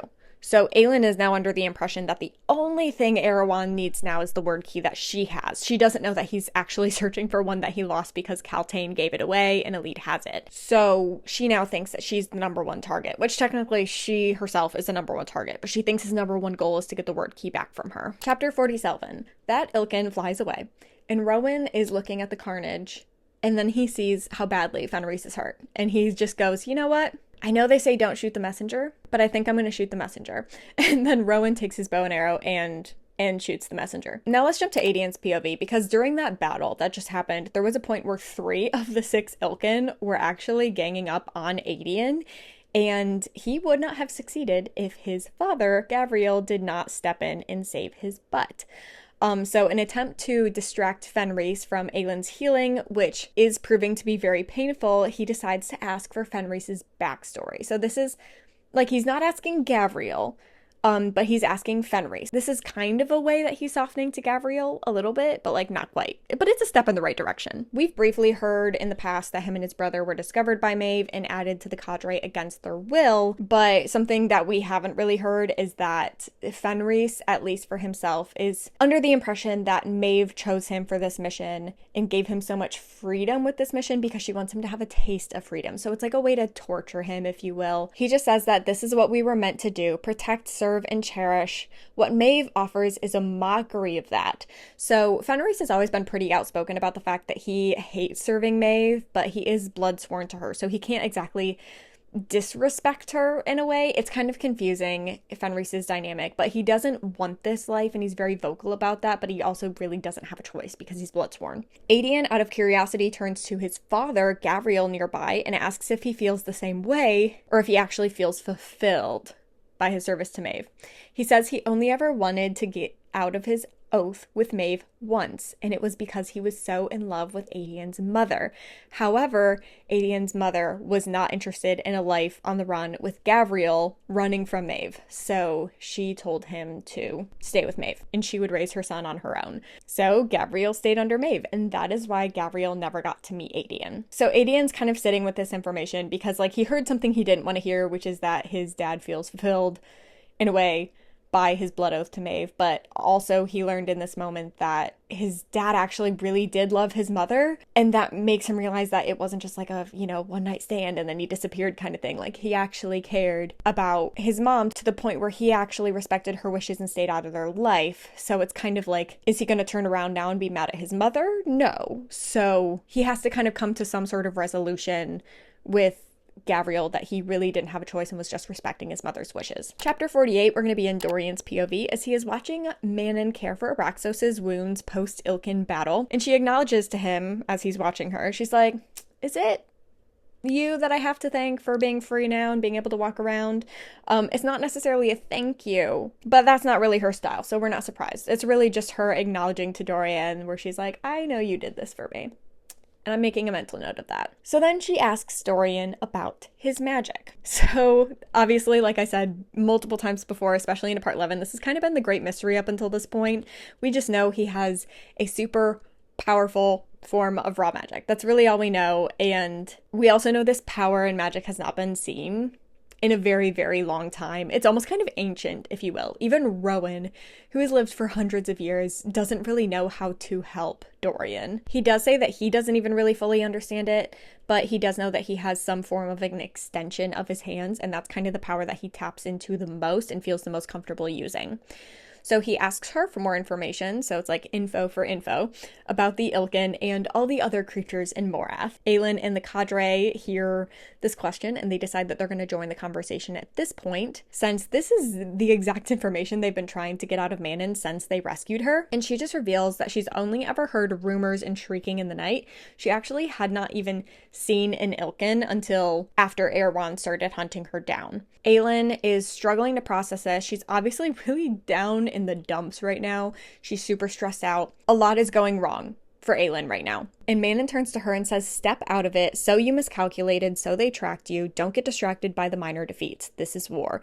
Cities will be lost. People will be slaughtered. And if I were you, I would be more concerned about why they sent so few Ilkin. Aelin does not like being publicly challenged like this. So she does change the topic and she's like, okay, yeah, last living Crocian queen. Care to explain that a little bit for us? So Manon does tell them everything that she learned about her backstory.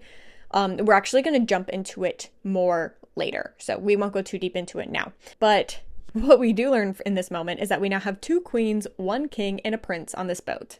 That's Rowan, by the way. I feel like a lot of people forget that he was a prince, or he is a prince, so that's your little reminder if you forgot. So we have a truce, an understanding, and basically a new ally. Manon agrees to be helpful, but mostly because she wants to help them find Elide, and she needs to find her 13, and if they help her find her 13, then they will gladly help them in this battle. Now, Fenris speaks up while we're all having a powwow on the deck for the 4th time in this whole book, asks the big question. Why is Arowan attacking now that Dorian and Aelin have actually stepped into their power and gotten as powerful as they are? Aelin thinks it's because she was believed to be dead until recently, and Dorian's dad fought the Valg influence long enough to put up the anti-magic triangle that did help hide Dorian powers until Nehemia woke them up, although she doesn't know that, only Dorian knows that. However, Fenris brings up the point that Maeve knew that Aelin was alive all this time, so it's possible that Arowan did too. Now, their ally potential seeming alliance thing, it's called a lot into question. We don't know for sure whether or not they're allies. Some of the cadre believe that she would never ally with Arowan, but Fenris says nameless is the price of Maeve's allegiance. She can't be purchased. So Fenris is under the impression that Maeve would not ally with Arowan. But once again, we don't actually fully answer the question. We snap to nameless is my price, because Aelin has heard that phrase before. Baba Yellowlegs back in Crown of Midnight used those exact words to Aelin. She shares this with the group. She's like, nameless is my price. That's what Baba Yellowlegs told me. Manon shares that Baba Yellowlegs was actually a real legit fortune teller and a very powerful oracle among the witches. So later that night, Rowan goes to check on Aelin, and she's locked him out of the room. And he hasn't really spoken to her since this little powwow on the deck after the whole nameless is my price conversation. And he's really confused because, like, why won't Aelin come talk to him? And she says she just wants Lysandra. So Rowan sees her when she kind of peeks her head out the door to ask for Lysandra, and he sees like, oh wow, like she's actually really sick.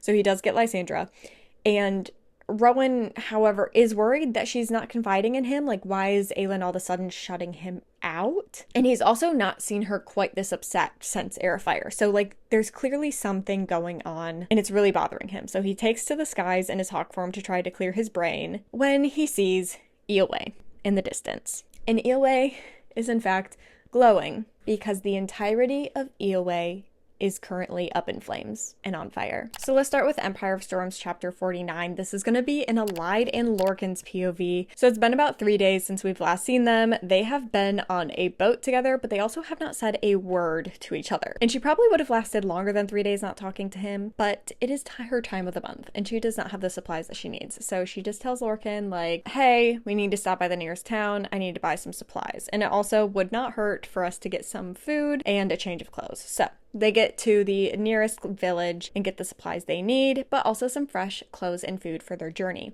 So Lorcan is carrying the food to the boat when Elide is in the tavern and she's basically buying the clothes. She's going to change and then she's going to meet Lorcan back at the boat. However, he's standing by the boat and he's realizing that Elide is taking a little too long and it's starting to make him uncomfortable how long it's taking. So let's jump to Elide's POV because she bought her clothes and the tavern owner points her to this room and tells her, like, oh yeah, you can get changed back there. But when she goes back into the room, who else is waiting for her other than her Uncle Vernon?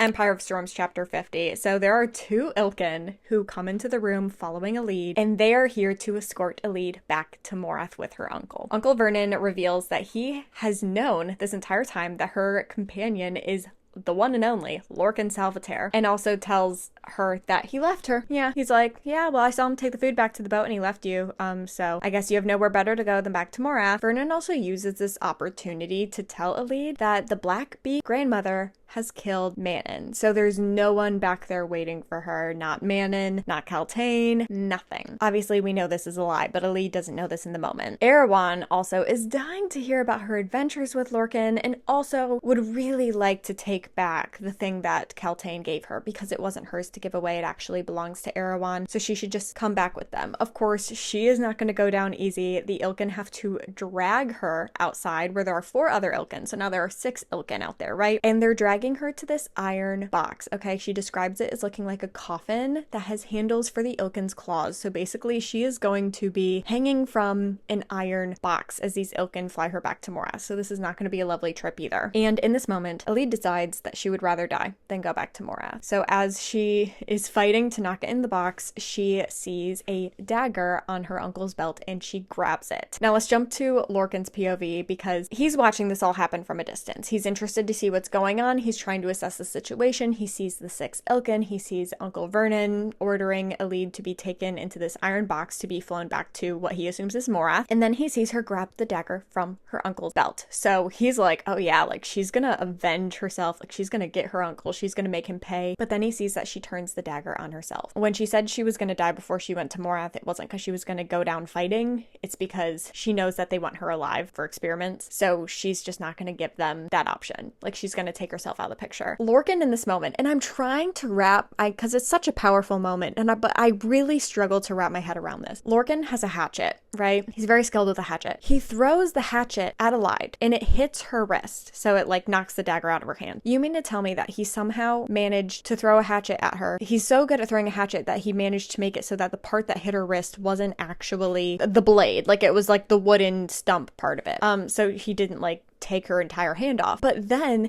if you think about it, he had to throw that because he's like watching from a distance, right? So he had to throw that with his face strength. So that thing was going really hard, really fast. And it didn't break her wrist. Like it didn't shatter her wrist. Like I really struggled to wrap my brain around this scene, but it is a powerful moment. So we're just going to glaze over that. Okay. Sarah J Maas, she has a point she's trying to make, and it's that Lorcan saves Elide from herself. Anyways, then Lorcan obviously steps out of the shadows and takes out 2 of the Ilkin. Elide grabs the hatchet that Lorcan threw at her that somehow didn't shatter her wrist, and then she takes down a 3rd Ilkin. The 4th, however, got away, and Uncle Vernon with him. Not really sure what happened to the fifth, but we know that one's dead too. And then there's a sixth one, and Elide's like, I would leave a message with you, but it only takes one Ilkin to leave a message, and it looks like my uncle already chose the Ilkin that's gonna be. So then Elide also kills the other one. So we know for a fact that Elide takes out two and Lorcan takes out two. I don't remember who takes out the fifth. It's not really that important, but all the other ones are dead. Elide is obviously really banged up from like fighting with the Ilkin and then getting her wrist whacked with a hatchet after it has been thrown by a female. So Lorcan picks her up and carries her to the boat, and they continue their journey. Elide finally opens up to Lorcan and tells him everything regarding Manon, Kaltain, and how she escaped. And then she finally shows him the word key. She's like, after what my Uncle Vernon says, I think obviously they want to use me for experiments, but I think this is really the real reason why they're hunting me down so viciously. She's like, I don't understand why this is so priceless. I don't understand why Arowan and Vernon are going at such lengths to get this stupid stone back, and I don't know why I need to deliver it to Selena, but like it was Kaltain's dying wish, so like I need to do it. And then Lorcan tells her everything. Like he tells her about word keys and word gates because he can tell that she's in distress. Like she's starting to feel really conflicted about if this is even worth it. And he's like, no, you just don't understand the power of what you carry right now. So he explains it all to her. She also, after he tells her everything, she confesses that she thought he left her. She's like, my uncle said that you left me. And for a second I believed him. To which he says, I made a promise to protect you and I will not break it, Elide. I will always find you. I promise. Crazy. It seems like Lurkin's getting attached. That's all I gotta say. So they talk into the night a little bit more about like word keys, word gates, the implications of it, all of that stuff. Lorcan doesn't necessarily share the fact that he knows Aelin has one and he's going to try to steal it from her, and that's the reason that he's actually going to try to take her to Aelin now. He leaves that part out conveniently. But all that to say, they talk late into the night. She goes to sleep. Now, something that is a side note that I probably would have skipped over because it's such a small detail, but so many people in the fandom are obsessed with this, so you'll probably see it all over like TikTok and stuff, so I'll just share it. There is this moment where I guess Lorcan, while Elide is sleeping, realizes that they went to get supplies for Elide because it was her time of the month and she needed some linens and stuff, and she didn't get it because, you know, like her Uncle Vernon happened. So he actually like cuts up one of the shirts that he got, like one of the clean shirts he just bought in the village, to be like strips of linen for her. So she wakes up the next morning to see that those are there and she's like appreciative of it. But yeah, it's a very sweet sentiment, and it also once again is another step in the direction of saying that Lorcan is actually really softening towards Elide. Chapter 51 of Empire of Storms. This is going to be in the POV of Aelin and her crew. They're sailing along the coast of Eelway. It takes them 3 full days to get across the entire coast, and the whole time they basically just have to watch it burn to ash. Over the course of time, Rowan and Lysandra in flying creature forms have gone down to Eelway to ask any potential survivors what happened. None of them know. They basically just say like in the night the whole place caught on fire, but by the 3rd day there's a rumor going around that it's actually Aelin Galathynius who, in a rage that Eelway did not come to Terrason's aid 10 years ago, has decided to punish them and caught them on fire in the night. Rowan tells Aelin not to let this get to her head. This is obviously like a mental game that Arowan is playing to try to restrict her from getting any allies, and she's trying so hard to not let it bother her, but it really is because Eelway is a place that's really special and precious to her. If she would have done this, which she would not have, Eelway's the last place she would have done it to. However, by the end of this 3rd day, they're coming up on the stone marshes, and now it is time to get back to business because we only have so much time, according to Aelin, to get a bunch of stuff done. And this is our number one priority, is finding this lock. So let's jump to Manon's POV because Aelin has just informed her that she will be joining them on the land in the stone marshes to find this lock. She has to send away Abraxos, however, because he's kind of a bit of a beacon and a bit of a distraction. Manon doesn't like it, but she tells Abraxos to fly away, come back after a certain amount of time, and whatever he does, lay low. Before they go, Manon has decided in this moment to ditch her iconic red cape that she is known for. I'll remind you, this was the cape of her half-sister that she killed, right? Before she knew it was her half-sister, obviously, and she's kind of worn this cape as like a symbol. It's like an iconic symbol of who she is as a person, and she's just decided she doesn't want to be that person anymore. She wants to, in a way, embrace her Crocian heritage, which is very, very huge step for her, going from a Crocian slayer to potentially the next Crocian queen. Empire of Storms, chapter 52, we're going to be in Elide and Lorcan's POV as they're still on their journey on their boat, sailing through the rivers of eel way. Okay, so we're officially coming up on the stone marshes. Lorcan is confident that this is where Aelin is going to be because Hellas himself, which is the god of death, which Lorcan's power has been described as like death magic, so it makes sense that he has a connection with him, but he's being pulled in that direction, and he believes it's because that is where Aelin is. He has really, really, really bad vibes about this place, and wondering why in the world Aelin would be there. So the stone marshes, like we said, there was a natural disaster, the whole place sunk. The place is basically haunted. Like, there's multiple times where like Manon and Aelin and Rowan and Lorcan and Elide, like all of them, they're like, we can like sense that like the spirits of the people who died here are just very angry and miserable and like below the surface. Like, think like very haunted, creepy, middle of nowhere marshlands. 4 days later, we are still looking for Aelin in this boat. We are still looking around. It is still freaky, still very much a haunted vibe. We've also noticed some creepy, slithery beasts and creatures here and there, but thankfully they've left them alone for the most part. One night they decide that they want to get some actual rest, not in the boat, so they put the boat to the side and they find some shelter in some ruins. And naturally, Elide cannot sleep because it's very creepy. So she asks Lorcan for almost like bedtime stories. She's like, tell me about Maeve. Lorcan's like, no. Stories about Maeve are not going to help you sleep better, actually. So Elide pushes instead for more information about their dynamic, okay? Their relationship dynamic. This is where we learn that Lorcan confesses he has been in love with Maeve since he met her. We kind of picked up on that already, but Lorcan is like madly in love with Maeve. But Maeve has never returned the sentiment. Actually, she has laughed at him when he has confessed his love in the past, and he says he knows she never will love him no matter what he does, so he just tries to show her his love through his service as a warrior. To which Elide is like, I hate to break it to you, but it sounds to me like that's actually not love at all, and that sounds very miserable, especially considering the fact that, she's never going to return the sentiment. She then tells him that when she becomes Lady of Parenth of the territory that she's technically Lady of in Terrasen, that if he wants to leave Maeve and hide away, because she is hunting him down, and he knows that she's hunting him down, she's like, if you ever want to hide away in Parenth, there is a place for you there. And then Elide kisses Lorcan. Crazy. So we knew Lorcan was softening to Elide, but this is the first time where it's like, oh, Elide likes Lorcan. Interesting. So things do start to escalate a little quickly, if I do say so myself, until Lorcan hears a noise and he's like, what was that? And then he just turns to Elide and he's like, we need to run right now. It is an army of Ilkin. Empire of Storms, chapter 53. This is Aelin and her crew's POV because they have been searching through the stone marshes for 2 full days now. It's the end of the day when Rowan says that they should set up camp, but however, he does think they only have 1 more day's journey ahead of them because he actually can sense a sort of magic that is unfamiliar to him, so he's assuming it is the lock. So they make camp, and as they're eating their meal, Manon notices the eye of Elena around Aelin's neck. She asks Aelin about it, to which she says it's called the Eye of Elena, and it was a gift. Now this next part is wild. It says Manon dipped her fingers into the muddy earth to sketch a shape, a large circle and 2 overlapping circles, one on top of the other within that circumference. That is the 3-faced goddess, Manon said, her voice low. We call this, she drew a rough line in the centermost circle, in the eye-shaped space where they overlapped, the eye of the goddess, not Elena. Crone, mother, maiden. This is an iron teeth symbol. Blue blood prophets have it tattooed over their hearts, and those who won valor in battle. When we lived in the wastes, they were once given to those to mark our glory, being God's blessed. Basically, we just learned that the Eye of Elena is not actually particular to Elena. The Eye of Elena is actually a witch symbol, specifically an iron teeth witch symbol. Lysandra then asks about the curse that is on the wastes and the iron teeth witches. And we've talked about this briefly here and there, but this is where we actually get like a thorough explanation as to what that curse is. Rhianna and Crochan held the gates to her city for 3 days and 3 nights against the 3 iron teeth matrons. Her sisters were dead around her, her children slaughtered, her consort spiked to one of the iron teeth war caravans.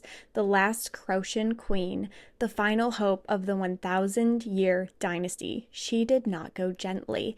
It was only when she fell at dawn on the 4th day that the city was truly lost, and as she lay dying on the killing field, as the iron teeth ripped down the walls of the city around her and her butchered people, she cursed cursed us, cursed the 3 matrons, and through them all Iron Teeth. Rhiannon swore on her last breath that we would win the war but not the land, that for what we had done we would inherit the land only to see it wild and die in our hands. Our beasts would shrivel and kneel over dead, our witchlings would be stillborn, poisoned by streams and rivers, fish would rot in the lakes before we would catch them, rabbits and deer would flee across the mountains, and the once verdant witch kingdom would become a wasteland. The Iron Teeth laughed at it until the first Iron Teeth witchling was born dead, then another, and another, until the cattle rotted in the fields and the crops withered overnight. By the end of the month, there was no food. By the second, the 3 Iron Teeth clans were turning on one another, ripping themselves to pieces. So the matrons ordered us all into exile, separated the clans to cross the mountains and wander as we would. Every few decades, they would send groups to try and ward the land to see if the curse still held.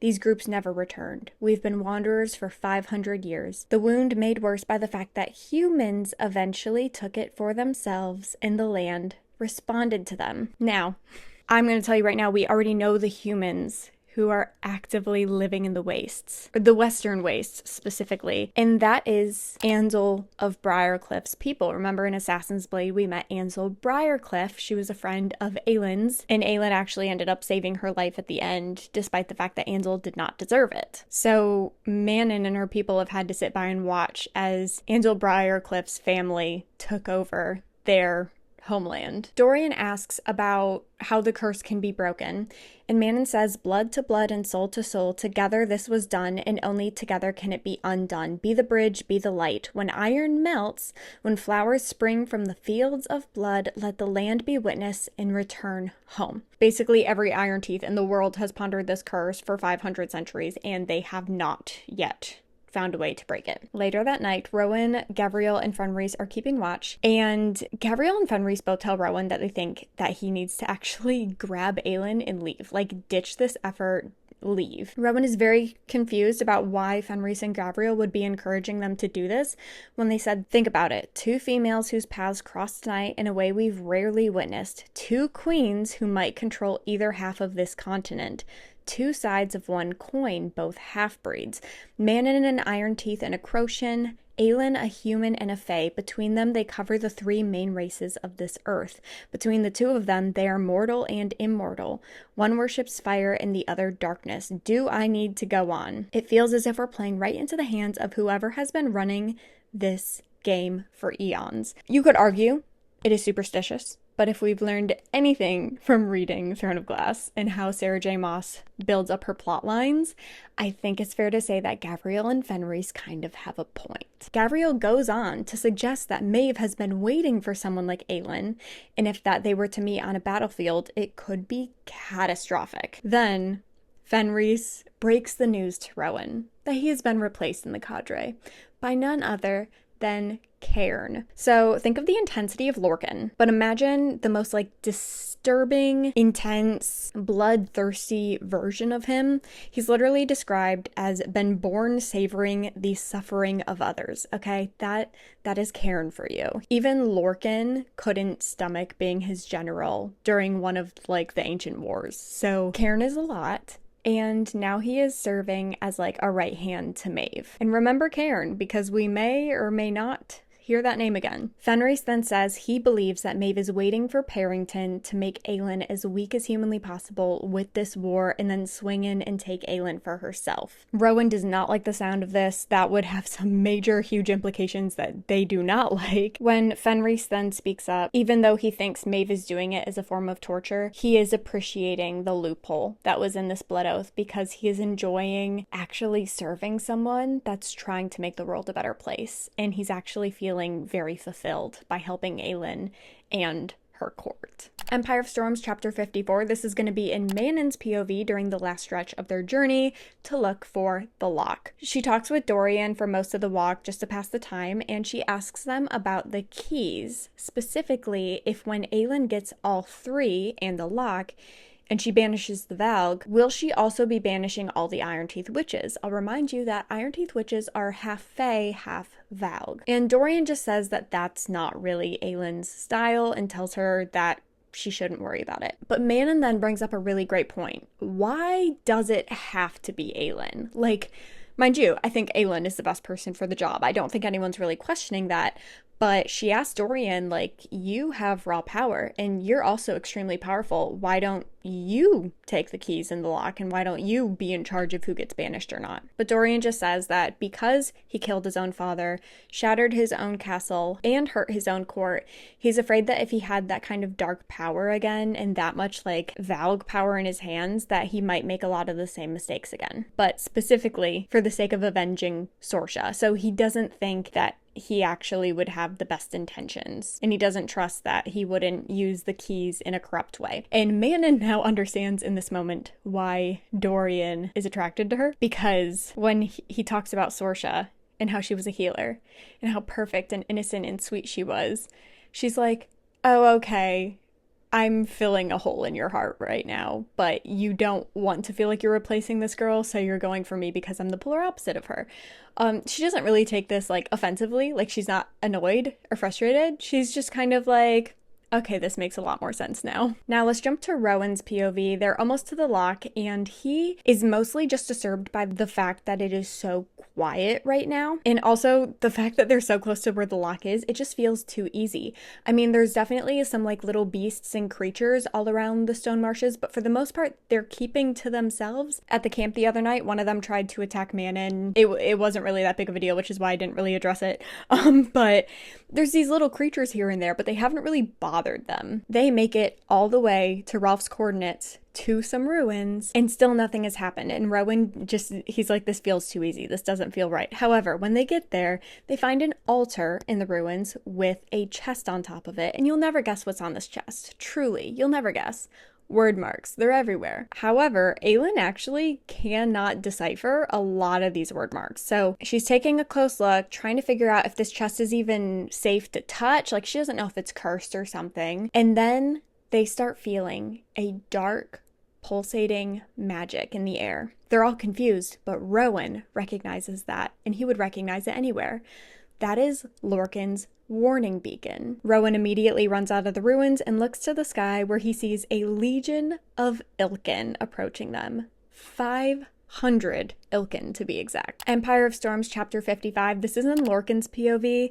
He could feel Rowan and Aelin near him, so he immediately sends out his warning beacon in hopes that Rowan will get it and look to the skies and see all 500 Ilkin coming in this direction. Let's jump to Aelin's POV now, because she has a lot on her mind. First, she's gonna have to leave the lock where it is because, you know, there's some more important things going on right now. Second, Lorcan is here in the Stone Marshes, apparently. Third, what in the world is going to happen when Fenris and Gavriel find Lorcan? Fourth, what's Lorcan going to do to her when he finds her? And fifth, and finally, and most importantly in this moment, there are 500 Ilkin coming at her, and she has minutes to come up with a plan. Aelin wants to use the word key again just to get rid of all of them, but obviously Rowan shuts this down instantly after what happens at Skull's Bay. He's like, absolutely not, that's not an option. Rowan suggests that they all fight in like combat style, and then Adian speaks up, and he feels like this is a great time to tell Aelin that this is her fault because she just had to flex her power at Skull's Bay. He says, where are our allies, Aelin? Where are our armies?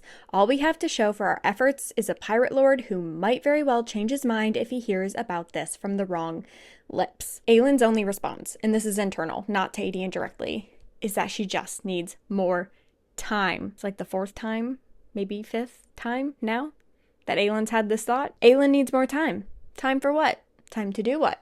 We have a couple ideas maybe, but what exactly is on Aelin's mind, we're not quite sure. Aelin then nods to Rowan and Adian, basically saying, you know what, I'm going to give you guys full reign to plan out this battle. Then she turns to Lysandra. They have a conversation that the best thing that she can do for them in this moment is shift into some like sort of beast creature, and she's going to stir up all of these stone marsh creatures so that if the Ilkin ever land on the ground, they will have more to combat than just Aelin and her court. Manon then has a very interesting moment with Dorian where she agrees to kill Dorian before he can be taken if it gets to that point. Because it's safe to assume, if you think about it, that this is a court full of insanely powerful people. The way that Arowan would much prefer to have any or all of them in a collar fighting on his side of this war to help him like conquer the world, more so than just having them dead and out of the picture. He would love to have these people's power under his control. For goodness sakes, that's why he put a Valg collar on Dorian in the first place. this. Aelin, however, does not like this detail in the slightest, but Dorian is grateful to Manon for the assurance, and Aelin decides that she will deal with this at another time. Rowan and Adian do agree that the best course of action is to let Aelin, without help of the word key,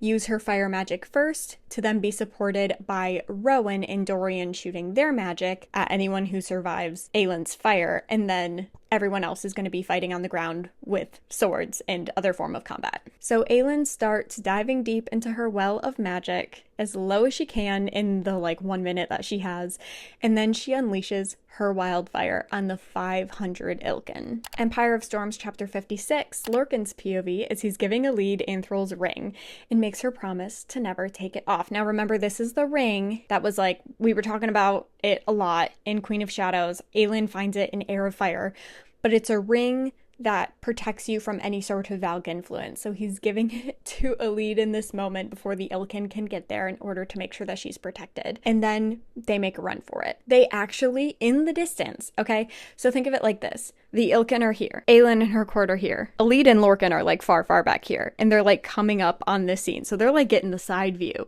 okay, of this whole battle. So they can see Aelin and her court from a distance, and Lorcan realizes that everyone is standing very, very, very far back from Aelin right now, and it is because she is about to unleash her wildfire. And that means that Elide and Lorcan might not necessarily be in the safest place right now, because they're kind of off to the side, but they don't know what Aelin's fire is about to do. So yeah, they're about to get their bones melted, basically. In that moment, Aelin unleashes her magic to an extent that surprises and impresses even Lorcan, and because they don't have any time to move whatsoever, Lorcan throws up one of his shields and protects him and Elide, and they watch this battle begin. Now let's jump to Adian's POV, because in this moment, he finally understands what nameless is my price means. And that's all I'm gonna say. That's all Adian says. That's all Sarah J Maas says in this moment. But Adian in this moment has solved the riddle of what nameless is my price means. Based off the context clues, see if you can figure it out. We're gonna jump back to Lorcan's POV as he's watching in disbelief as Aelin is burning all of the Ilkin.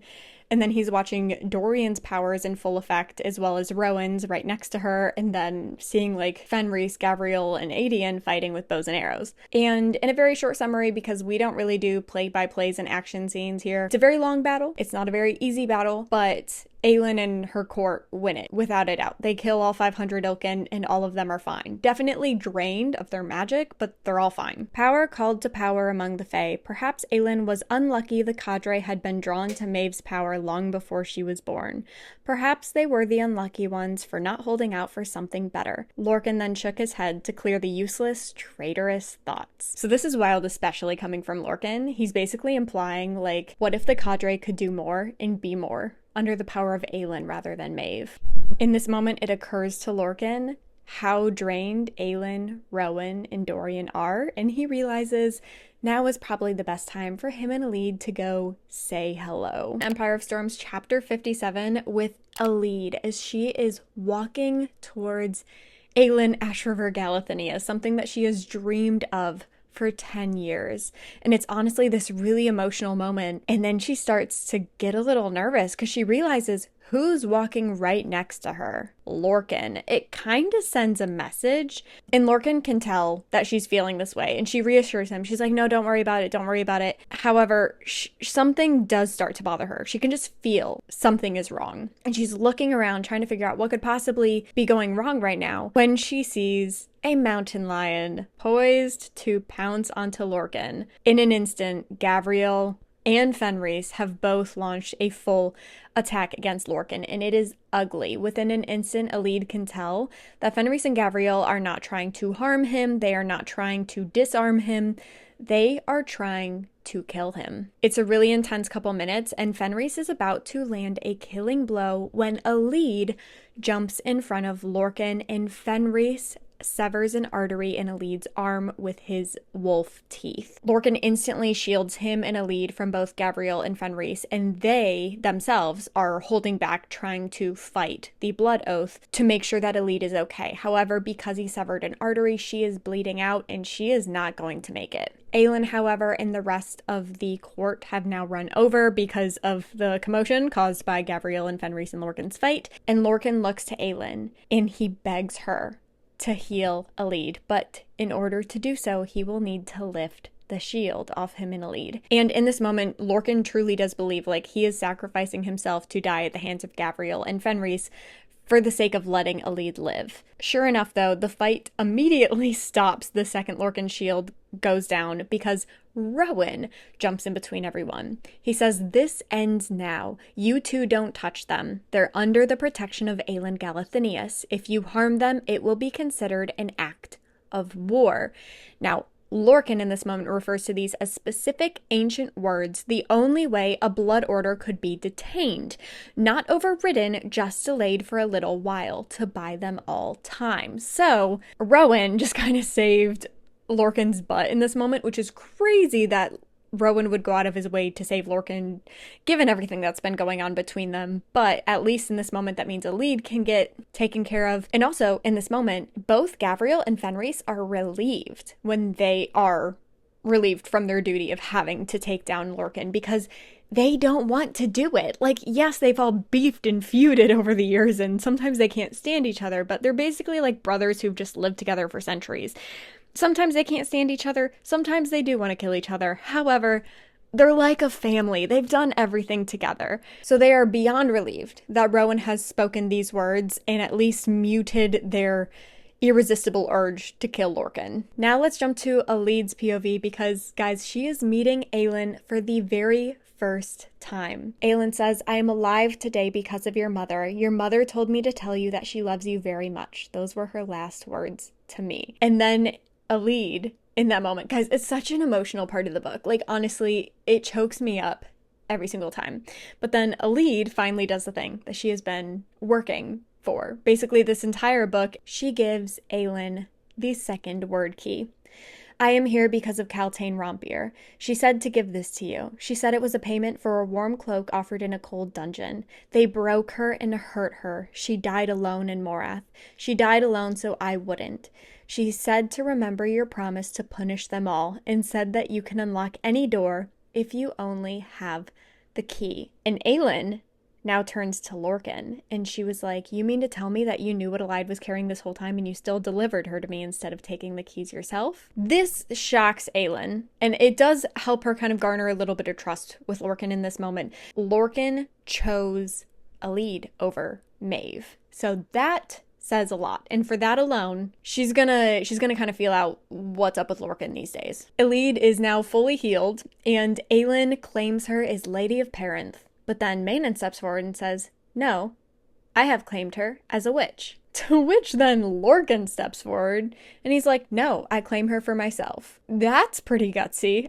Also, even Manon herself is like, "Dude, between the three of us, like, me and Aelin actually have a reason to claim her. You, however, no, like that's not how this works." However, Aelin decides to allow it in this moment, but she does inform him that if he ever hurts Elide, she will melt his bones. To which Manon responds, "And before she melts your bones, I will break every single one of your bones." So Elide has the two most powerful queens in the world, arguably, right now, with the exception of maybe Maeve. She has both of them, like, sworn to protect her. And so Elide and Lorcan and Aelin and all of her court and Manon proceed to head back where the lock was, or the chest that we think the lock is in. Empire of Storms chapter 58, this is actually in Dorian's POV as he realizes that Kaltain herself, Kaltain Rompier, okay, from the first book of the series, has quite literally changed the tide of this war. And he even actually starts to have a lot of shame and guilt because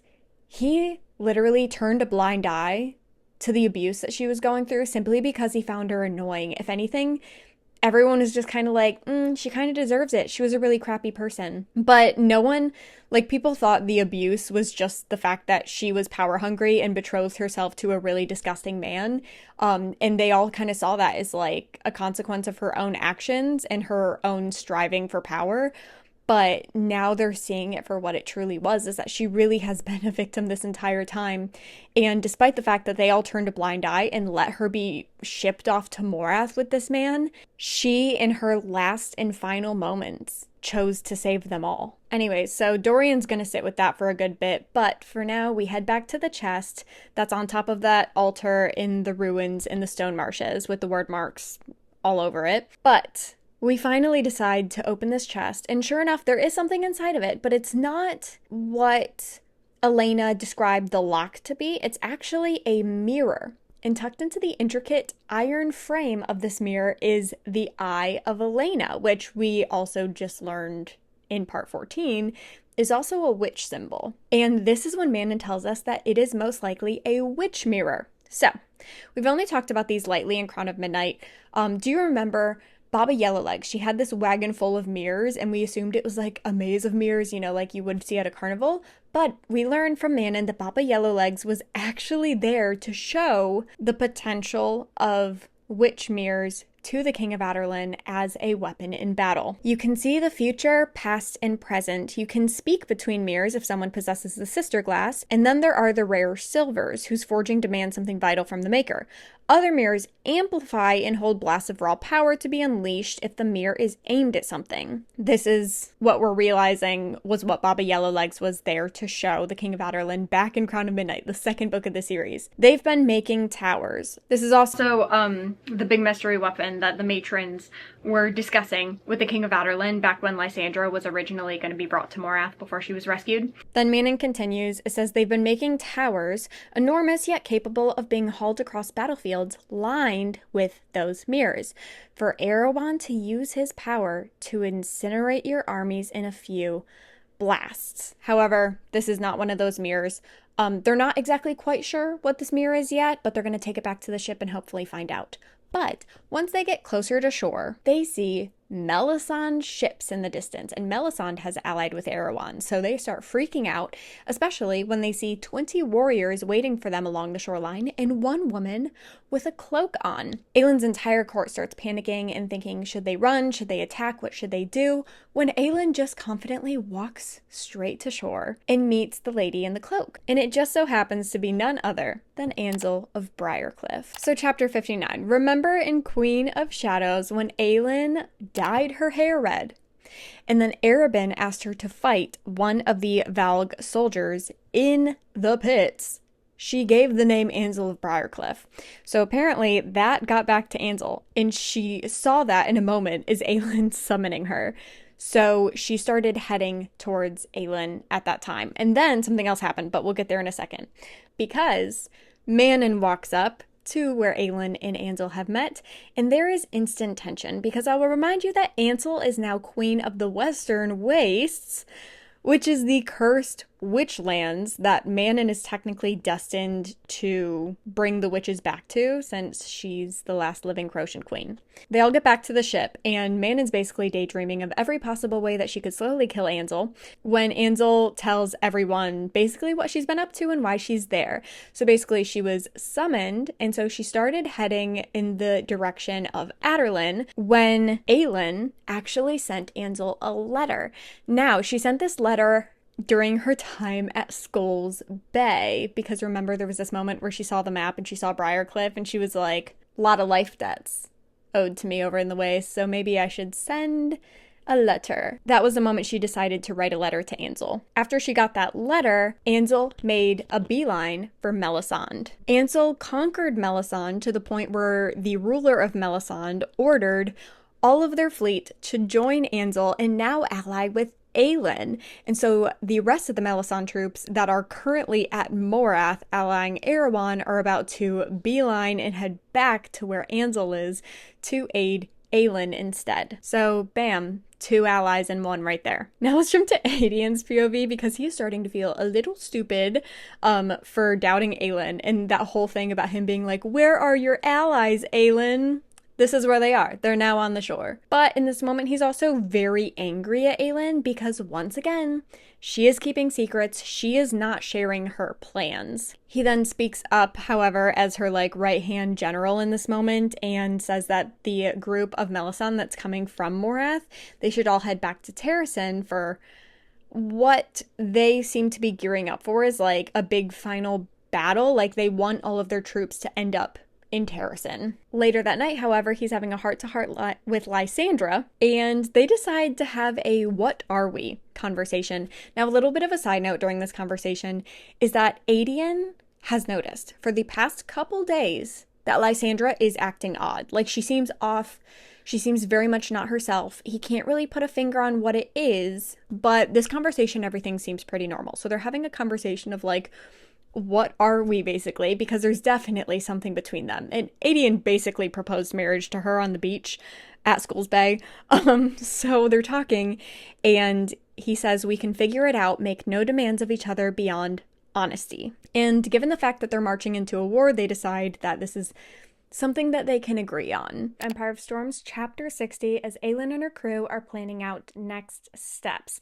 Now, Aelin wants the armies to head to Terrasen, where she's expecting this big final battle to happen. She plans to go there with all of the current armies they have, except she has a mission for Manon and Ansel. She wants one more ally right now, and that is the Crocian witches. She asks Ansel and Manon to seek out the Crocian witches for her, and Manon as their queen to summon them to this war. Manon says that is not going to happen because a couple reasons. Up until very, very, very recently, she has been a Crocian witch hunter her entire life, so they're not exactly going to automatically rally behind her as their queen. And because she was so good at her job, they're actually near extinct.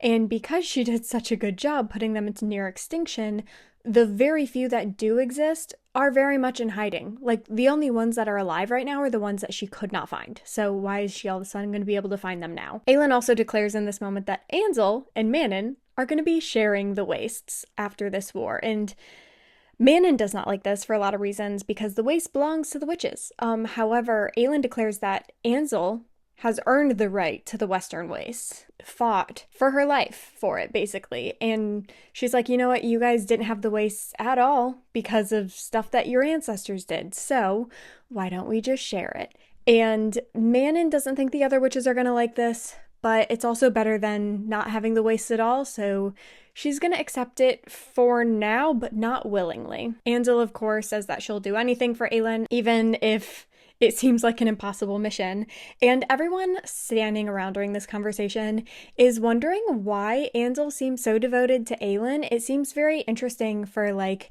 a ruler from another kingdom to be so willing to quickly take commands and orders from another ruler. And then Ansel shares basically the entire story of the assassin in the desert, not only her history, but also how she owes Aelin a life debt because Aelin gave her an extra minute. Remember, there was this whole thing where Aelin said, I'm going to give you time to run, and in 20 minutes I'm going to shoot an arrow. Instead, she gave her 21 minutes, and that 1 minute was the only reason that she's alive today. And Aelin has the best response in this moment because Ansel never really could find out why. This is the first time they've seen each other since this happened. So Aelin gives her answer. And she simply just says, you were my mirror. And I think that this is such a beautiful way to encapsulate such a complex concept into a short, beautiful sentence. Basically, Ansel and Aelin were one and the same. They were both heirs to a kingdom where their families were butchered. They had no choice, really, after that, but to be pushed towards the life of becoming an assassin. Like, it's kind of scary when you think about how similar their paths turned out. And Aelin saw the path that Ansel took, and Ansel took a path of violence and betrayal to get back to her kingdom. And Aelin saw that as a way.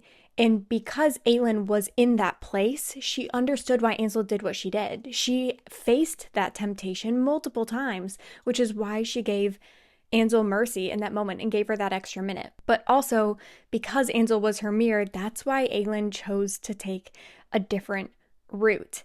And I just think there's something really beautiful in that, and that's like a full circle moment. Like, everything that happened in Assassin's Blade wasn't just to set up Aelin for this beautiful allyship. It also was huge in Aelin's character arc, but because she was so introspective and didn't really share things with the people around her, but also she doesn't really share stuff with us as the readers, we didn't really understand how pivotal that moment was for her in her character arc until this very moment. Anyways, I'm done geeking out about that moment. We can move on because we have a lot to cover, like I said.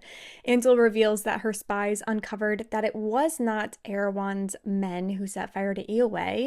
It was actually Maeve's. Now, because of what we literally just learned in Tower of Dawn, this makes a whole lot of sense. This is another reason why I think you guys should do the tandem read, because if you're just reading Empire of Storms right now, you have no idea. You're like, why in the world would Maeve be doing this? But if you read Tower of Dawn, you literally just found out exactly why Maeve is doing this. So, another reason why you should read the books in tandem. But anyways, if you're this far into this book, you've either already made that decision or not. But I'm just saying, you don't know until you know. All that to say, the big question then is if Maeve was just like a week ago, maybe less, if she was just at the coast of Eelway, where is she now? In this moment, Aelin is like, oh shoot, she's probably heading straight for Terrasen, and Terrasen is currently undefended because all of the armies, well, not all of them, but like majority of the armies that are going to be fighting in Terrasen and protecting Terrasen are currently right here, right now. And Maeve probably has a couple days head start of us to get up north. So they decide first thing in the morning, they're going to be booking it to Terrasen. Later that night, Rowan is walking Aelin through their updated battle plans for this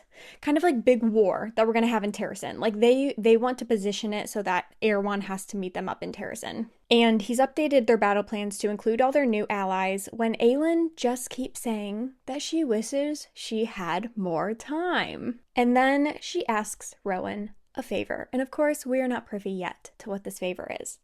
Let's jump to Manon's POV later that night because she does not believe that any Iron Teeth or Crotians, for that matter, would rally behind her. She's also a little anxious about the fact that Abraxos never came back to the ship. He definitely should have been back by now, so she's wondering what's going on there. But then Dorian comes by her rooms and they get to talking. She noticed that Dorian seems to be the only person present who has not vocalized his thoughts and feelings about Aelin's sneaky schemes or about Manon's newfound identity as a Crotian witch queen. Dorian just says, "Do not mistake my silence for lack of feeling. I have good reason to keep my thoughts to myself." Honestly, that's a really smart way to go. Like, even though he's with his allies, sometimes it is better to keep your thoughts and feelings to yourself. She then asks again if he thinks that he will end up facing off with Arowan instead of Aelin in the end, and his only response is, "Fire against darkness makes a better story." Dorian in this moment then reveals something to Manon. He says that he's not really sure why he knows, but he could sense when the Bloodhound told her that Arowan murdered Astrid, he knew in that moment that the Bloodhound was lying. And he's like, I don't know how or why, I could just sense that it was lying. So just wanted to let you know, I think Astrid is alive. So maybe this is another manifestation of Dorian's magic that we haven't seen before. Dorian doesn't really know either, but it's definitely something to keep in mind. And then they get jiggy with it. Let's jump to Elide's POV as she and Lorcan are somewhere else on the boat that night, and they're just talking when they hear yells up above on the deck. And then Fenris comes down to inform them that Maeve and her armada are here. Empire of Storms, Chapter 61, there is absolutely no such thing as outrunning Maeve's armada and her entire army of Fae, so we really have no choice but to meet them. Now, I'll remind you, Aelin just fought 500 Ilkin not too long ago. In this moment, we learn that Aelin's magic is still drained, so her using her magic against Maeve, of all people right now, is just not an option. Sure enough, Maeve sends a little rowboat to their ship with a message saying that Aelin has to the end of the day to surrender or die. And in this moment, Aelin knows that her time has officially run out, okay? So this theme of time, okay, we've brought it up like 15 times already. It's all come to this moment. Aelin knows her time is up. Now let's jump to Rowan's POV though. We'll get back to Aelin and her thoughts on time later, but he cannot believe that they have done so much. Like everything that they have done, all the scheming, all the plotting, all of the little like side quests and missions and battles were leading up to defeating Arowan, and they're like so close at this point. Like they're just one word key away and figuring out this mirror and the lock and all that. They're literally so close. And they're not even going to be stopped by Arowan. They're being stopped by Maeve. And then Rowan gets an idea because he is very familiar with the flags that hang on the ships on either sides of Maeve's fleet. So Rowan gives Aelin a silent goodbye as he sneaks out of the room while she's sleeping. And he shifts into his hawk form and flies right towards Maeve's fleet. He actually flies towards one of the ships on the side where he recognizes the flag is the flag of his cousins. He stops at the first ship, which belongs to his cousin Enda, and to his surprise, his cousin listens to everything that he has to say, and at the end, responds saying, "I will consider it." And ship to ship, Rowan went, the same speech, the same request. All of them, all his cousins, had the same answer: "I will consider it." What his speech was and what his request was, you're just gonna have to wait to find out. Are you sick and tired of hearing me say that yet? I know I'm sick and tired of saying it. I wish I could just vomit to you everything that happens in the rest of this book, because we're so close to being done. We're so close to the end. Empire of Storms, chapter 62. This is going to be in Dorian's POV because Dorian has a plan. So he gets Manon first, and then they go to Aelin's rooms and they get her next. And I will say, it is an hour before Aelin's time is up to either surrender or begin a battle with Maeve. He takes them to a room down in the boat where they've been keeping the witch mirror, and he says, "I don't think this witch mirror has any power. I think its power is knowledge. What if the lock wasn't just for binding them back in the gate, but a tool for safely controlling the keys? I think it will show you how to wield the keys safely. Think about Deanna's words." Remember, I told you those were really important words? Okay, we're gonna finally uncover what Deanna meant. "Flame and iron bound together, merge into silver to learn what must be found. A mere step is all it shall take." Aelin is flame. Manon is iron. So Dorian is suggesting that they, a mere step, take that mere step into silver, the silver witch mirror. They don't like it, but honestly, they're out of options. So Manon and Aelin join hands, and sure enough, they walk through the mirror. But right as they walk through the mirror, Aelin walks into the room. Empire of Storms, chapter 63. We're going to be in Elide's POV as she is looking out at Maeve's armada, and she's wondering what the day is possibly going to hold when Aelin shows up on deck, making an absolute ruckus, and shortly behind him follows Dorian, who has a black eye. I wonder why. Rowan, also, right as this commotion is breaking out, returns to the ship in his hawk form, and she's wondering where he was, but we know where he was. Aelin informs everyone of the idiotic thing that Dorian just did to Aelin and Manon, and no matter what they do now, no one can go into the mirror and chase after them, and Rowan even tries to sense, with his magic, Aelin, and he can't even sense her with his Karanon bond, so he has no idea where they are. And they decide in this moment, you know what? Aelin had her reasons for walking through that mirror, but we're 30 minutes out from a battle, so we can't really surrender if Aelin isn't here to surrender, so we're just gonna go forward preparing with this battle. But first we need to answer a big question. Will Gavriel and Fenris fight with us or against us? Basically, they know they're going to be killed if they fight for Aelin, but they also think they're going to be killed the second they land on the ship for aiding Aelin if they do go back to Maeve. Rowan thinks it's a bit extreme that Maeve would just kill them all, but they share that Maeve actually had them tortured for aiding Aelin back in Mistward. So remember in Heir of Fire, there was that attack in Mistward, and Aelin fought them with the fire, and then Lorcan and Fenris and Gavriel came to help Rowan fight. Well, they ended up doing that not with Maeve's permission. And they realize now that she was just afraid that they would realize how much they could actually do next to Aelin and how powerful Aelin actually was. So if her reaction was that extreme to something that happened in such a small skirmish as Mistward, imagine how much more extreme the punishment would be for aiding Aelin. Rowan just tells them it's their choice who they fight for, but just to be safe, if they do fight for Aelin, he's going to have them fighting kind of off to the sides in different ships, so that if for whatever chance Maeve is not fully aware that they're there fighting with them, they can fight for Aelin as long as possible. And they just say, yes, we will fight for Aelin, but if Maeve summons us, we'll have no choice but to respond, so know that if we do go to Maeve's side, it's not because of our choice, it's because we were summoned. Lorcan then makes one final request before they finalize everything and get into their places for the war, and it's that Elide be sent to shore. And instantly, Rowan agrees. They don't really give Elide a choice in this, and of course, I think Elide, if she was given a choice, she would have stayed. But in reality, yes, she has killed Ilkin, but I think there's a difference between being attacked by Ilkin, a couple of them, versus an entire army of Fae that have been training for war and battle for hundreds upon hundreds of years. I don't think there was really any place for her in this battle. So I do think this was a good decision. I don't love that they made that decision for her and didn't even hear her out and let her have a say. But I do also think that she has no business being on this boat. Let's jump ahead to everyone readied for battle. Lysandra is even in her sea dragon form in the ocean. And Aelin has not returned yet when a messenger comes for the boat. And Rowan meets the messenger and says, "Inform Maeve that Aelin Galathinius is no longer present to give a reply." So the messengers go back to their boat, and sure enough, moments later, a barrage of arrows goes flying at the ship, and that is how the battle begins. Empire of Storms, chapter 64. This is going to be an Aelin and Manon's POV on the other side of the mirror. And I'm going to tell you right now, everything that we're about to uncover in this chapter and the next, this whole sequence, really, the first time I read it, I wanted to throw up. There are multiple plot twists in every single Throne of Glass book that change a lot, and they're big plot twists in that book. This moment explains everything that has happened before and sets the precedence for everything that is going to happen. It is quite literally the most pivotal and insane plot twist of this entire series. So with that, I invite you, and this is also more for me than it is for you, I invite you to take a deep breath, and we're going to try to walk through this without crying, because I get actually sick every time I read this part of the book. Okay. If you weren't afraid before, you probably are now. Okay.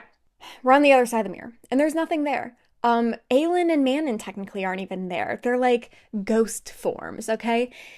And they're looking around when Aelin lets us in on a little secret. She actually has the 2 word marks with her, just in case. She doesn't really know if time is going to work the same here as it does out there, and she knows that if she's in here and time is working normal out there, and the battle starts before she's able to get back, at least if Maeve gets to the ship, worst case scenario, of course, Aelin has the word keys with her, and Maeve will not be able to get the word keys. So they're looking around in the middle of this nothingness when they see a light in the distance. This light approaches them and then ripples out to reveal various shapes. And basically, think of this as like a giant 3D projector movie. They are watching in shadows and light the past. And the first memory that they see is Elena in front of a tomb. And it's the tomb that she just put Arowan in. And they watch Elena as she locks Arowan into the tomb. And they see the lock that she uses. And it is none other than the Eye of Elena, the necklace that Aelin has been wearing since book 1. Manon, at this point, turns to Aelin, and she's like, "What was the point of all this if you have been wearing the lock around your neck this entire time?" And Aelin considers this for a second, and she says, "I think we were lied to because someone wanted us to step into this mirror and see a specific memory." Aelin and Manon stood in silence as the scene unfolded, as the truth, at last the truth, now wove together. Empire of Storms, chapter 65. This is in Elena's POV. It's right after she locks Arowan into his tomb. It says she had stolen the lock from her father, which is Brannon, okay, all those months ago. She had not known, had not understood the true depths of its power.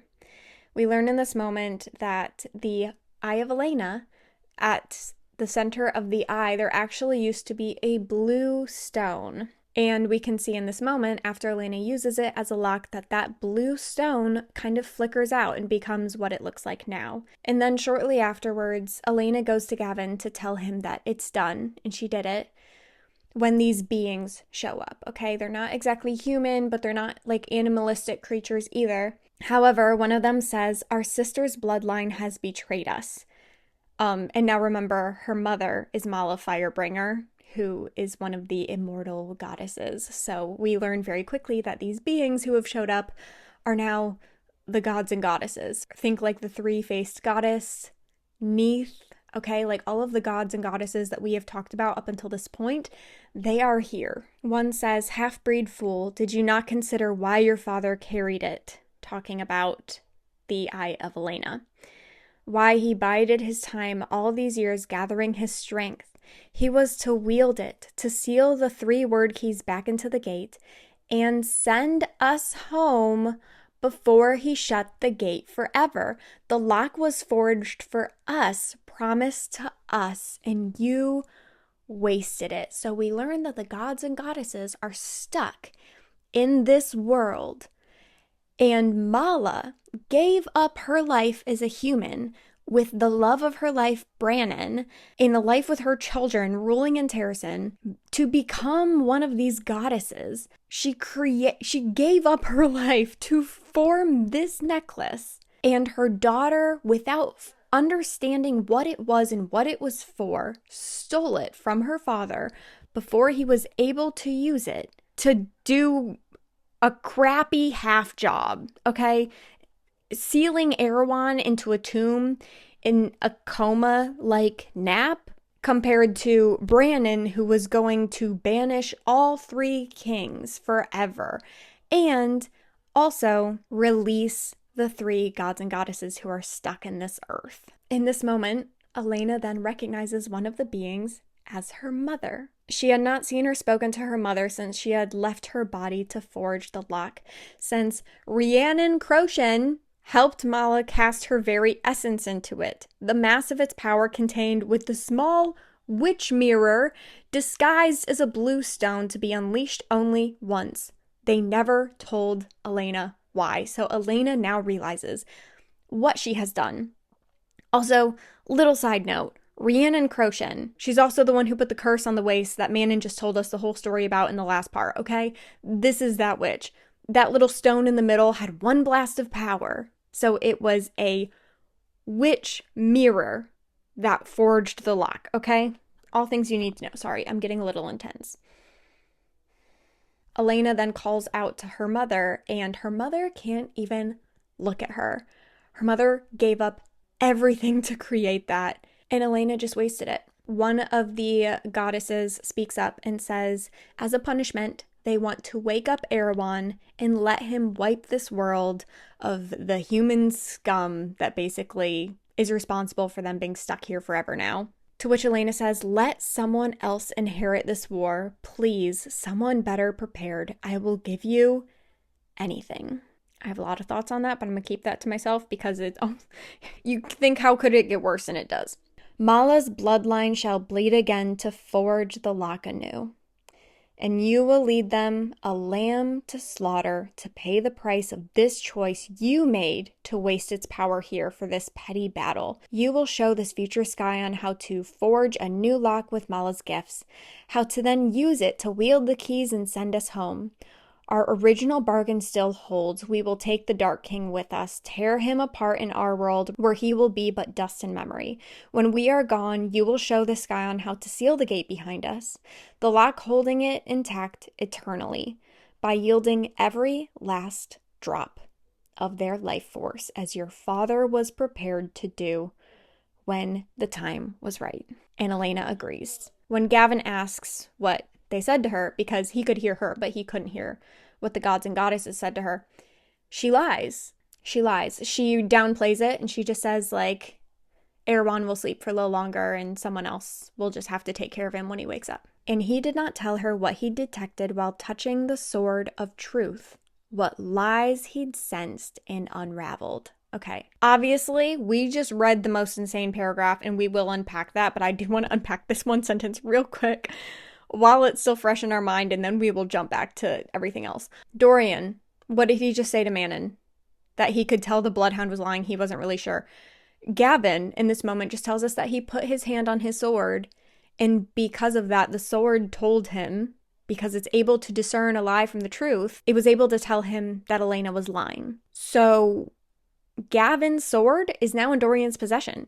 Dorian now holds Damaris with him at all times. So Dorian, although he's not quite sure of it yet, he doesn't know it yet, he knows that the Bloodhound was lying because he has a magic sword. He didn't even know it was magical, and it can discern truth from a lie. So let's flash forward 1,000 years to an equally heartbreaking, I would argue potentially even more emotionally frustrating moment. Honestly, think like someone just like threw a brick at you, but now someone's gonna spit on the brick and throw it at you again. Okay, so that's how this is gonna feel. We flash forward to another memory.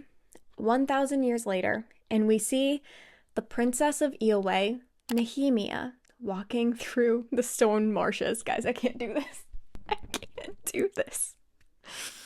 Sarah J Maas, what do you do to me? Nehemia is exploring the stone marshes because she's learned the myths and the legends, and she's educated herself, and she's done her research. She learned the word marks, and she learned the prophecy. So she is ready to find the lock, find the word keys, and give up her life to save her kingdom from the King of Aelin. However, when she goes to get the lock, the spirit of Elena shows up to her. She reveals to her that because she is not of Mala's bloodline, she actually cannot pay the costs. It has to be someone of Mala's bloodline.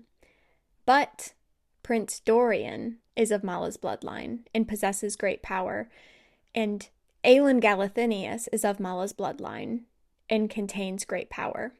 Nehemia is like, what do you mean? Aelin Galathinius died 10 years ago. To which she revealed that Aelin's actually still alive and on her way to Riffthold right now to be a guest of the King of Aelin. So Elena says, go to your enemy's household, make the contacts, get the invitation, do what you must, but get to your enemy's house.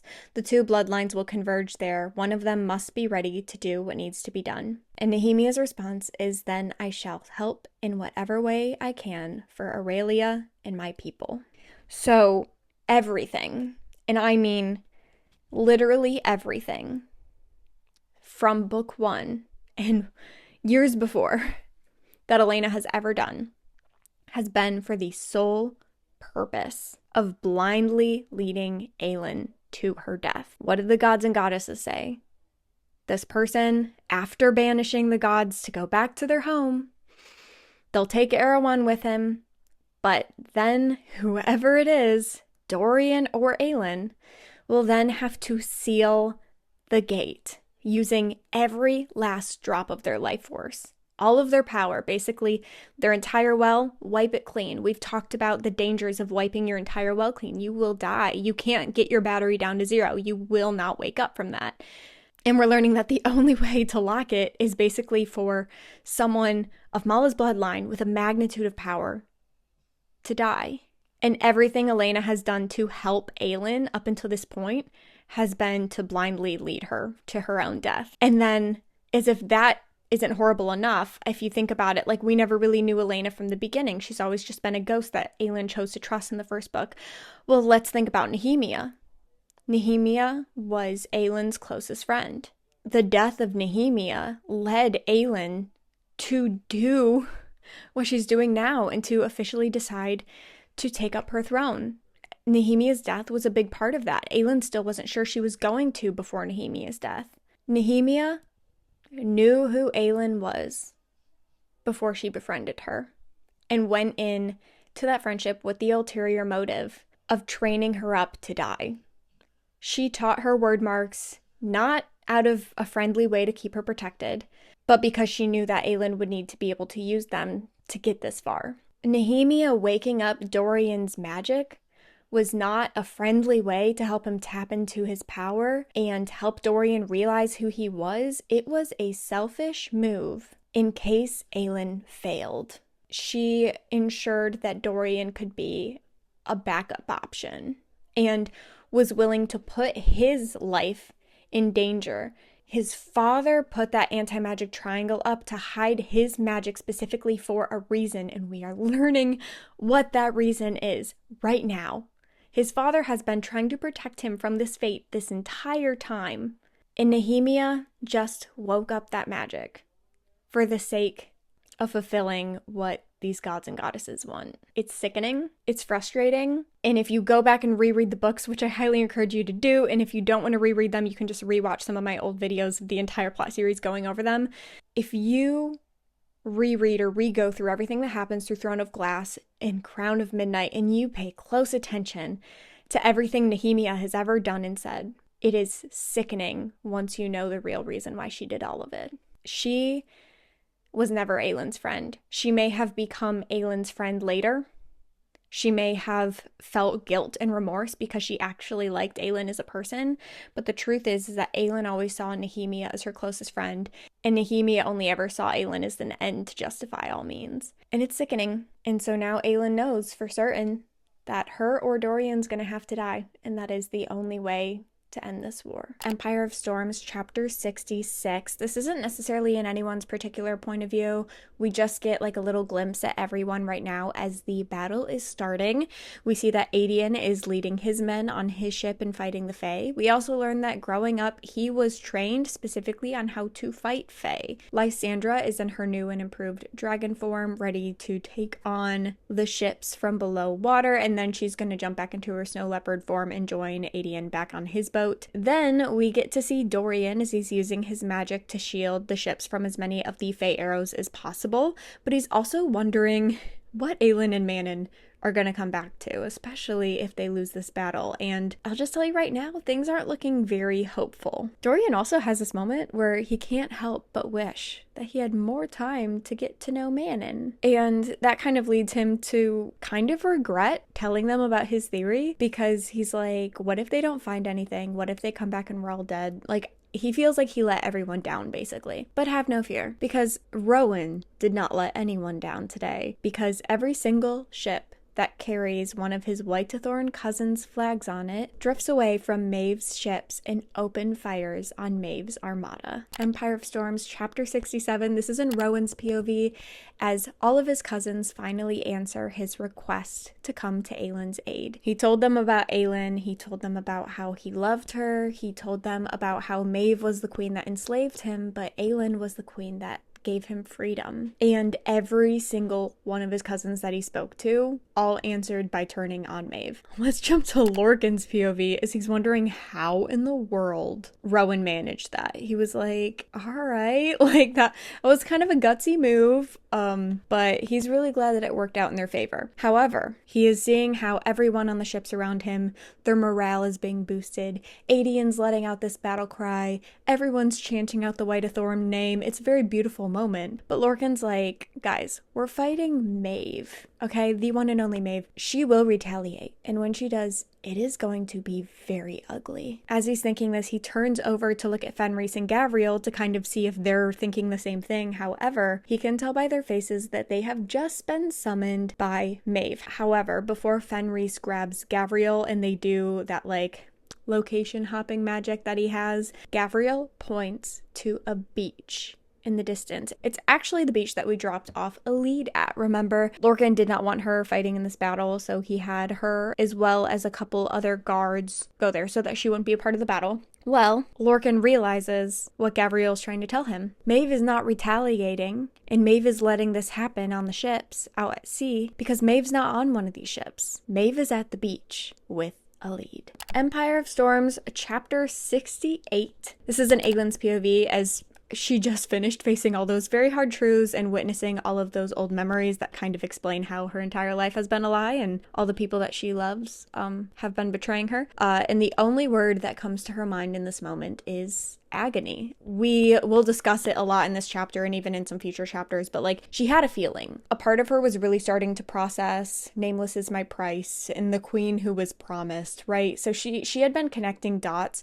But it's the fact that not only was it confirmed, but the fact that the two people who were orchestrating everything the most and leading her in the direction of her own death were two women that she felt like she had a special bond with. Like that's a whole nother level of like pain. It's also like briefly touched on in the previous chapter in Aelin's POV about this, but it's like definitely confirmed and stated out right here. Nehemia knew that she was gonna have to die. She actually helped orchestrate her own assassination because she knew it would break Aelin and that would be what needed to happen, which makes it like even darker and even more intense. And she realizes this as well as a couple other things because we get to witness a few more memories of Nehemia and Elena basically scheming on how to get Aelin to embrace her identity as Aelin and to do what needs to be done and start hunting down the word keys and fighting against the King of Aderland and Arowan. So like she's watching all these conversations and it's really just like, you know, twisting the knife even more every single time. However, we actually jump away from memories of Nehemia and we're gonna watch Brannon as he learned what his daughter did and what she ruined. Aelin then watches as he makes the amulet of Orinth to hide one of the word keys, and how he wrote on that amulet with word marks nameless as my price, basically trying to leave his future ancestor as many hints as possible. She also watched as Brandon built Elena's tomb after her death and filled it with riddles and hints. Remember in Throne of Glass and Crown of Midnight, she found a lot of those riddles and hints. He also forged Mort, the talking door knocker, and gave him some of the information that he would need to give to Aelin to give her some hints. She also watched as he placed a second word mark under the jewel of Elena's crown in her tomb. That's the one that we found out that the King of Aderlin got a hold of. And then he placed the third and final word key in Mala's temple. She then watched as he ended his own life in the river outside of Mala's temple after hiding the third word key. He was not planning to live longer than he needed to forge the lock. Instead of sacrificing his life in forging the lock, he decided to sacrifice his life after leaving as many hints as possible for Aelin. Not knowing it was going to be Aelin, obviously, but like his future ancestor. And the part that really annoys me, okay, and maybe this is me inserting a little too much of my personal opinion, but there is no way that I'm going to be able to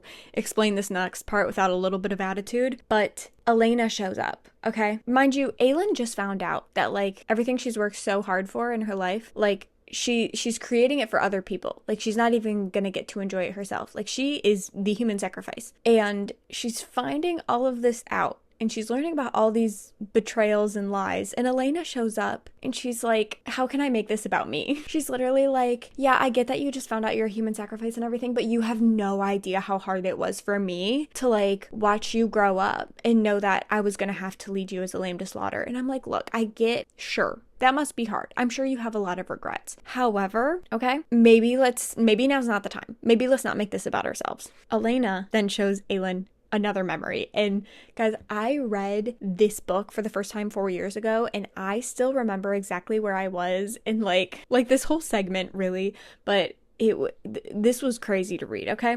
So we flash to a memory where Aelin was alive. It's actually 10 years ago, the night that Terrasen was attacked. We watch as she's running away from the assassin as the bridge snaps and she falls a long distance into a freezing river and struggles to get to shore. But then something that Aelin doesn't remember is Aelin watches herself die. Aelin died that night. Aelin was dead. However, Elena shows up in a bodily human form, holds Aelin's little child body, and then breathes life back into her. Now, this is not allowed, and we will find that there is actually a huge consequence for this. Elena was not supposed to do this. There are huge implications for that, but after Elena did that and breathed life back into Aelin, she pulled on a thread that connected to Arobynn Hamel, and she knew exactly what Arobynn would most likely do to her and what she would turn Aelin into. However, she hoped that at least growing up that way, Aelin would learn to protect herself and that she would grow a thick skin and that she would be able to do what was necessary when the time came because of growing up in that kind of environment. So Aelin asks Elena, like, what was the price of bringing me back from the dead, basically, when I was that young? And she said that Elena will now be banished into the darkness forever and will not have an afterlife after Aelin forges the lock. So, like, right now, she's kind of like a ghost and she's in an afterlife, but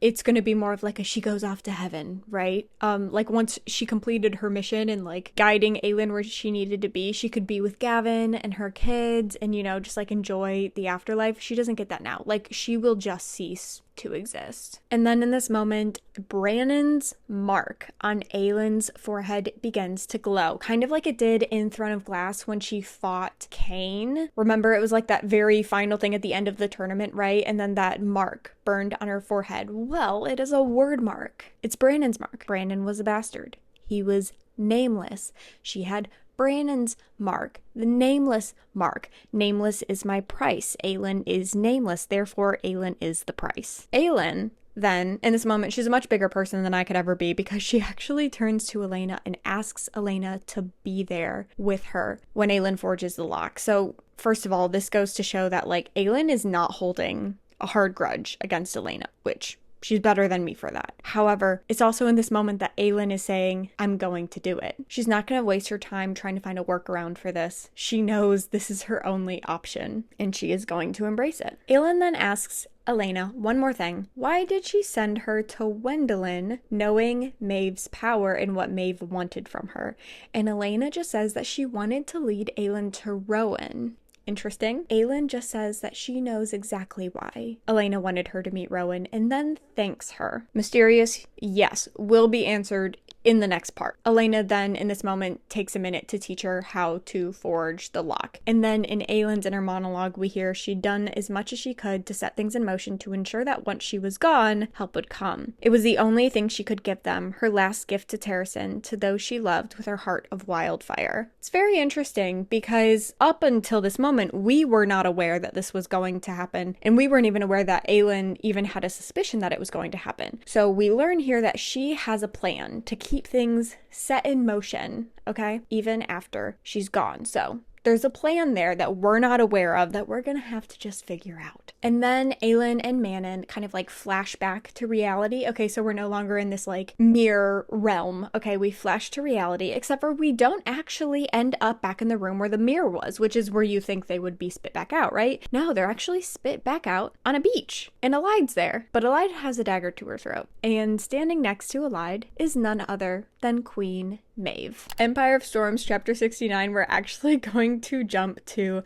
Lysandra. She's done being a sea dragon. She's in her snow leopard form fighting with Aelin, and they are outnumbered severely, but they're doing their best to hold their own. Aelin at this point has been made aware that his father Gavriel was summoned. However, he also, in the moment that Gavriel left, felt a magic shield go around his body. And he feels it like weakening the longer that Gavriel is gone, but his dad did make a last-ditch effort to protect him for as long as possible before he left. So, like, I know they're not exactly on amazing terms yet, but that is really sweet. Aelin, at this point, turns to Lysandra, begs her to run, and she just looks at him and she was like, absolutely not. Who do you think you're talking to? And he's like, you know what? You're right. Sorry. Stay. He wishes she would go, but you know, Lysandra is not one to back down from a fight ever. We then check on Dorian and Rowan, who are using their magic to the fullest extent that they can at this point. They are really getting close to burnout. Like, they don't really have any magic left to give. Dorian is realizing he's getting very close to the bottom of his well, and he's going to need to stop using his magic soon when he sees something in the distance. And it is none other than a Braxos, followed by 12 other wyverns with witches on them. Empire of Storms, chapter 70, the 13 have officially joined the battle. Right as the 13 get to the ship, Rowan realizes that there's a ship or two that are kind of drifting off from the rest of the ships,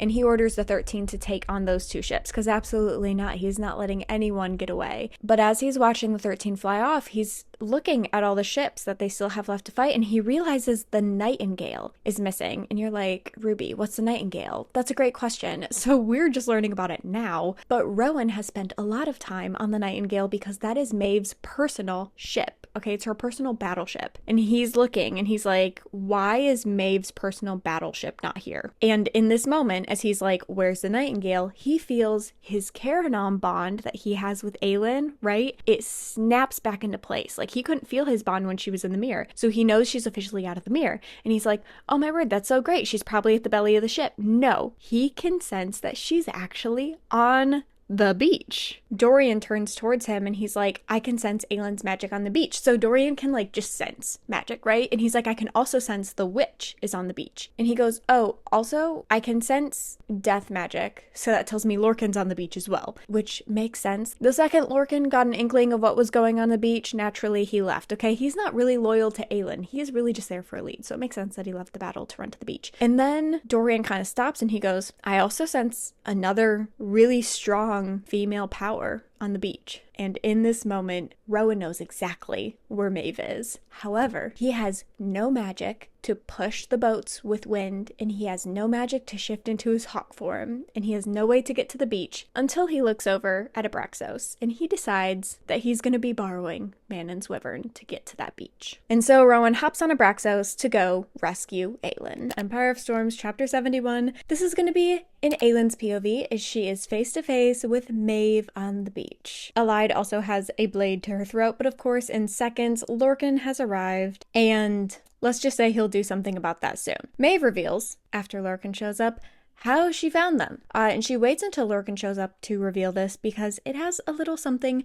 to do with Lorcan. Do you remember After the whole situation at the Stone Marches, they found what they now know to be the Witchmere. They were walking back to shore where they left their ships, and they saw all the Melisande ships, and they were like, oh my word, Arowan's people found us. And then they saw the guards and the girl in the cloak, and they were freaking out, but then Aelin was like, guys, that's my friend Ansel, and they ended up being allies, and we were all good. But remember, there was a moment where everyone else besides Aelin was freaking out because no one knew about this plan. Okay, this was unexpected for a lot of people. Lorcan panicked in this moment, and he sent a beacon, kind of like how Aelin did at Skulls Bay. Okay, he sent a beacon out to Maeve, begging Maeve to come and rescue Elide. So Lorcan is the reason that Maeve found us. Lorcan immediately starts apologizing, but Aelin just cuts him off, and she's like, don't worry, I've known. Like, I knew that you did this. Which is crazy. We'll get back to that later, but she basically just says she felt the pulse of magic like the one that she gave at Skulls Bay, and she kind of figured that's exactly what he was doing. And she's been spending these last 2 or so days, basically, since then, preparing for Maeve's arrival. Aelin then turns back to Maeve, because that's the real issue here, and asks her what, we're all thinking, what do you want in return for Elide? They don't have a dagger to Elide's throat for nothing. Okay, she's clearly a bargaining chip. We're actually going to jump to Elide's POV in this moment. Is she's simmering. Like, she in this moment, she hates Lorcan. She can't believe that he did this, that he betrayed really her, but especially Aelin. And if he betrayed Aelin, he betrayed her. So she's just very upset and angry that he made this decision. And something else to consider is that Lorcan, very recently, okay, like, we're talking 4 days ago, him and Elide kissed for the first time. Like, that was 4 days ago. Mind you, 5 or 6 days ago, right before their kiss, he was telling her about how he's been madly in love with Maeve his entire life. So Elide is looking at this monster of a woman, like this horrible, horrible human being, or not human being, this horrible, horrible fae being. And she's like, this is who you've been madly in love with for centuries? Like, what am I missing?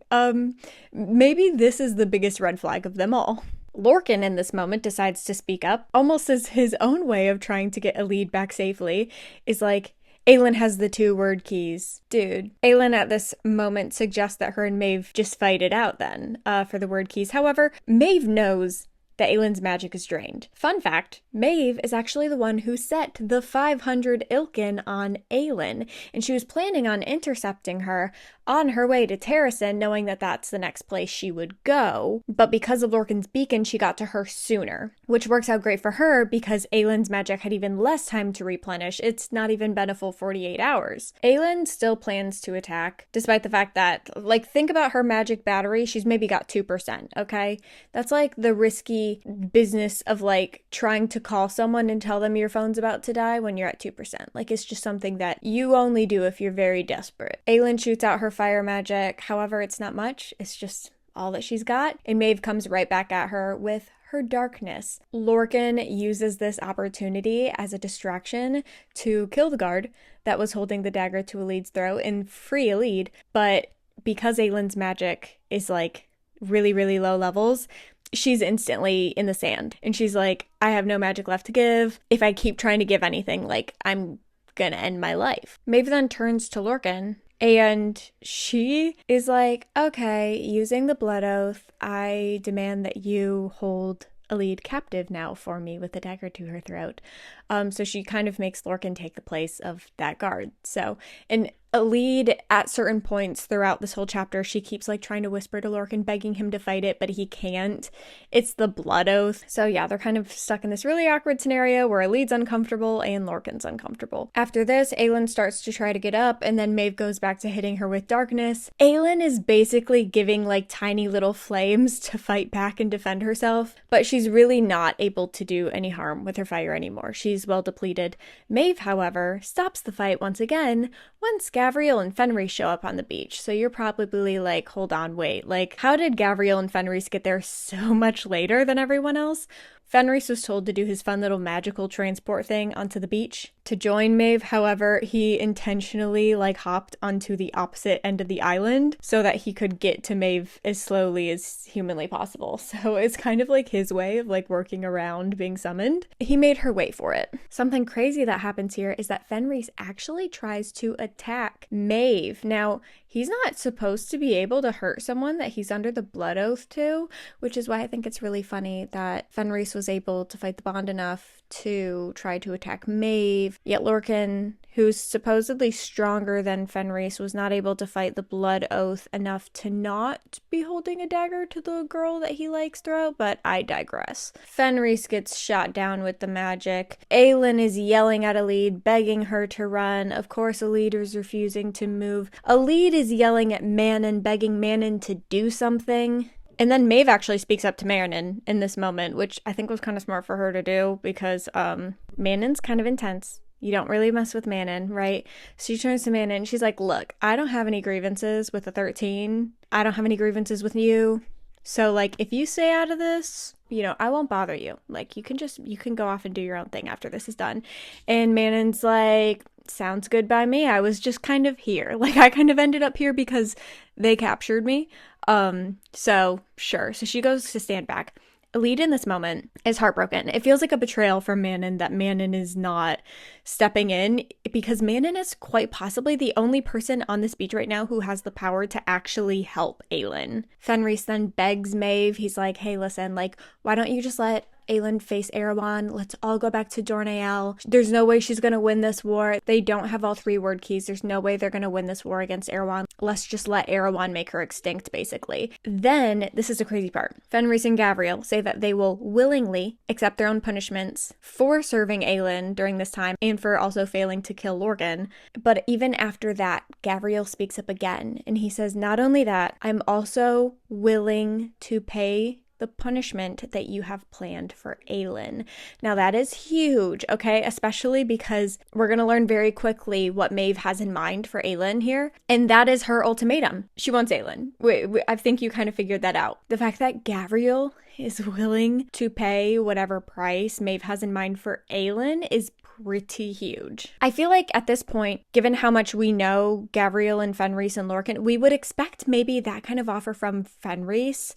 Like, I feel like it would kind of make sense, but from Gavriel, it's very interesting. He couldn't even tell his own son Aedion to his face that he isn't satisfied or fulfilled by his service to Maeve, even though he's not, but he couldn't verbalize it to his son. Maeve, however, does not like Gavriel's offer in the slightest. She says, if you're so invested in her court, why don't you join it? I sever the blood oath with you, Gavriel. Without honor, without good faith, you are dismissed from my service and stripped of your title. And then Gavriel collapses and starts like, it's described as it looks like he's just slowly and painfully dying. Like, it's very intense. Lots of people do die from the blood oath being severed so abruptly like this.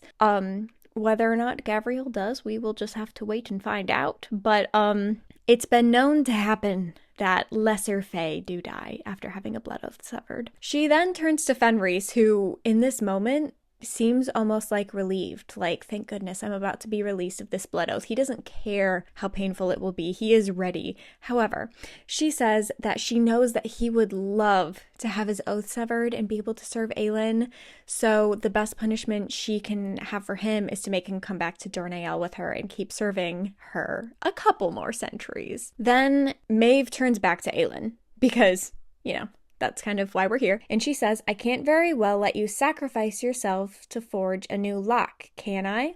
This is the first time everyone else other than Manon is hearing this on the beach, by the way. Not when you already have what I want, and I have known for a very long time that you would give me what I seek, Aelin Galathinius, and have taken the steps towards ensuring that. Haven't you figured it out? Why I wanted your mother to bring you to me. Why I demanded such things of you this spring. Brannon stole the keys from me after I took them from the Valg. They were mine, and he snatched them. And then he mated with that goddess of yours, breeding the fire into the bloodline, ensuring I would think long and hard before touching his land, his heirs.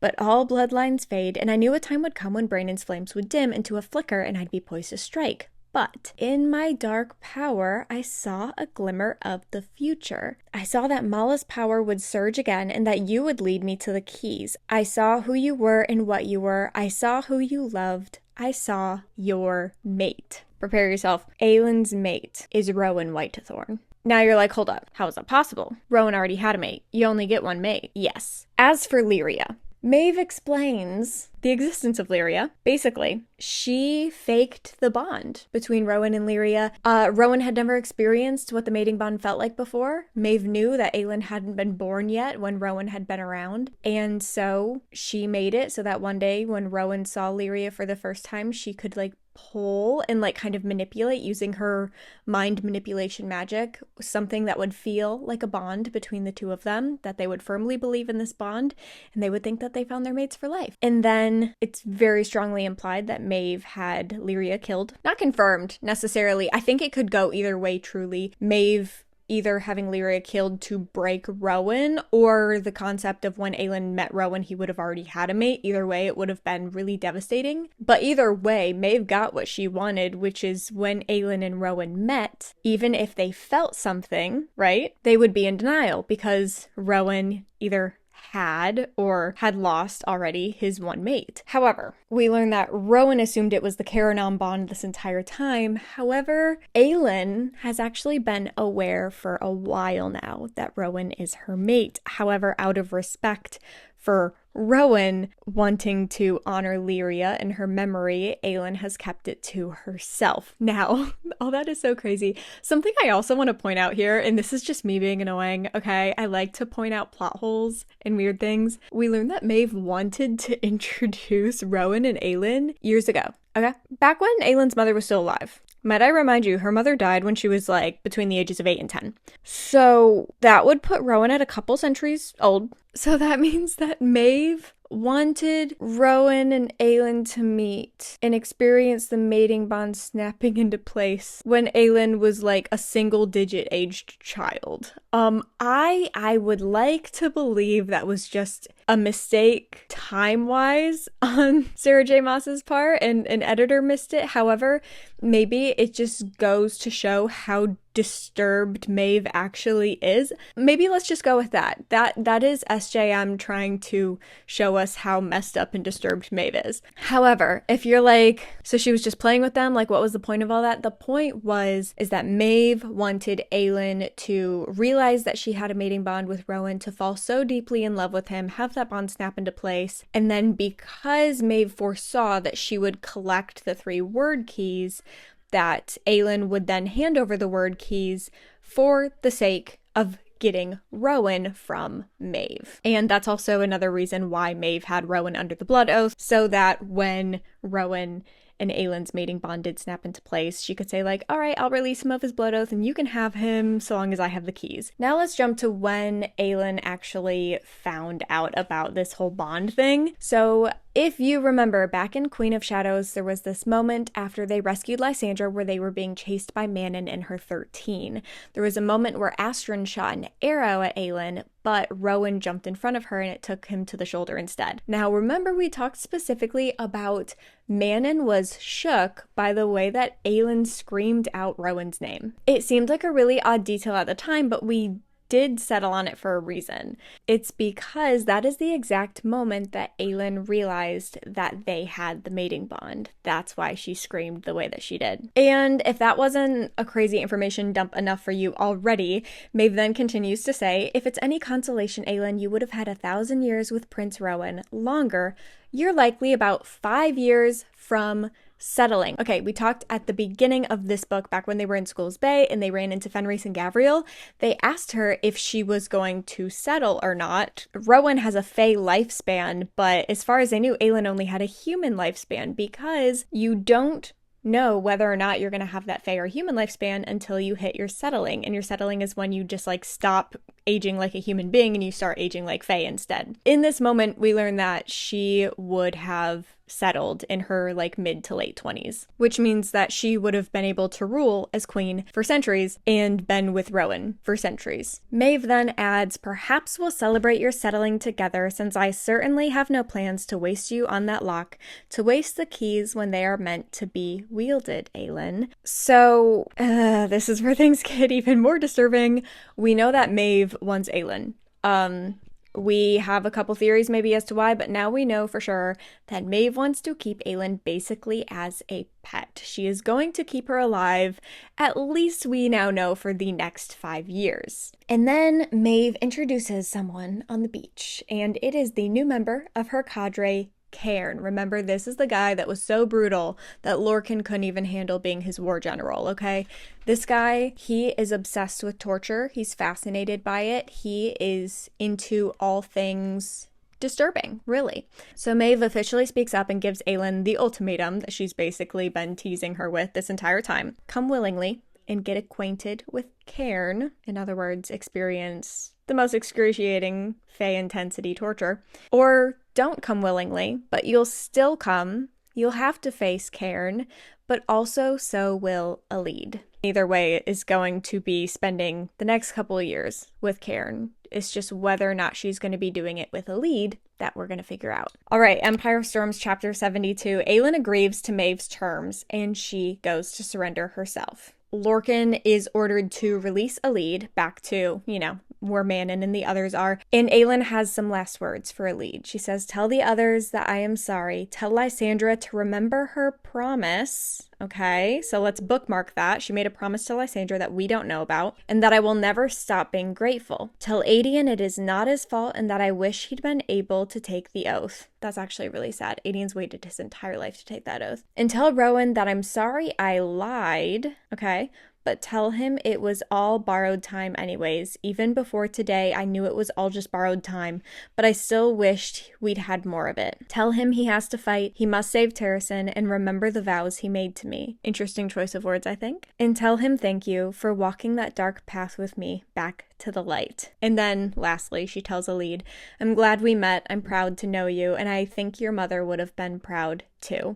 And then Aelin walks up to Maeve. Maeve forces her to bow, and there's like this moment, I wish I'd written down the exact words, but it definitely still haunts me, even though it's been like 4 years since I read this book for the first time. But it says that like Aelin forced herself not to feel it, not to let it break her soul. It's a very emotional moment, and like Aelin, who bows to literally no one, is now bowing to Maeve for the sake of saving Elide. And then Cairn is called over, and Cairn is ordered to whip Aelin 10 times. Now, this is insane for a couple of reasons. One, Aelin is no stranger to being whipped. Okay. She actually has a lot of trauma around being an endovier for a year where she was whipped regularly. Okay, so now think about that. Maybe that's the first thing that goes through her mind is like, not this again. But keep in mind, she was whipped by human men. Now she's going to be whipped by a centuries-old Fey male who has literally studied the art of torture. So he knows how to make it especially brutal, right?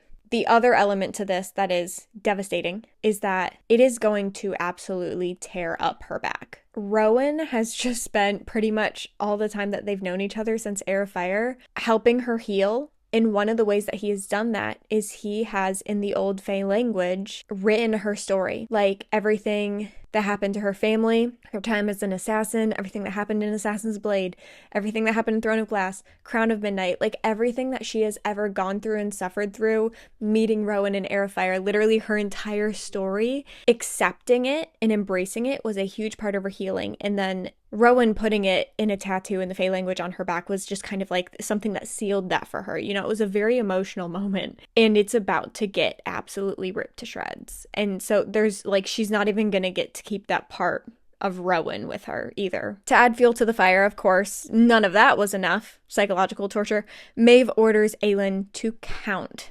every single lashing that she receives until they get to 10. However, Aelin said that she would come willingly, but she did not say that she would subject to the torture willingly. So she refuses to count. They whip her for the first time 15 times because she refuses to count, and they start over from 1 every single time. They only stop, however, because they can see that people are coming in the distance to the beach, and Maeve does not want to run into anyone else who might potentially be able to stop her, so she's like, all right, let's just go. In this moment, they wrap Aelin in iron chains, and then they put an iron mask on her face. It's actually, there's some art. It's very sad, very tragic. This iron mask on her face as well, so that she can only see, and that's it. And then they had an iron coffin created just for her, only big enough for her body, and that's it, with little flames engraved on the side of it. that they had made centuries before she was even born, because Maeve has been preparing for her arrival, and she has been planning this since the beginning. Elide, of course, is kicking and screaming and trying to stop this from happening, but Manon knows that, like, Maeve's patience for Elide is only going to go so far, so Manon comes up with her sword, like, knocks Elide up the head and makes her pass out, basically. At the end of this chapter, however, we do go into Aelin's head for a second, and she says time. She was grateful Elena had given her that stolen time. Grateful she had met them all, and that she had seen some small part of the world. She had heard such lovely music, had danced and laughed and known true friendship. Grateful that she had found Rowan. She was grateful. So Aelin Galathinius dried her tears. And that's the last time we are going to see Aelin for a while. Empire of Storms, chapter 73. This is in Manon's POV as she is walking away carrying an unconscious Elide, basically doing her best to stay as calm as possible and get off the beach as soon as possible. Because the second Aelin caught on that Maeve was on the beach and things were about to go down, she dropped the 2 word keys into Manon's pocket. That is why Manon was pretending to be so uninterested and she refused to help Aelin, because she needed to keep the word keys hidden. So she is just trying to get out of sight as quickly as possible without seeming suspicious right now. Manon finally gets like kind of behind this like sand dune area, so she's not really visible by Maeve right about when Elide starts to wake up, and they watch from a distance as Aelin is carried in this tiny little iron coffin onto the Nightingale, which is Maeve's personal battleship. They can also see Gavriel still laying in the sand from when he had his blood oath ripped away. And then Maeve orders Fenris to board the ship, and then Maeve turns to Lorcan. And Lorcan is looking at her, and he just says, I did it all for you. Everything I've done that you might not have liked, it was for your good. That's why I did it. I did all this for you.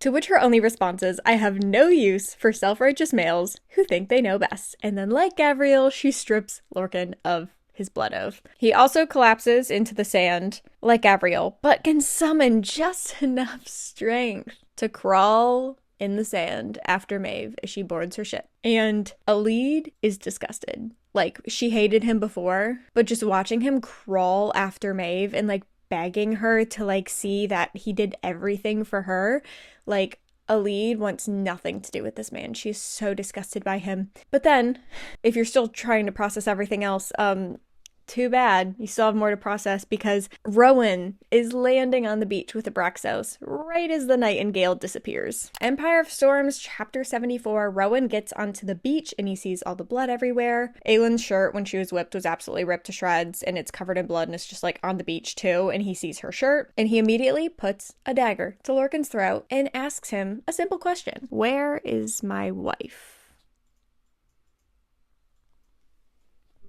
I'm sorry, what? Yeah, so Aelin knew that Lorcan summoned Maeve. Did not tell Rowan that she knew this was happening, and instead suggested that they get married. So they got Adian and Lysandra and the captain of the ship, because captains can marry people, and they did like a really intimate, tiny little marriage ceremony. And they were married. And in this moment, Lorcan knows that Aelin did that so that even when she was gone, Terrasen would have a king. So he's technically the queen consort, but he's basically a king with less power than the queen. But yeah, Rowan is now the king of Terrasen. Gavriel speaks up for the first time since having his blood oath severed, and he assures Rowan that they all tried to stop it. They all did, but Maeve had the blood oath on all of them, and then took the blood oath off of them. But Gavriel's just been kind of laying in the sand ever since, so there wasn't really anything that he could do at that point. Now everyone is getting to shore. Okay, not everyone yet, but like Adian, okay?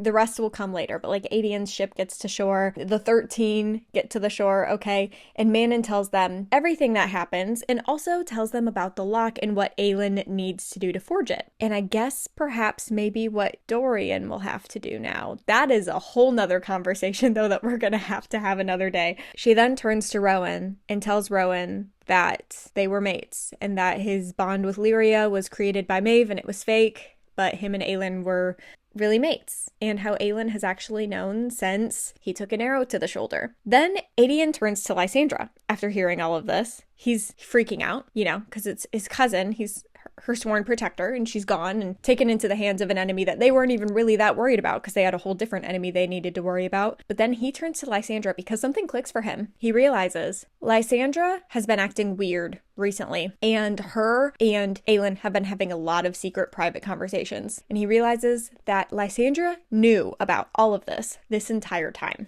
Aelin suspected for a while now that nameless is my price, the queen who was promised, all of that most likely meant she was going to have to sacrifice herself by the end of this. So she asked Lysandra to become her and rule Terrasen in her place as her, without the people of Terrasen knowing that their queen was dead, and sacrifice herself for them all. Well, first of all, let's talk about that's a diabolical plan. Second of all, it's one thing to sacrifice yourself for your entire country, but to do it specifically and intentionally in a way so that no one would even know that you ever did it is like a whole nother level of selfless. I just really struggle to fathom that. The more I think about it, the more boggled I am. Lysandra also informs Aedion that the plan, because Aelin didn't want Lysandra and Rowan to have children together against their will, because that would be weird.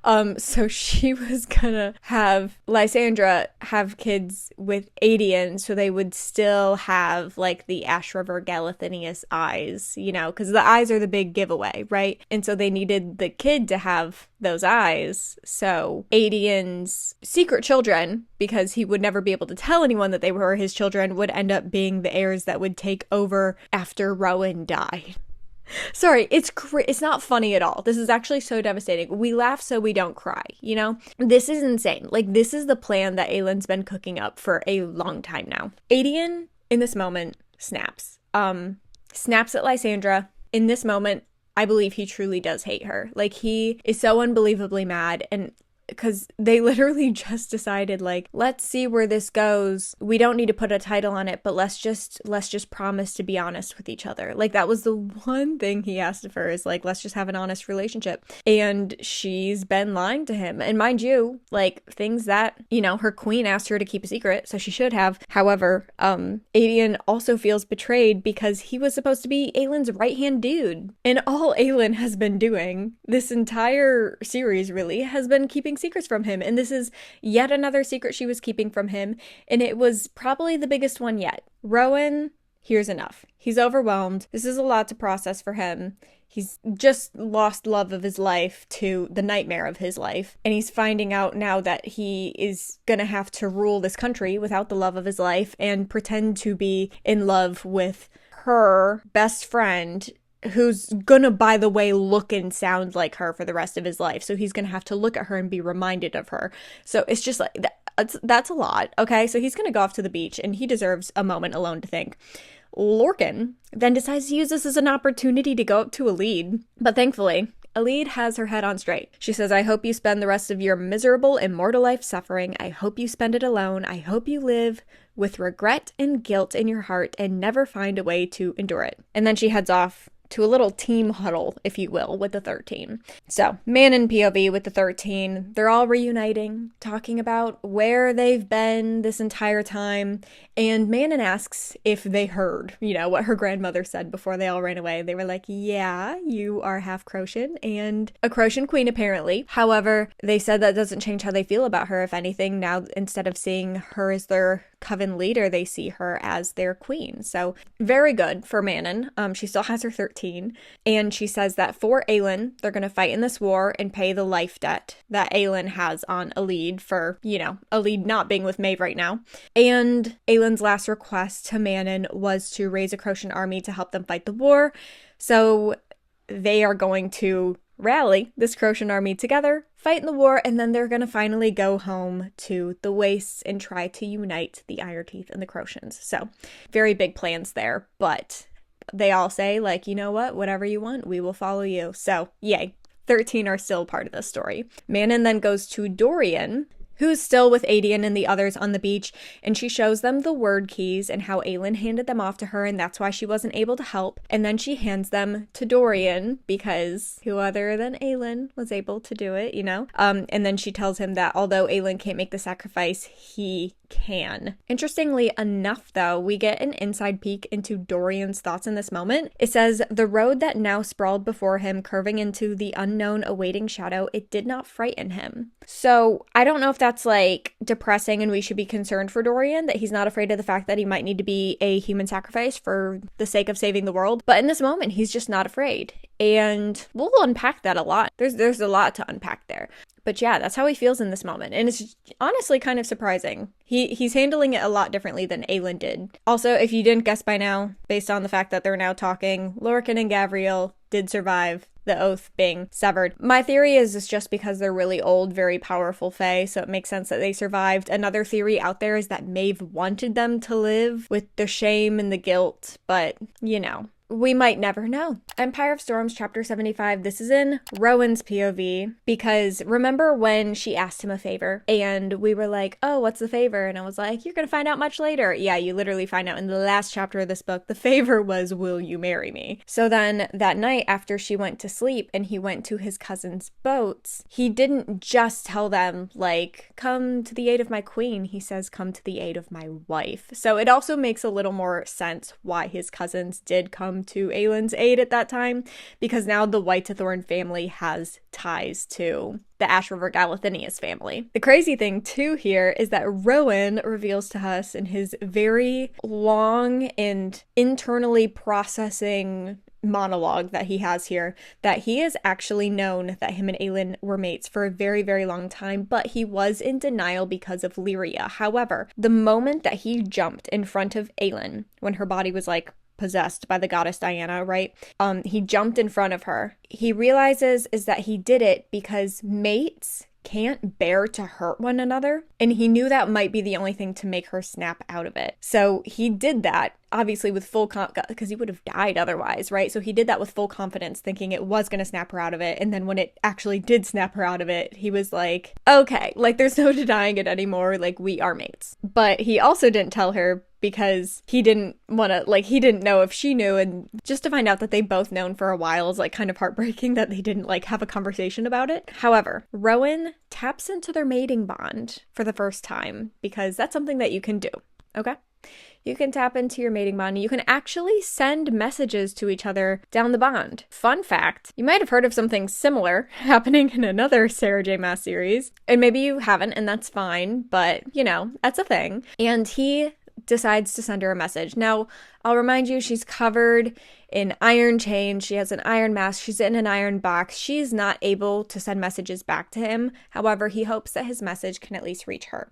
He says, fight it, fight her. I'm coming for you. Even if it takes me 1,000 years, I will find you. And then Rowan in this moment realizes that Aelin didn't just marry him because she loved him and because they were mates. She married him because she knew that Terrasen would need a king. And so he in this moment decides that he is going to stand up and be strong and be the king that Terrasen needs until Aelin is found. However, in the distance, we can see Ansel and the Millicent fleet coming up, and they are coming to the shore because they've officially won the battle. Yay, we made it, right? However, they see another ship coming up that they have not even seen before. And they're like, oh my word, we just won a battle. Are we about to fight another one? Like, we don't know who this is, okay? Sure enough, the boat gets to shore, and a man gets off this boat and asks to see Aelin Galathinius. This man is none other than Galen Ashriver, okay? He's the crown prince of Wendelin that she was supposed to assassinate back in Crown of Midnight, okay? Nope, Air of Fire.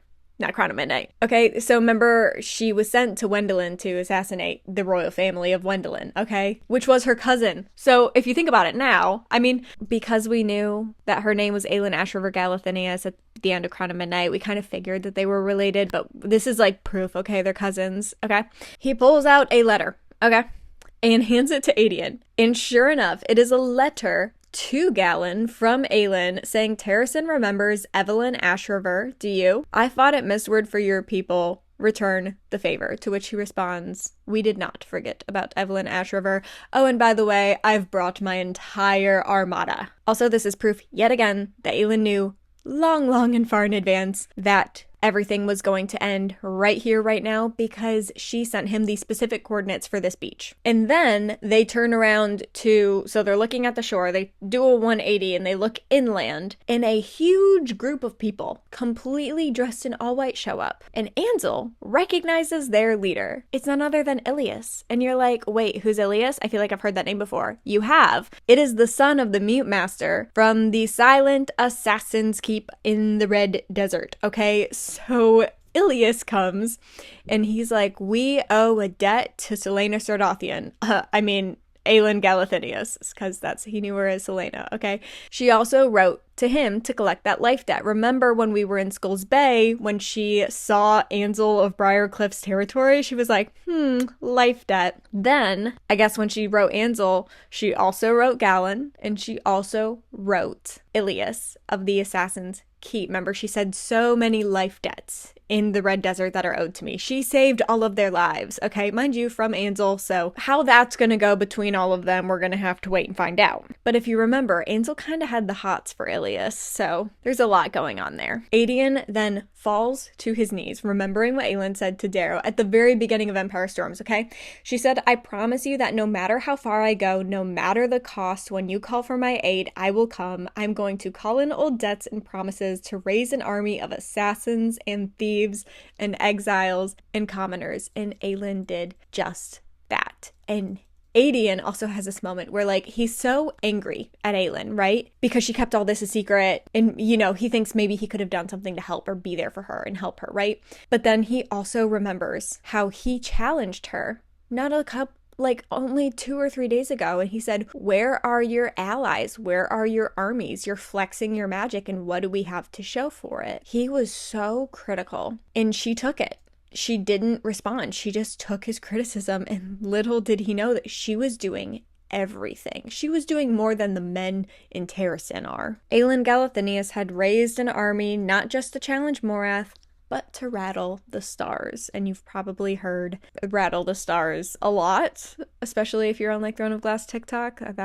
This is like one of the parts where that comes from. And then the crazy thing is that Rowan hears Aelin's voice. He's not imagining things, but she's also not here. Lysandra, when everyone showed up privately and out of sight, shifted into Aelin's form. And so now Rowan is looking at Aelin, and he's realizing in this moment, holy snap, Aelin is as good as dead, right? With Maeve, and I now have to look at this woman knowing that it's not actually my mate and the love of my life, but it looks and sounds just like her. Like, that's a lot to handle, okay? She turns to all of her new allies, thanks them for coming, and basically says, all right, let's head to the north. And before she goes off with them to talk about the logistics of everything, she then turns to her husband, in other words, Rowan, and she gives him a job. And she doesn't exactly spell out what this job is, but he knows exactly what she means. His job in this moment is to actually go off and find Aelin. So although he is the king of Terrasen, because Lysandra is taking Aelin's form now, that leaves Rowan free to hunt down and find Aelin. Lorcan and Gavriel step forward and they say that they want to help him find Aelin. And then Elide steps forward and she also informs them that she is going to help them find Aelin. Now, I have a ton of thoughts about this. I could talk about this for so long. I have so many thoughts. However, I think they are best saved for Kingdom of Ash because I can't really get into my reasonings for my strong opinions on this specific moment without the proof that comes in Kingdom of Ash. So we will save that conversation. We will bookmark it, put a pin in it, and we will come back to it later. But Elide is going to be joining Lorcan and Gavriel and Rowan in finding and rescuing Aelin. Aedion is going to be going with Lysandra in her Aelin form up to the north because Rowan tells him the lines have to hold by whatever time you can, brother. So basically, Aelin's rescue team is going to be hunting for Aelin. Aedion and Lysandra are going up to the north to start the big war with Arowan, and Rowan is basically going to try to rescue Aelin and bring her to help in the war as soon as humanly possible. These are two very intense timelines where every second counts, okay? So it's going to be quite stressful jumping between those two plot lines during Kingdom of Ash, but we will do it. As for Dorian has decided that he is going to join the witches on their hunt for the Crocians. Now, this is actually very, very smart on Dorian's end because he is the only person, if Aelin doesn't come back, who can forge the lock. So Dorian needs to have the word keys with him. Rowan and his crew will be going in the direction of Maeve. Adian and Lysandra and them are going to be going in the direction that Arowan is eventually going to be coming. However, those are the two people that we need to keep the word keys the furthest away from. So it makes the most sense for Dorian to go with the witches because that makes sure that the word keys stay as far away from possible as those two people. And that is the end of Empire of Storms. That being said, if you are not caught up, you absolutely need to. This playlist is the absolute best place to do it. And of course, you should subscribe so you get notified whenever I post the next episode of the entire plot.